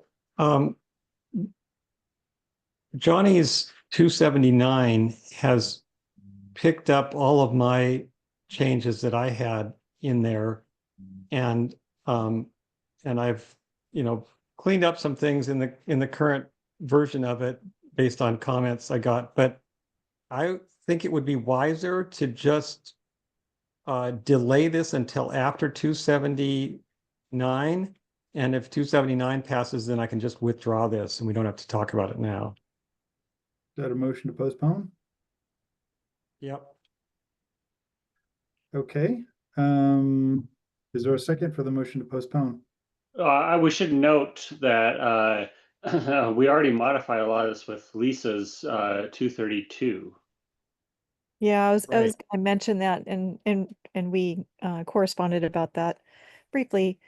And so, but some of the items, some of the details in Dwayne's proposal were not in my 232. So we want to make sure that we don't miss some of the additional content that he has here. And then also the next proposal coming up by Eric Vandermeer has some similar overlaps. So it seems like the thing to do is to take, I guess, 279 where 232 is already folded into 279 and then take Dwayne's items here that weren't in any of that and add them. And then the same with Eric's. It's kind of a strategy on how to make sure we get everything. We had a So- motion to postpone. Is there a second for that? I'll second. Thanks, Lisa. Okay. Did anyone want to discuss further, or otherwise we're going to postpone this until Well- after we cover 279? We'll work on 279, and then when these come up later, they might be used to modify 279 the way it is, so we keep it all in line. Lisa. Yeah, I was wondering, Drain, since there are a few details in your proposal that were not in 232, is there value in covering them today, or do we wait and then do that after 279? But I think it's up to the tag. I was just hoping we could save some time Sure. by not discussing things that are probably going to get hashed over next week. Sure. Okay. Sounds reasonable. Just making sure that the other ideas you have in here for like the point of use and, so items 7 and 8 and 9, those are the 3 that are unique in your proposal that aren't in 232. Just making sure that as a group, we all get a chance to consider those updates. All right, motion to postpone till after 279. All in favor say yes. Yes. Yes. Yes. Any opposed say no. Okay, postponed. 253 Vandermeer is up next.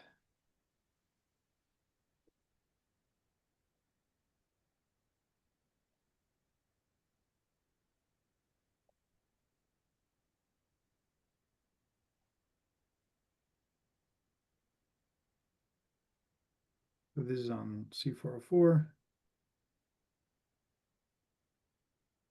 And covers similar ground. Eric, do you want to speak to this? Yes, thanks. Let's see, I'm trying to remember what this one is, sorry. Okay, so service the exceptions, so we're adding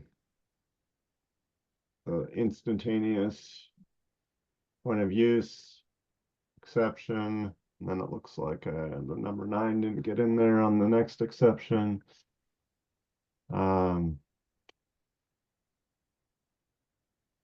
So then we have the unitary electric air source heat pump water heaters, like the small tank type A.O. Smith heaters that are extracting heat from a conditioned space, not directly from the outside for smaller applications. So those are, 2 different exceptions.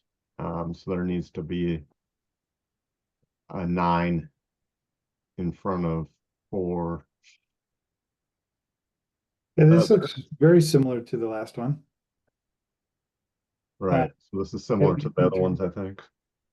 8 And looks go almost ahead. word for word as same as the last one. 9 looks like it's very similar, but there's a few words that are different. And then the last one had a 10, and this one doesn't have that. But then you also have some other stuff under C4 4.2.1.1. Yeah, so I think, the exceptions 8 and 9 are similar, so we'll need to resolve those with the other proposals. And then I do in the primary heat pump sizing summary section there, adding exceptions for clarifying that it doesn't have to be an air source heat pump, that you could also use, wastewater heat recovery systems, and then you could also use solar thermal systems, that it doesn't have to be either air source or ground source. Those would also be acceptable means of meeting the primary load. So Okay, so if we approve this today, Then 8 and 9 that are fairly similar to Dwayne's and perhaps Lisa's would need to get reconciled with whatever 279 Johnny has if that's approved, reapproved. But then the C404.2.1.1 might be new to that. Correct. Yes. And I guess so in the 2.1.1, we have wastewater, we have solar thermal, and then there's also other waste heat recovery. So I guess there's technically 3 options under that exception too. So. Okay, go ahead, Lisa. Thank you. Yeah, so this portion of Eric's proposal is different than 232 and then Dwayne's proposal because it covers this additional section C404.2.1.1. So I don't know if it would make sense to postpone the edits to C404.2.1, but go ahead and vote on this portion, or, just for the sake of getting this taken care of, leave that to the proponent to decide. How do you want to go about it? Yeah, I'm fine with breaking out this section. The other sections are very similar, so yes. Okay. And I have a proposal coming up in a few minutes that has, I think, exactly that same language that that's under the 404.2.1 because I think they both came out of Seattle code, right? Yes. Okay, so we might have similar language. Okay, I'm fine with if somebody wants to break up and approve part of it and postpone part of it. So I'd like to move to approve the items you see on the screen under C404.2.1.1 only. Okay. Is there a second for that motion? I'll second it with the request that we strike the word electric in there. So basically it would just be water source heat pumps. I mean, so we don't actually specify what type of heat pump. So, and other water source heat pumps. Would that be amendable, Dwayne? Are there gas water source heat pumps? If there's not, then it's a moot point, and if there is becomes them, then they do. So it's kind of just there's no need to specify what type of energy source for the heat pump. Yeah, there are gas ones now this year. And then in A, it also has the word electric too, that we just strike the word electric. So just as water source heat pumps.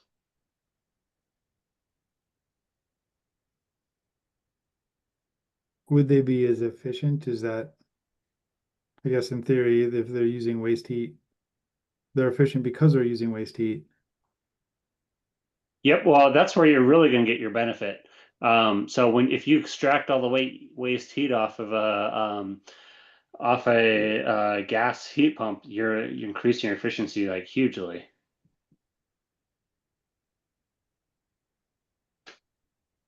Larry.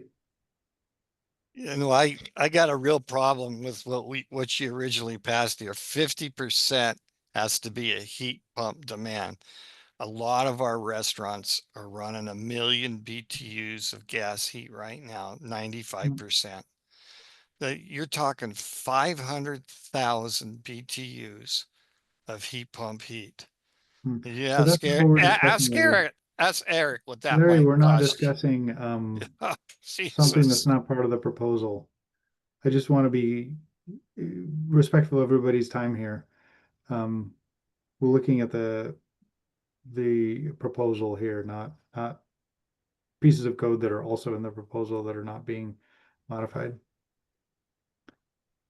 There are proposals, I think, that would modify that, and we have covered them in the past and we'll cover them in the future. Okay, so we have a motion to approve the C404.2.1.1 portion of this only. All in favor, say yes. Yes. Yes. Yes. Any opposed, say no. Okay.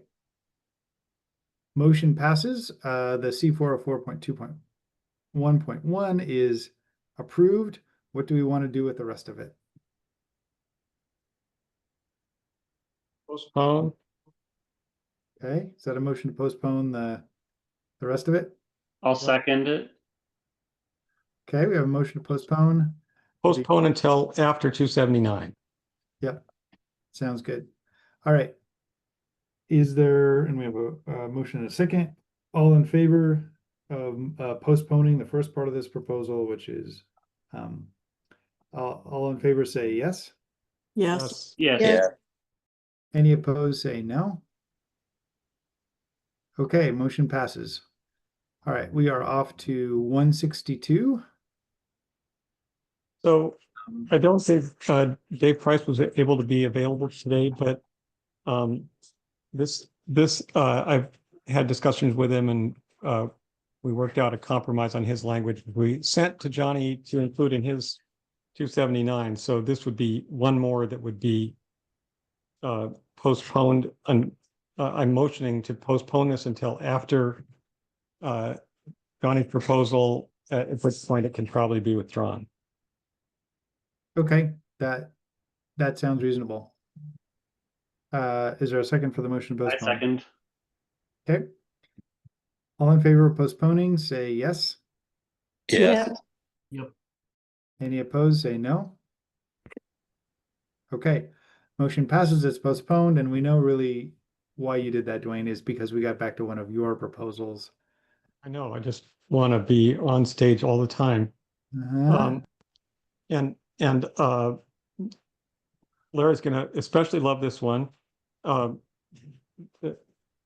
This requires the heat pumps for water heating to be sized to serve 100% of the load at 40 degrees, not just half the load at 40 degrees. To match the current Seattle requirement, it still allows supplementary heat at lower temperatures. The proposal also provides some clarification that wastewater heat recovery, solar thermal, and other, actually, we don't have to worry about the clarification on there because we just passed that exact language with Eric's proposal. So all we're talking about now is upping that proportion of the primary water heating that has from just half of the water heating at 40 degrees up outside temperature up to 100%. Thanks, Dwayne. And so we already passed 279, which would do some things. I'm trying to figure out how this fits into the whole puzzle we're working on as a tag. So this would say in the prescriptive non-fossil fuel version, it would just increase the size of the domestic water heat pump. It would mean that you have to have most of your water heating be heat pump at mild temperatures. You have to have all of it be heat pump at mild temperatures and most of it at low temperatures. Yep. Okay, I think thank you. I just wanted to place this in the context of where we are with 279 and other things that would change this section. Okay, Larry, go ahead. In a good sized restaurant, that's 84 tons of heat pump capability. Okay. Just an instance, we got the Golden Corral here in Spokane, just lost a heater. Okay. They run 1 million BTUs and they're having a hard time trying to come up with between $15,000 and $20,000 to replace part of the system. Okay. 84 tons of heat capability in a restaurant like that. I mean, you're going to have a substation right next to them. Okay. It's ludicrous to put somebody through such a exercise. I mean, it's just out of this world. 84 tons. So just to kind of give you an idea, 5 divided by, so you got 84 divided by 5 times 60.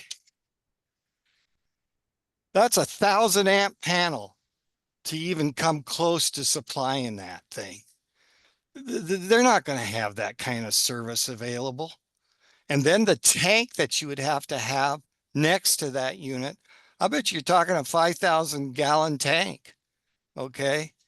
It's inconceivable to put, I mean, it's right now probably 25 bucks to eat there. You're going to pay 50 bucks to eat there.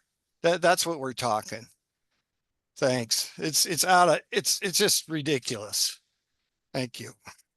Thanks, Larry. Go ahead, Greg. Yeah, so I get what you're doing, but there's a significant difference between water heating, surface water heating, and space heating. So like in surface water heating, we often do storage. So that way you don't have to have 100% capacity all at the same time you store it up. And so like, I mean, you would, I mean, this would require you to reduce storage because you still got to heat the system, but also in the sense of this kind of negates like the need of trying to reduce your peak demand, which is what Larry was speaking to quite a bit. I mean, you'd be greatly increasing because there's no notes in here about controlling and reducing the peak demand or peak output of the system, because every time you call for heat, that thing's going to kick on. That just seems like a nightmare scenario for providing power to a building, and a nightmare scenario for the cost associated with not only the water heating system, but also the electrical service for the building. I don't think that's, I think there's a lot of unintended consequences in here that's maybe not realized. So, I mean, I mean, we really, most of the time, if you left it as is, I mean, most of the time your building is going to be using the heat pump, and it's only when it can't meet the capacity demand, which won't be, which occurs, but it doesn't occur as often as you think it does.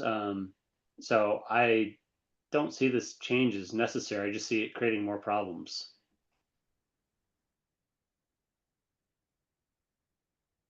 Thanks, Greg. Go ahead, Ian.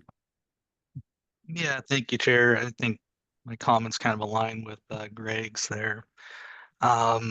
Speaking in opposition of the proposal, when we consider code change proposals, we should also consider the cost effectiveness and the practicality of it.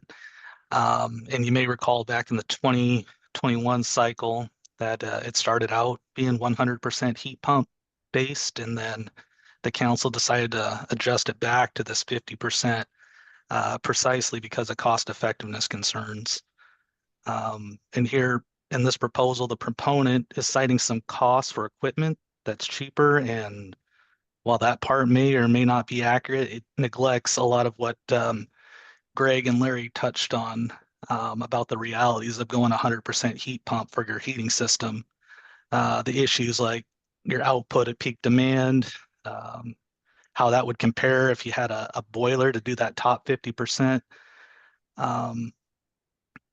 So for those reasons, you know, I think the cost is a big thing here. I just don't believe that the cost analysis provided here really captures all that, the controls, the extra water storage, and those issues of peak demand. So again, to kind of echo what Greg was saying, a lot of unintended consequences, cost and performance wise, that come along with making this adjustment. Thank you. So, Thanks, Ian. in response to all three of you, we have had this in our code for 2 code cycles now. There is these disaster scenarios are not playing out. The suggestion is that you size these so that they run they run typically 16 hours a day, and have storage capacity to handle that. that gets you through your peak hours. And yes, this is a big deal for multifamily and for restaurant and hospital. There's the eco sizer tool that people use to pick an optimal balance between storage capacity and heat pump capacity that allows you to pick an appropriate value. It hasn't been that crazy difficult for people to comply so far, and making it 100% at 40 degrees outside temp is when, you know, the heat pump, all the heat pump types are really happy down to that temperature. This is not a significant problem.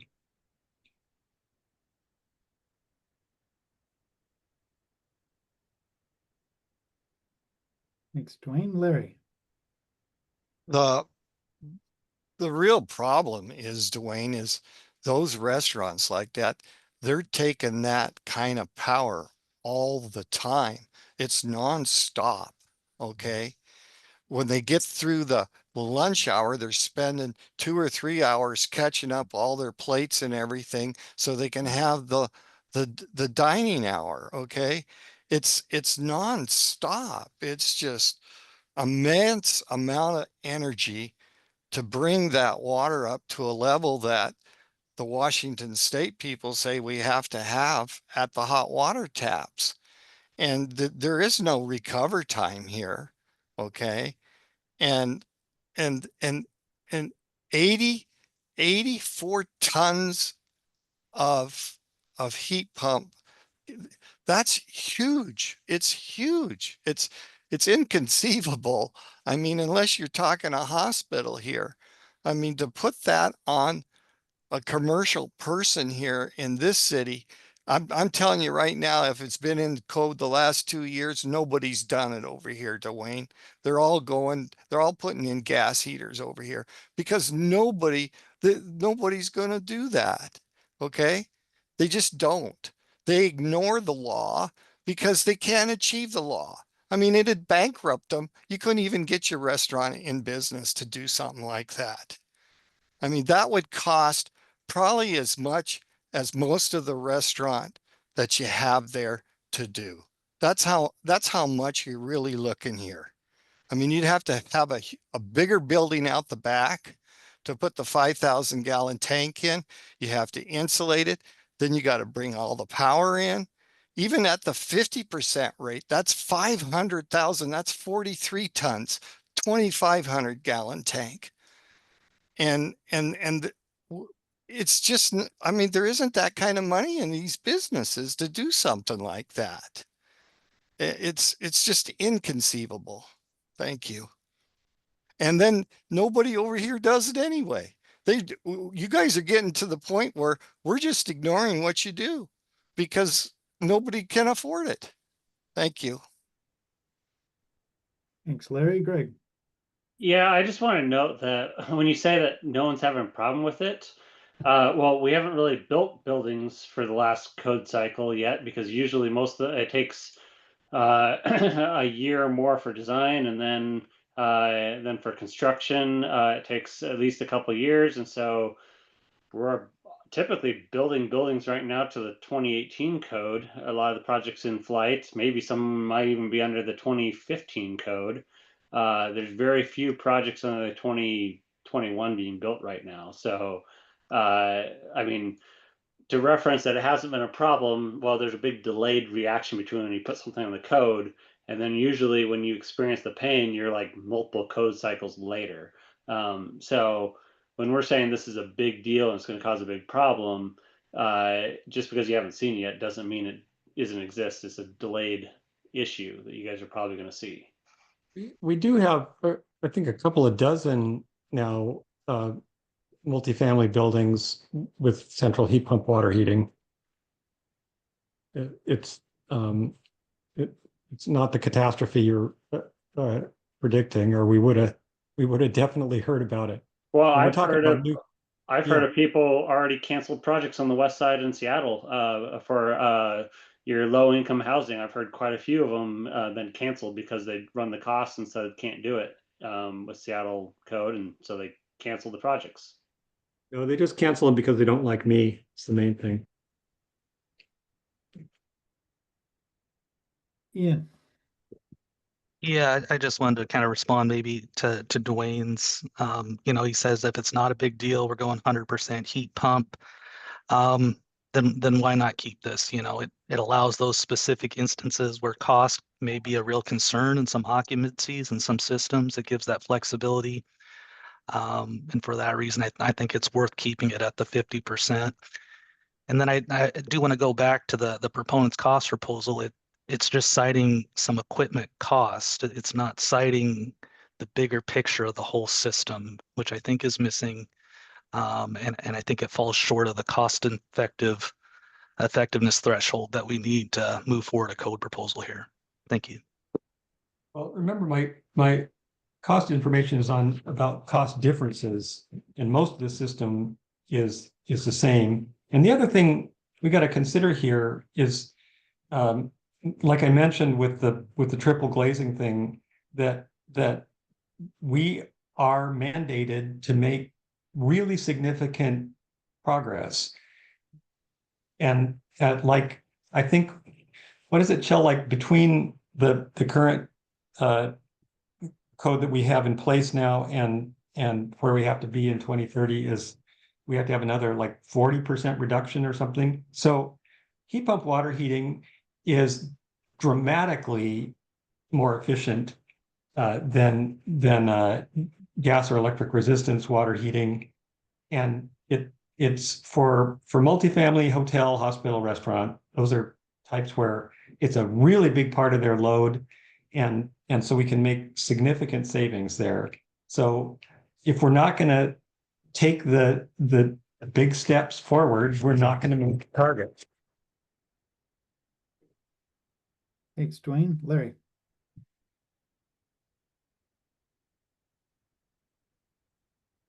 What I'd say, Dwayne, is the previous proposal by Eric put some dampers in, save 30%. Okay, that's what really makes sense. Okay, it doesn't make sense to do what you're talking about here, using large sums of energy of electric. And I'm going to bring something forward here real soon. Google just came out with the new AI that they're going to use all the electricity that we got now and more to keep AI valid. So this bit about saving energy is a joke, really, because AI is going to take per data center 10 gigawatts of power. And that's coming before 2030 per data center. That's enormous amounts of power. And so the only way we're going to get there is with fossil fuels to feed that kind of energy. 10 gigawatts per data center for AI. And that is coming out and we can't stop it. 10 gigawatts provides all the power for the state and then some, and for one data center. And that's coming down the pike. It's inconceivable what the amount of energy that's going to be required. And what we're trying to do is is not even a drip in a swimming pool Olympic size. There's a wide variety of estimates as to how much electricity data centers will actually. No, AI data centers that are coming online, they have already progressed this out, Shell. Yeah, and there's projections that have it, yeah, like double US energy requirements.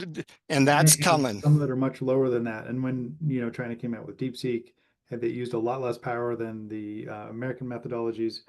That changes things. We don't know that, and I think that's tangentially germane to what we're talking about. But yeah, we know data centers and AI will take a lot of electricity.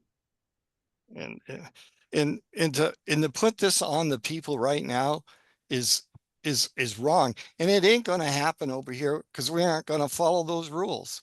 We're just not. Thank you. Thanks, Larry. Eric. Hey, just to address a couple of things. So yeah, one, we're not putting in a giant heat pump system. We're putting in a much smaller heat pump that has a much larger storage for those peaks. So yeah, and I agree with you, AI, who knows what's going to happen? Every multifamily building needs a data center. We know that, just to provide the heat. So we're definitely thankful we got that last proposal passed, so we can get a data center into every multifamily building and restaurant if we need it. Yeah, so if we look at this from a different direction, man, do we need to go to 100% this code cycle, or is the goal to get to 100% heat pump by the 2030 code cycle? Maybe we want to entertain a proposal to go from 50 to 60. So then next code cycle we go 75, and the next code cycle we go 90 or something. We could do this in incremental steps with a motion. Thanks. Bye. Thanks. I guess this proposal would also eliminate the credit in 406 and probably reduce the number of credits required for certain typologies because they would have a lot of the efficiency needed taken up by this proposal. Is that correct, Dwayne? Yeah. Because there's a C406 proposal that provides a whole lot of credit in the integrated draft and the 2021 code for certain typologies to use 100% heat pump because it's such a massive efficiency boost. Right. I'm going to move to disapprove this because we already have credits to address this. We don't need this to meet our targets this cycle, and because it's the feasibility and cost. So for those reasons, I'll move to disapprove. I'll second. Okay, we have a motion to disapprove and a second. I'm seeing no more hands up.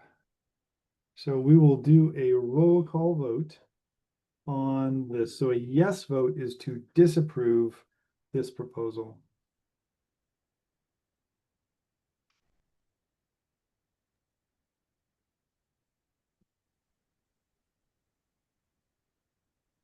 All right, let's vote.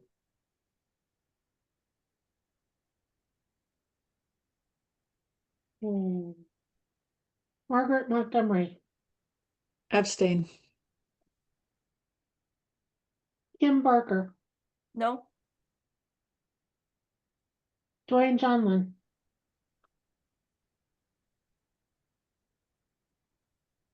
Dwayne? You're muted? No, sorry.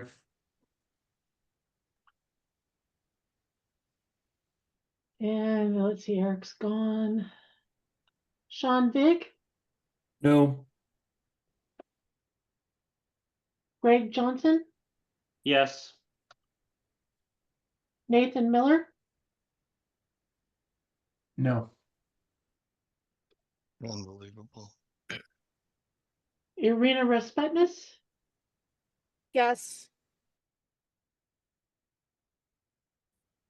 Ian Casey, Yes. Shailesh Desai, Yes. Larry Andrews, Yes. Lisa Rosenau, Abstain. Irina Sisarova, Abstain. Sloan Ritchie, No. Luke Howard, No. Marcus Berta, No.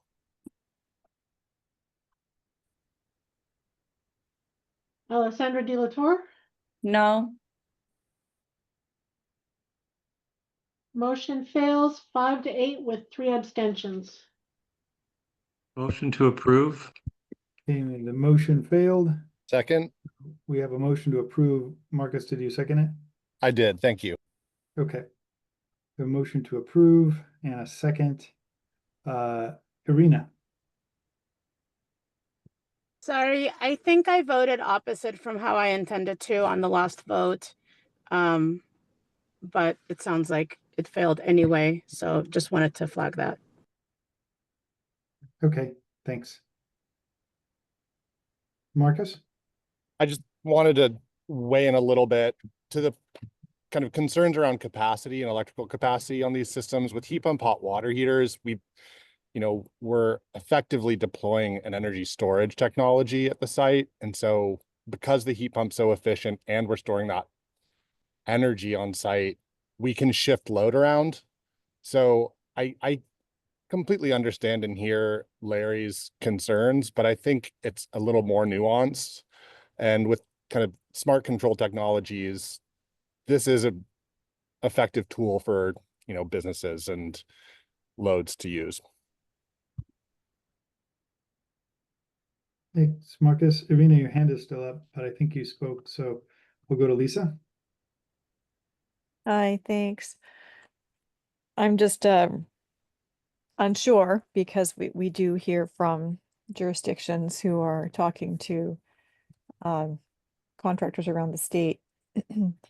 I liked Eric Vandermeer's idea, which was so we don't push this to the situation where it's not getting enforced, because jurisdictions are being put under a lot of pressure by the contractors explaining these large cost implications, perhaps by a lack of understanding of how these systems could be designed differently. So would it be reasonable to, instead of jumping from 50 all the way to 100, to go to something in between, so that this is more of an incremental up change? I don't know if you'd be. I did not consider that a friendly amendment. You don't. Okay. Well, I just wanted to get that out there. Thank you. But Lisa or someone else, you could propose that as an amendment that's not friendly. I mean, that's possible to do that. I just want to make sure that's clear. Yeah, I just want to put it out there and see if other folks have thoughts about that. And again, it's just listening to jurisdictions. We just did a presentation at WABO, so we've heard their concerns, and so this is just recognizing that jurisdictions are feeling a lot of pressure by this particular requirement. Thanks. Greg? So I just wanted to highlight, there's a letter that the State Building Code Council received. It was on a different topic, but it was regarding the mandating of heat pumps, and it was the Washington PUD Association, which represents basically just about all the electric utilities across the whole state. So those are all PUDs and cooperatives, which is overwhelming majority of the utilities. And while not directly on this issue, they were saying, please, in their letter, they wrote out, please do not mandate the use of electricity because the electric grid cannot handle it. So this is essentially doing just that. This is mandating more electrical usage for the water heating system. So, and then also recently, there has been a collaboration between electric utilities and gas utilities across the state of Washington, trying to plan, because they recognize they have a big problem with providing power, and they can't, and they're trying to coordinate how we can handle our resource load. The Martin Luther King weekend over a year ago, the grid almost shut down. So, I mean, basically you're pushing more electrical load where the grid can't handle it. So I would go pull up on the SBC's website. Please find that letter if you want it. I can give you can look up and find exactly the copy of the letter, but you're kind of moving the direction to make our grid more unstable. Thanks, Greg. And just to be totally clear, there's a fossil fuel path and a heat pump path, and the heat pump path is what we're talking about. But if someone wanted to not use the 50, the 100, the 75, the whatever %, the fossil fuel path exists. Larry.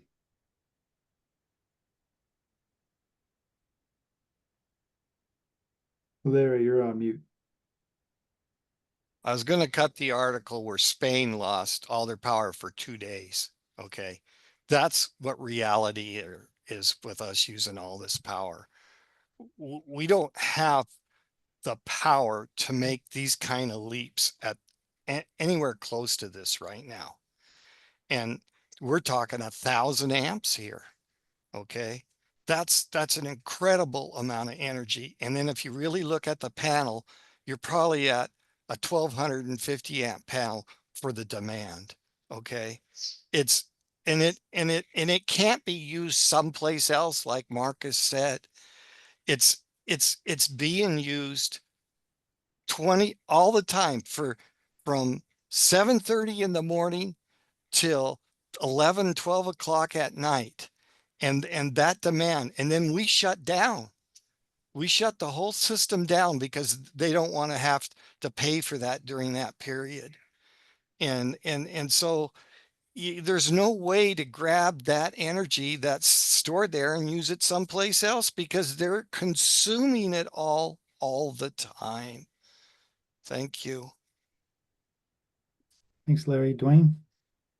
Yeah, I'd like to suggest that what we've been hearing is something of a false alarm, because historically our electric total statewide grid capacity demand has been growing at about 1% a year. I think recently it was more like 2% with all this technology that's going on. But this, if it was 1%, this is going to up that to like 1.1% a year or something like that. This is not a huge immediate impact. It's a very gradual impact that comes on with new construction being, you know, an overall building. This is increasing the overall building demand by a modest amount. And as far as time of use, this is actually heavily used for people that are trying to avoid demand charges or other peak usage charges, because it's very easy to program the heat pumps to just stop during peak usage hours. So it's actually it's moving us forward towards decarbonization, towards very high efficiency, and it's possible to be configured to avoid peak hours. Thanks, Dwayne. Greg? I was just, if you think of, then why did Avista have to shut down part of the power grid in 2021, July 2021 timeframe? Because capacity. I mean, I can tell you every little thing mattered there. They were saying conserve energy, and they actually had rolling power outages. So, I mean, it's all about, I mean, you're demanding to shift all this stuff to electric, and we've experienced it. We almost had a shutdown in, I mean, on the MLK weekend, we almost had blackouts across the state. It's well documented. You can go Google it. There's a report that WEC actually has a report about analyzing challenges. So to say that it's a false alarm, it's actually here now. Well, everything we're doing, we're bending in two directions here in parallel. One is to burn less fossil fuel in buildings, and the other is to use our electricity more efficiently. And so as we're going through these proposals, each of these efficiency improvements reduces the amount of electricity that new buildings will use, and we're making room to move this what's previously been fossil fuel usage over to electric usage, and it can be controlled so that it's not interfering with peak hours. And we're this is the direction that we're supposed to be going. So it's a sensible and necessary step forward. Well, just to clarify, Dwayne, your proposal is specifically talking about peak demand. So the sentence where you change it from 50 to 100% is not saying we're using heat pump. It's talking about demand for the water during peak demand. And so that's what makes it so difficult. I mean, if it was talking about increasing the energy usage throughout the normal part of the year, we wouldn't be as bristled in opposition for it. But the fact that you're trying to demand it during peak demand, that's where it's really creating the problem.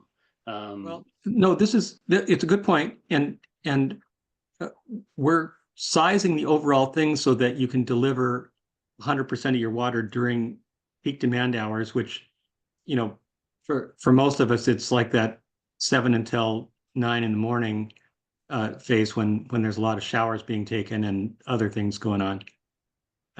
And nowhere does it say that you have to be running the heat pumps during those hours, because you already will have, if you've got an intelligently designed system, you already got storage capacity to get you through those hours.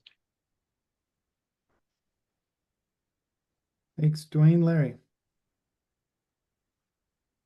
You're talking over $500,000 system here for the Golden Corral.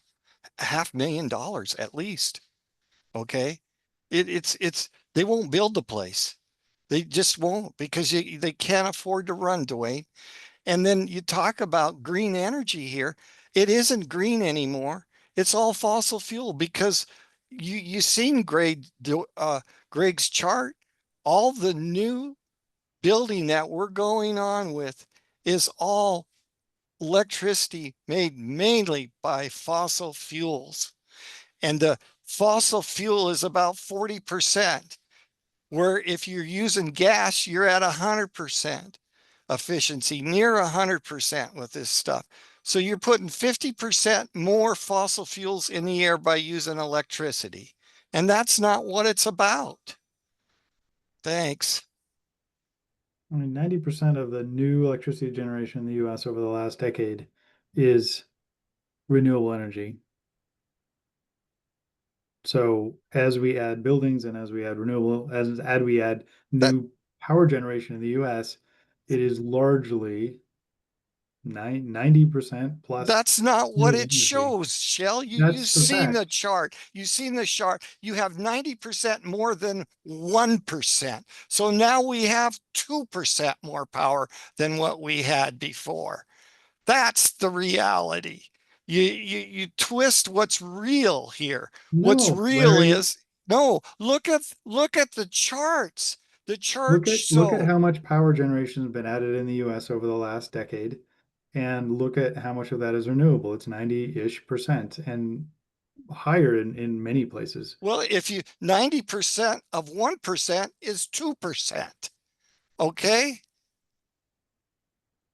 That's right. 90%, 1% is There is about 1% of the power that's renewable, and you add 90% to that, that brings you almost to 2%. Oh, what I'm saying is 90% of all new electricity generation being built in the United States, that includes everything being built, is renewable energy. Well, largely solar and wind, and right now, no, you talk Florida to and Greg. Texas are vying for #1 in solar. Wind is going up in many places. There's a lot of renewable energy, and most of the new energy is renewable. So, yeah. Just well, like Spain. If you want the actual fact, you're partially correct, Chell. So yeah, the new projects they're building, yes, those are mostly renewable. So you're correct in that fashion. But a lot of the existing generation that we have, their natural gas, we weren't using the full capacity of natural gas beforehand. So to make up the extra load, the natural gas is going up in its utilization because the amount of power that's being consumed is much more than the renewables, and they're also VERS, so they're variable resource load. So you really have to add in the natural gas. So if you're talking about consumption, then consumption, the gas is going way up. If you're talking about new projects and capacity, then yeah, you're right. Most capacity is being added, but that capacity isn't used 100% of the time. I mean, California has, I think they're using 30 or 40% less gas consumption than they did 2 or 3 years ago because they now have more solar, more wind, more batteries. I feel like we're getting off topic here. We have a motion. We're discussing this. I think we need to get back to the more specific topic. Nathan. Yeah, I was gonna say we're not the group or organization in charge of anything related to the grid or its mix or how our proposals impact the grid. That's just not in our scope. So I propose, I think we need a compromise here. I know it's not friendly to the original proposal that we take that down from 100% to 66% and scale the 50% value down to 33% and make an incremental change for people who are using the heat pump compliance path and not the fossil fuel compliance path. I'll second that amendment. Okay, and I'm gonna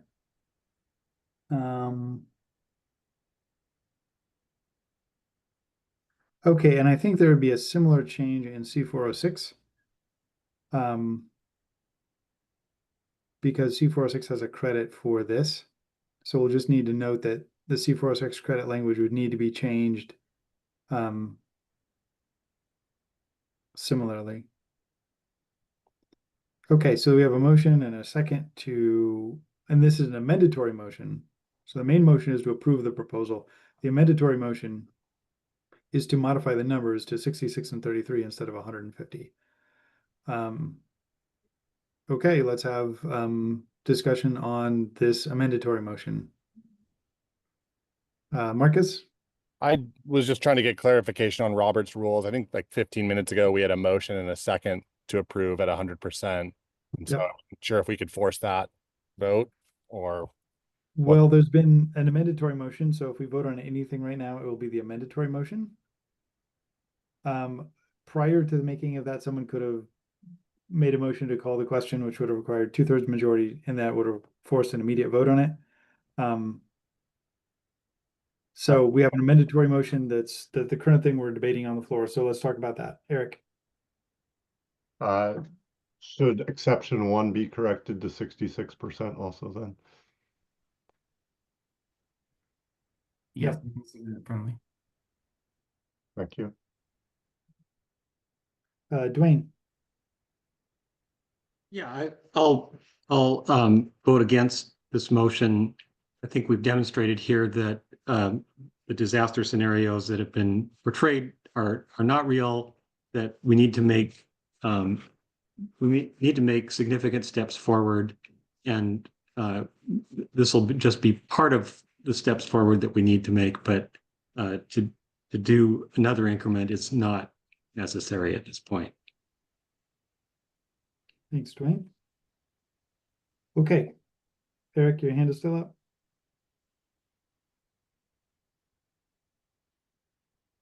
Okay.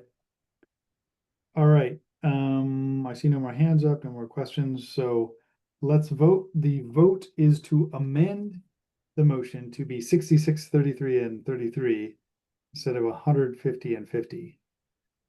So a yes vote changes the original motion to the numbers we see on the screen currently. So let's do a roll call vote on this amendatory motion. And Margaret Montgomery. Point of clarification, if this does not pass, do we go back and discuss the full one? Yeah, then to be clear for everybody, this is an amendatory motion. If this passes, then we'll be back to the main motion, which will be 66, 33, and 33. If this does not pass, we're still back to the main motion, which will be 100, 50, and 50%. Okay. Is that cleared up, Margaret? Yes, so I think what I'm going to say is no. Okay. Kim Barker. No. Dwayne Johnson. No. Sean Vig. No. Greg Johnson. Yes. Nathan Miller, Yes. Irina Respetness, No. Ian Casey, Yes. Shailesh Desai, No. Larry Andrews,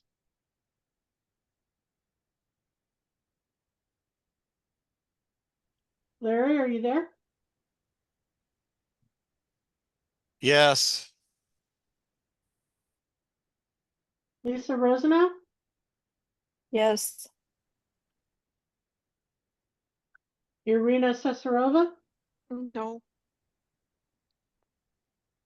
Sloan that- Ritchie, Sorry, I No. didn't hear Irina's. What did you say, Irina? No. Okay, thanks. Luke Howard, No. Marcus Verta, No. Alessandra De La Torre. No. Motion fails 5 to 11, no abstentions. Okay, motion fails. So we're back to the main motion, which is 100% and then 50% and 50%. I'd like to move the question.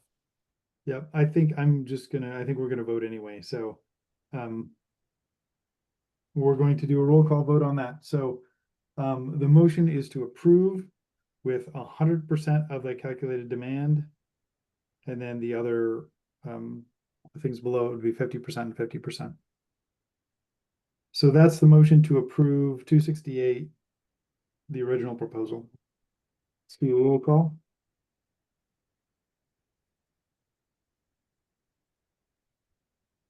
Okay, Margaret Montgomery, Yes. Kim Barker, Yes. Dwayne Johnlin, Yes. Sean Vig, Yes. Greg Johnson, No. Nathan Miller, No. Irina Respetness, Yes. Ian Casey, No. Shailesh Desai, Yes. Larry Andrews, No. Lisa Rosenau, Yes. Irina Sesarova, No. Sloan Ritchie, Yes. Luke Howard, Yes. Marcus Verta, Yes. Alessandra De La Torre. Yes. Okay, that motion carries 11 to 5 with no abstentions. Okay, motion carries. Thank you, Dwayne. That was 268 we approved. Okay, and we are off to 236, Larry.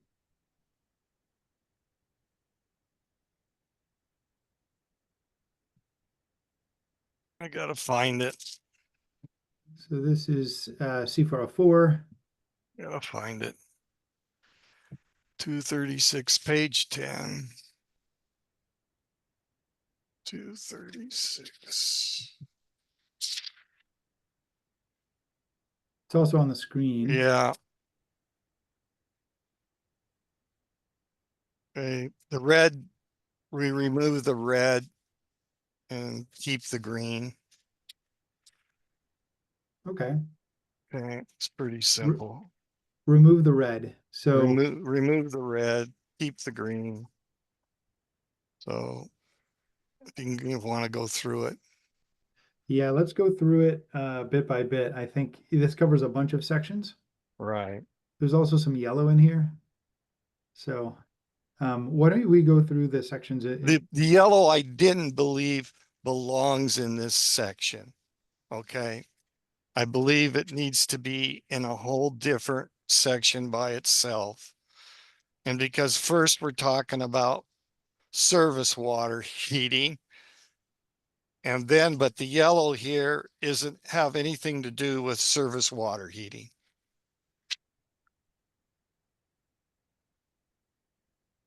Okay, let's go up to the top, and then if Larry, you could provide a brief explanation of why and what this does. Well, EPCA, that's the reason here. Shell means we can use electric or gas. That's why I put Shell in there. It gives you the option. You mean you struck Shell and put can? Right. Yeah, you can use it, right. And then I had to remove that C404.2.1.1.4 to make EPCA. So then the same thing, if you go to 4.4.2.1.3, same thing, can and instead of shell. And then supplemental water heating on C404.2.1.4, remove all that requirements. System fault detection, I put if the building has the control. If the building doesn't have the control, then you wouldn't be required to do it. Heating water supply, the same thing. Strike out the red because number one, the plumbing code doesn't even recognize these sizes. And so then to have the can there in that section. So then I went out to the table here and I removed all the ones for sure that the plumbing code doesn't recognize quarter or 5/16 to be inside a wall. But it does require 3/8. I boosted that size up. And I mean, I had a hard time because I know how to plumb a building. I had a hard time. And I went from 1/2 a foot to 5 foot because I just don't think it's even possible to do what you're trying to do. Okay. But I've never seen a 2-inch line or larger and you're pulling something off it to a fixture. I just don't think it's even conceivable. Okay. Public restrooms in the green, I left all that, but I changed it to a 22.5, which is about 2.5 cups of water. So for the water to get to you, you're going to go through 2.5 cups before it gets hot, which I thought was more than reasonable. I mean, I got a water heater right in my house and the sink's right above it. And it takes 2.5 cups to get there. It takes 2.5 cups from the drawing that I posted in here, which I want, because I think it's ludicrous to require a circulating system in a 1-bathroom office facility. Okay. Then we have the styrofoam on 404.5. And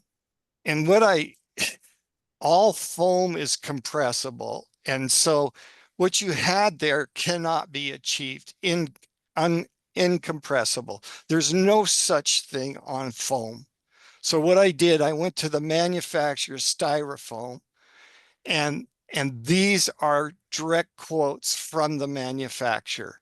So if you at 25 pounds per square inch, if you figure what a water heater, even 100-gallon, if you put it there, a 25-pound foam will more than handle it.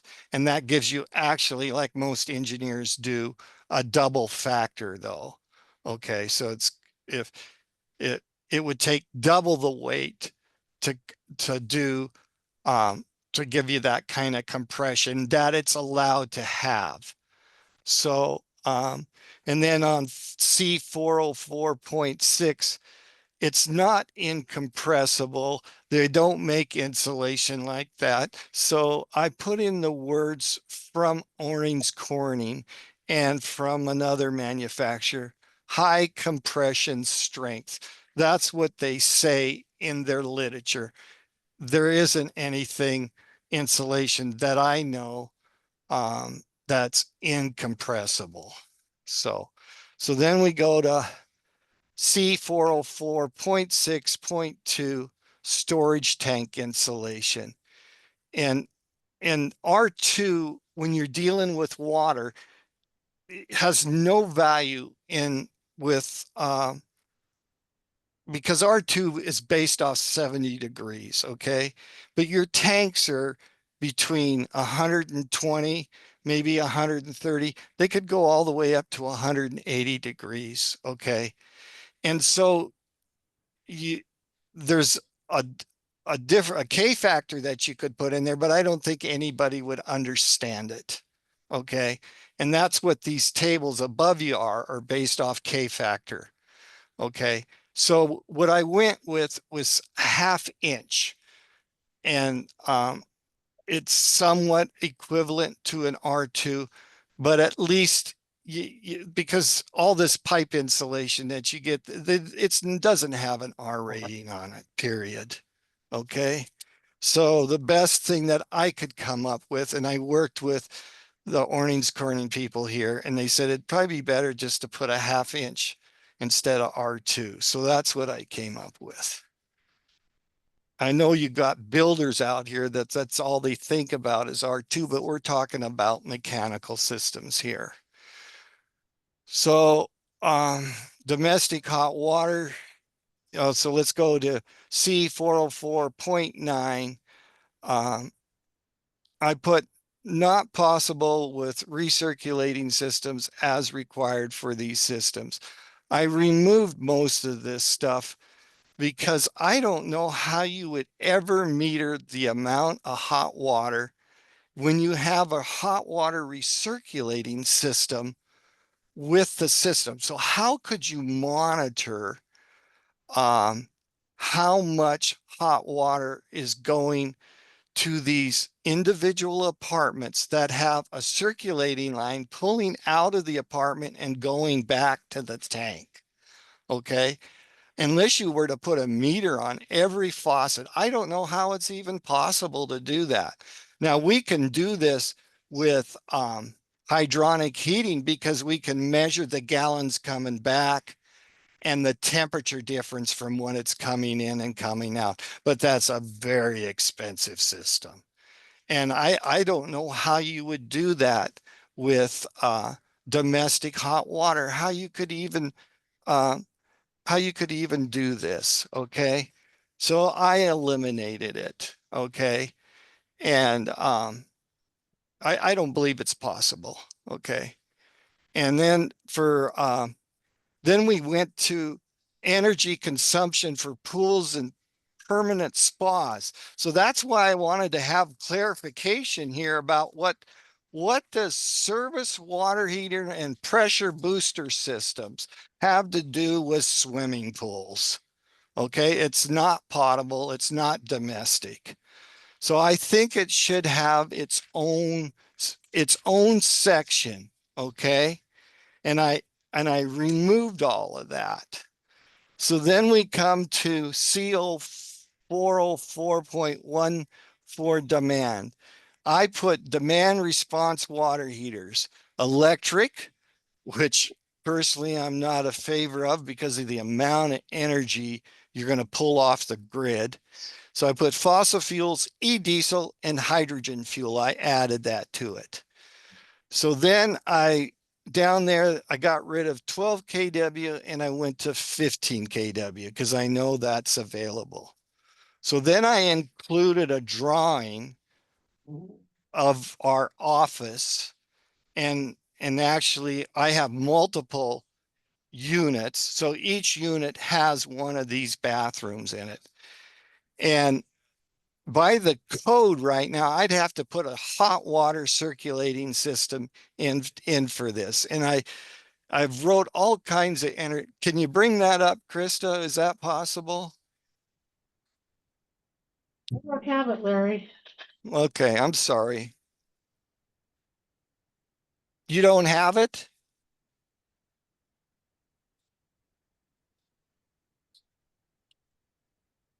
Is that what you're saying? Or are you looking still? I'm looking, but I don't have it right here. I have to find. It was all sent in the same email to you. It's probably in an attachment.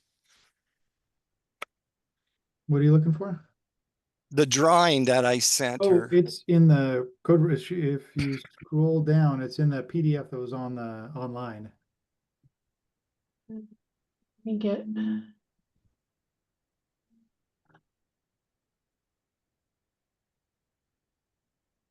Larry, as you're talking, I think there's And this is then complicated and there's lots of pieces to this. So right. And so let me just get through it all. So I've got the drawing of our personal bathroom and what's a lot of buildings over here have. And I think it's just ludicrous to put all of the a recirculating system in for something like that. So then I included the documentation of where I got my, there you go. Thank you. Thank you very much, Krista. Okay. It takes two and a quarter cups of water to get hot water here. And then once one person in the morning has got that, went through that 2.5 cups, throughout the day, because you have people using it on and off, you have hot water within a cup almost, okay? And my lines aren't even insulated, okay, in this, okay?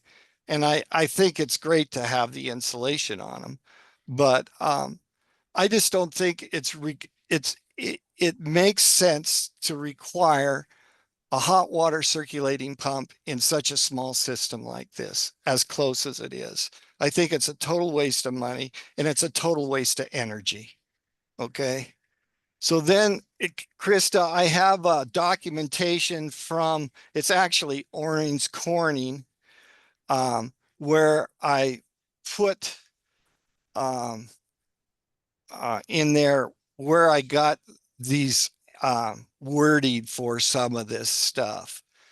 And then the styrofoam sheet that's included, that talks about what we put under the water heaters, 25 PSI basically at 10% compression.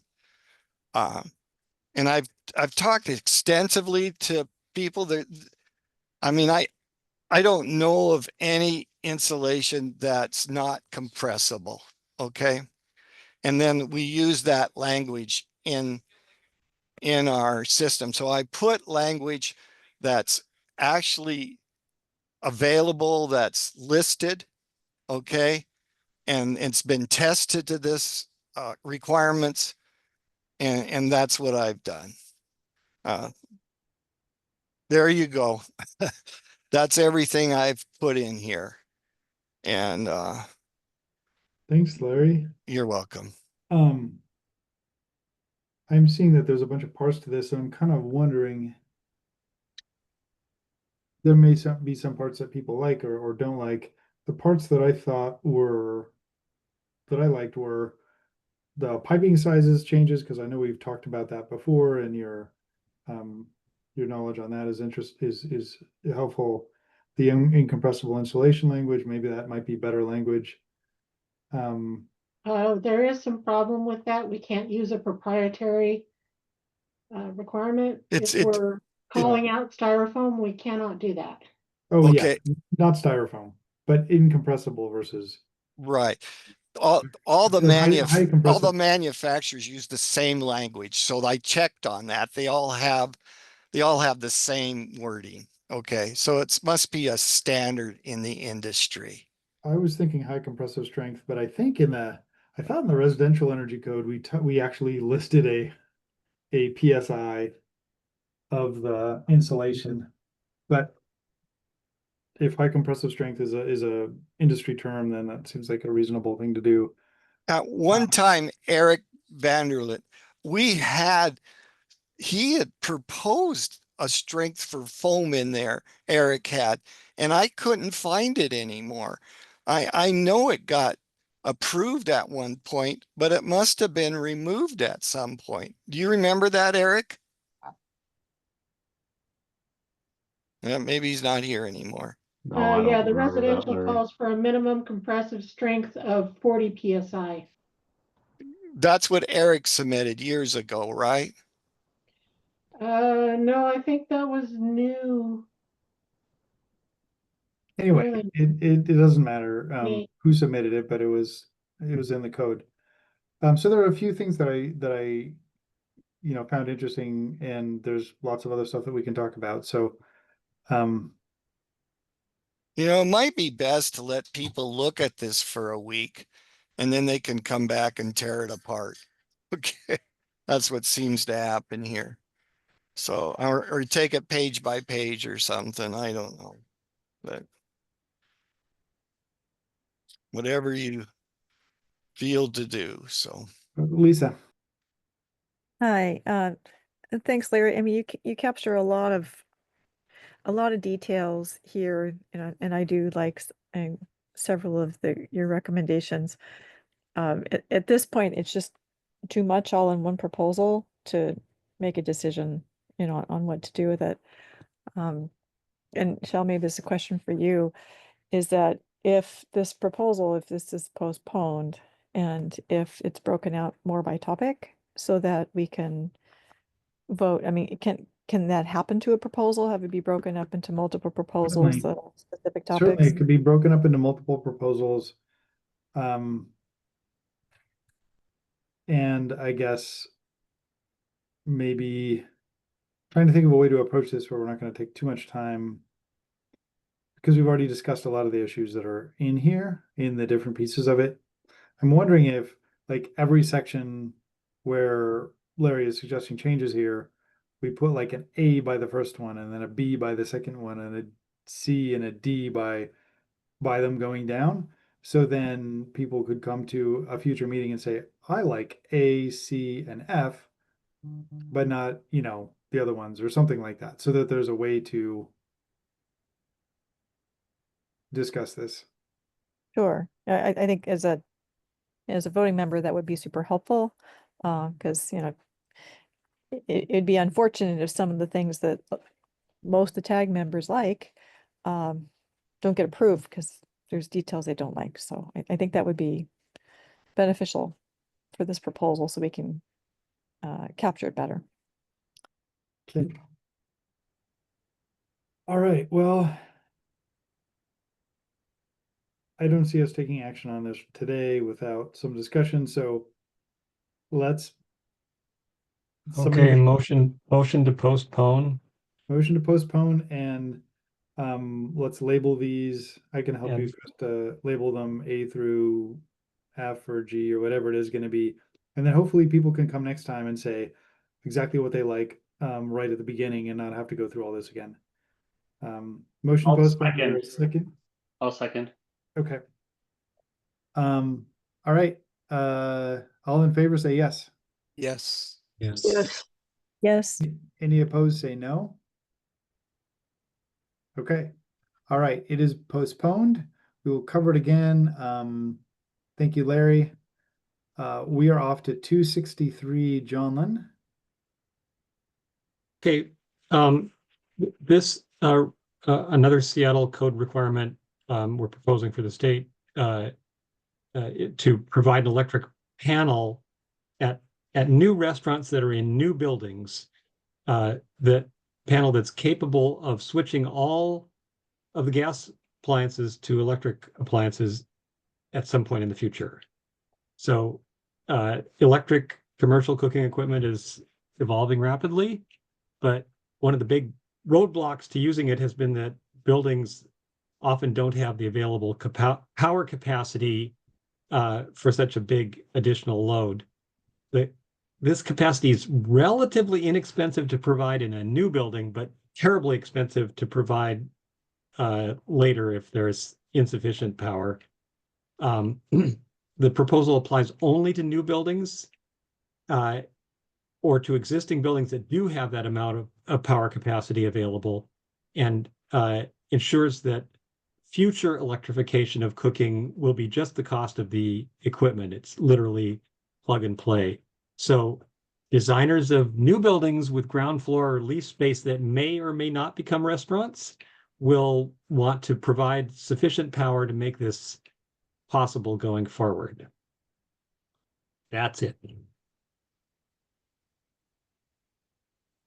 Thank you, Dwayne. Greg. So we already have electric provisions for gas stuff. Before, and what we did before for the electric provisions is we had conduit and then space available inside the service entrance room, and then make sure they had room on site for a transformer, and that way it wasn't as expensive to do it up front, yet they still have the ability to do it later. So this would actually require them to put in a bunch of additional electrical panels and stuff. And this is going to be very costly very costly to do this for a restaurant, beyond what it is. And I can tell you absolutely for sure that your cost in the cost data is incorrect. You're just showing a 200 amp panel is all of what you're showing. That's not necessarily what's going to be. So, I mean, it's your cost. I mean, I take issue and I dispute the cost that I see in there. Thanks, Greg. Marcus. Yeah, I just wanted to point out the average electrical panel lifespan or main service panels, roughly 60 years, according to a quick Google search. So that's a long time. And I want to just underline the kind of difference between capital cost and operating cost. And, assuming that in the next 40 to 60 years, we're going to be integrating more electrical equipment into buildings, I see this as reasonable to, support the future cost reduction for operating these facilities. So supportive of this idea. Thanks, Marcus. Ian. Yeah, thank you, Chair. Speaking in opposition to the proposal, first off, the proposal does not ensure any energy savings for tenants now or in the future because it requires costly electric-ready infrastructure that may never be used and likely never used. So that means tenants end up paying for something they probably never needed. Second, it proposes substantial costs without delivering on any energy savings. So is this really an energy code proposal? Does it belong here? I would agree that probably not. And I think there's some concerns about putting this kind of burden on somebody who chooses gas appliances for their commercial kitchens. And that seemed to be the premise of the Berkeley decision in the Ninth Circuit, was specifically around gas appliances for cooking. So for those reasons, I'm not supporting this proposal. Thank you. Thanks, Ian. Margaret. Yeah, I suppose it's a little bit of a backdoor way to do it, but it certainly, you could avoid all the extra costs by just shifting and skipping the gas.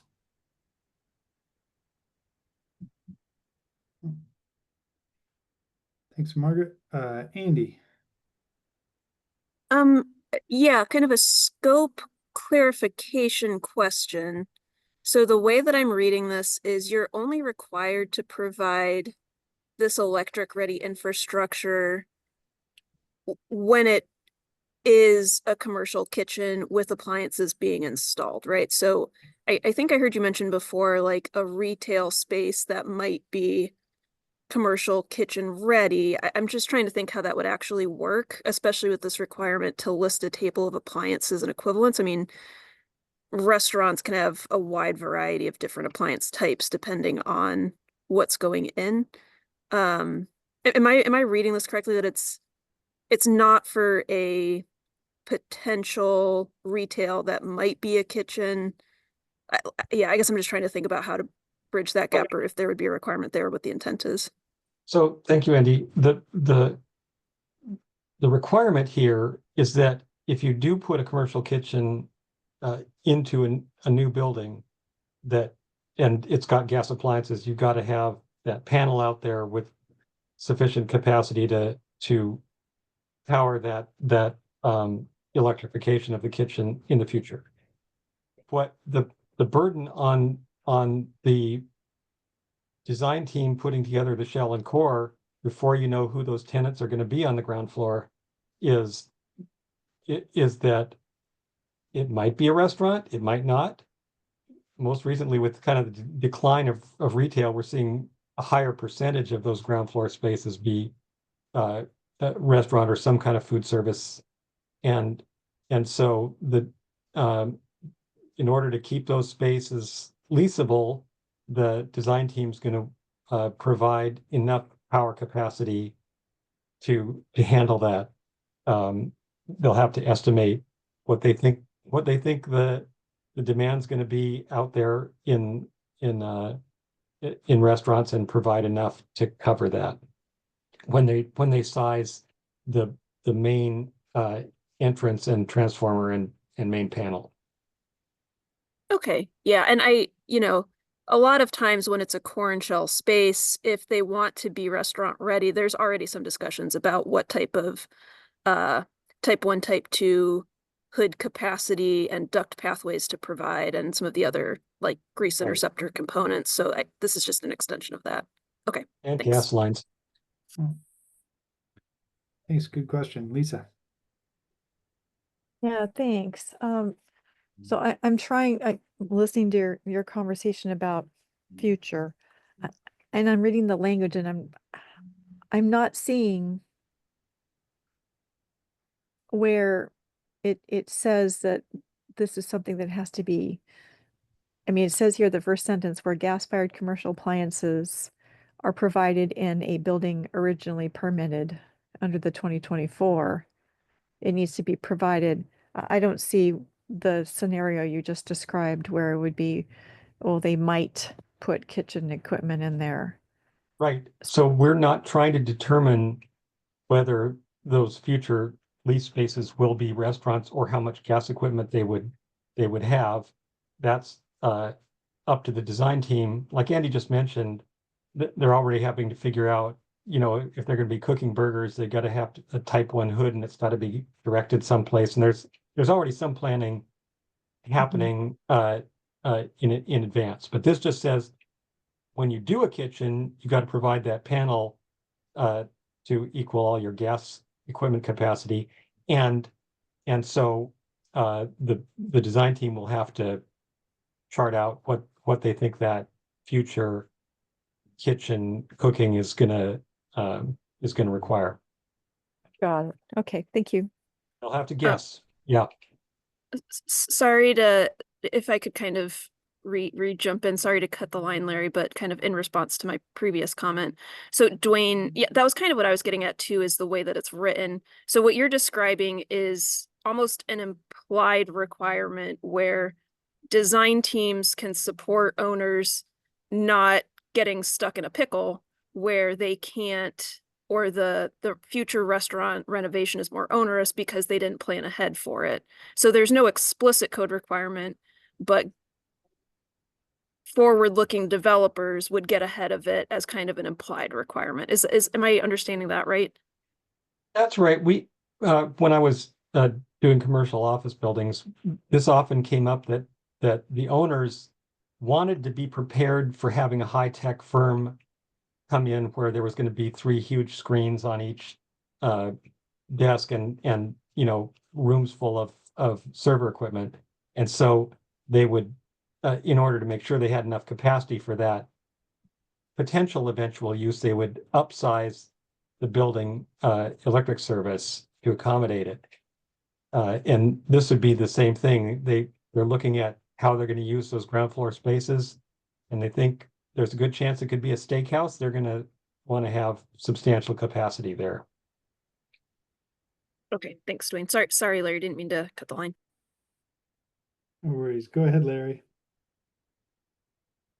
I hate to inform you again, Dwayne, but the million BTUs typical kitchen in there, that's a 1250 amp panel, $100,000. Okay. And so I don't know if you want to require people to do that on the hope that they might go electric someday. Plus, I don't know what Greg would do for a service out there like that. I mean, compared to just the standard service that they're going to have, because they're going to have all kinds of tonnage of rooftops up there with all the fresh air demands that they're required. I mean, I think it's ridiculous myself. I mean, to put that kind of infrastructure in there on the hope that they might make a change someday. And then when you look at the cost of it, of running that stuff, you just doubled the price of running it. So, I mean, you've priced the price of food where you can't afford it to serve it.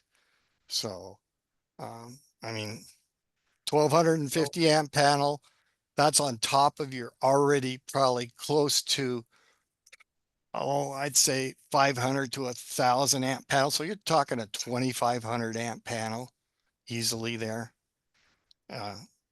It's staggering. Switchgear isn't cheap anymore, and especially that kind of equipment, that kind of size. No, I hear you, Larry. And what we're attempting to do here is to save people the real huge expense of having to upsize their utility service in the future to be able to do this conversion. So let's talk about that, Dwayne. I mean, by the way, most of these are on the outside wall, the panels. So you can slap a panel on. Most of them have drop ceilings, so you could get the conduits and then come down the walls. Okay. Most every kitchen that I've ever been in has drop ceiling tile all the way back to the panels, because they're all putting in fire. So, you know, you have your wet sprinklers in there and then your dry sprinklers over the equipment. So I mean, you can run that pretty quick, and you can put that $100,000 in a bank account someplace or towards another restaurant. Thank you. Thanks, Larry. And we are at 3 o'clock or just past 3 o'clock. I still see some hands up. There's motion not to extend for 10 minutes. Okay, motion to extend for 10 minutes. I'll second. Okay. All in favor of extending for 10 minutes, say yes. Yes. Yeah. Yes. Yes. Any opposed, say no. Okay, thank you. Greg. Yeah, so I just wanted to note something is like this puts a conundrum on. So normally when you size the electrical service to a building, the National Electric Code requires some conservative calculations on sizing your panel and your service. So in actual operation, a building consumes a lot less. Even at peak, it consumes a lot less than what the panel sizing typically is. And so as a utility, when they put in the transformer to serve the building, the transformer is a lot smaller than the actual service size. And that's because utilities want to right size the transformers to save energy and to save initial costs. And that's because when you have a big transformer that's only lightly loaded, what you still requires a lot of energy to energize the core of the transformer. And so a lightly loaded transformer is very, very inefficient. So when you require people to upsize their service that they're not actually using, then that creates a conundrum. Is the utility going to, like if you have a gas restaurant, that has to have some massive size electrical service, do we put in the transformer that we would expect you to do if you did all electric usage? Or do we put in some puny transformer? And the challenge is the capital cost to pay for that transformer is paid by the building owner at the time. And so utilities reluctant to put in a puny transformer, because then if a new tenant comes in, the utility's on the hook to paying the cost of the transformer. So then if we put in a bigger transformer, even downsizing from what we calculated, but still bigger to serve the building, now you're just wasting electricity by this oversized, underloaded transformer. And just kind of give you a reference point. So for analogy, your typical home would be 200 amp panel. And if you multiply that by 240 volts, that's 50 kVA. So the right size transformer for like a home would be 50 kVA. Utilities usually size 4 homes on a 25 kVA transformer. So just to kind of give you the reference, and so that kind of gives you the magnitude of scale of how we try to size things righter. But when you do something like this in the code and saying, oh, you have to put in electrical service for something that may not get used, now you've got some big giant utilities will likely say, well, we're not going to put a really puny transformer on a giant service that's 1200 amps or even 1000 amp service. So so that creates a conundrum. So you're going to be wasting more energy. I would say a better approach would be, say, you have to have the space available for the panel, and you have to have the conduits, and you have the space available on the site for a transformer replacement. That way you're not locked in that you can't make the upgrade later. And we actually already have that in our code. We already have a section of electric readiness, and that was written specifically to mean lower the bar for upgrading the electrical service without actually encountering these problems. And so we already solved that. So I would advocate that we rely on the electric readiness provisions you already have in the code and not try to make the thing worse.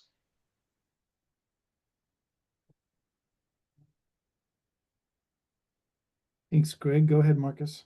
I just wanted to touch base on cost real quick. My company has a UL panel shop where we install main distribution panels and points of common coupling for microgrids regularly. A 1200 amp to 1600 amp panel, wholesale cost of that equipment is between $5,000 and $10,000 for the panel board itself. And then, I'd argue that there's costs for the service, the transformer, and the main feeders and breakers and all of that. A lot of that cost is going to be the same overhead. So I just wanted to push back a little bit on the $100,000 number that Larry had thrown out there. That's not our experience at all. Maybe time to get some quotes if that's what you're seeing, Larry. That's all. Thanks, Marcus. First off, you got to mark it up because the guy ain't going to sell it for free, number one. Okay. Number two, then you got to get it all installed. You got to dig the ditch or run it overhead. You're probably digging the ditch now. You got a massive size conduit going back out to the pole out there. I mean, you got asphalt, everything else. I mean, it adds up so fast, make your head spin. They put one in the other, one of the electricians did the other day, put 1,000. I got a quote for $85,000 and it was a 1250 amp service. But Larry, By the that's time a retrofit. That's a retrofit. It was cost. right on the side of the wall of the restaurant. That's what we're Okay. saying, though, that this code would prevent that cost.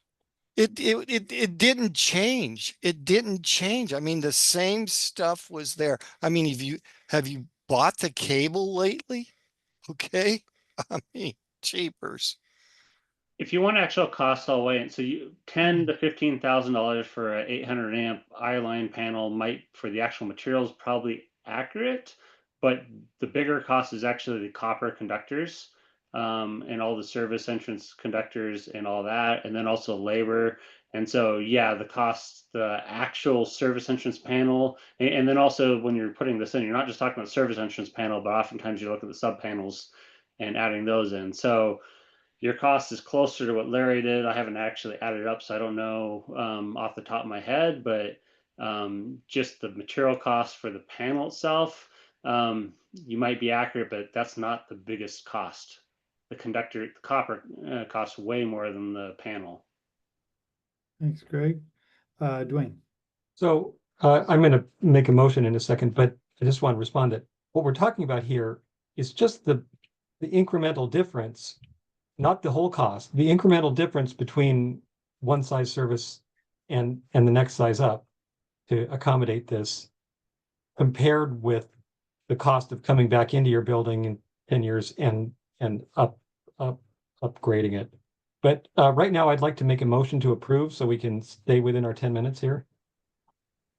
Okay, we have a motion second? to approve. Is there a second? A second. Thanks, Kim. Okay, we have a motion to approve and a second. I'm not seeing hands up.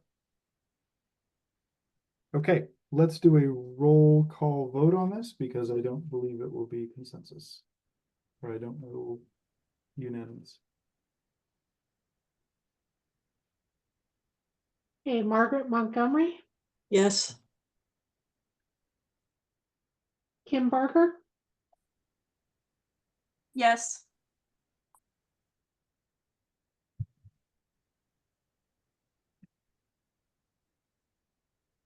okay, Dwayne Johnlin, Yes.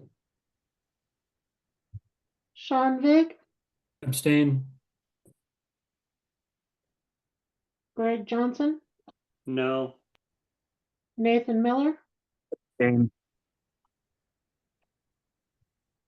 Irina Respetness,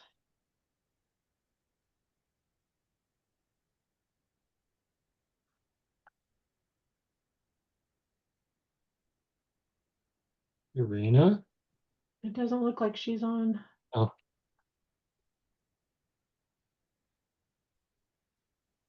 Ian Casey, No. Shailesh Desai, Abstain. Larry Andrews,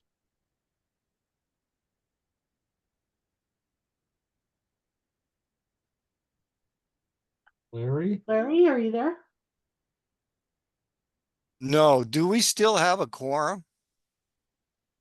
We're in the middle of a vote. We'll vote, and if enough people vote to have a quorum, then we will.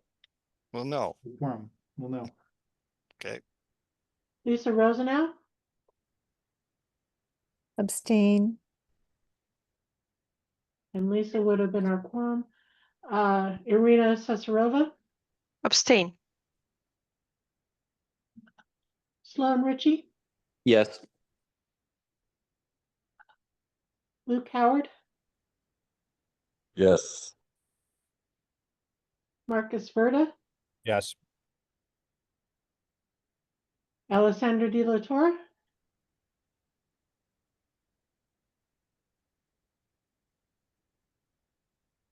it looks like she's no longer here. Deepa, are you here?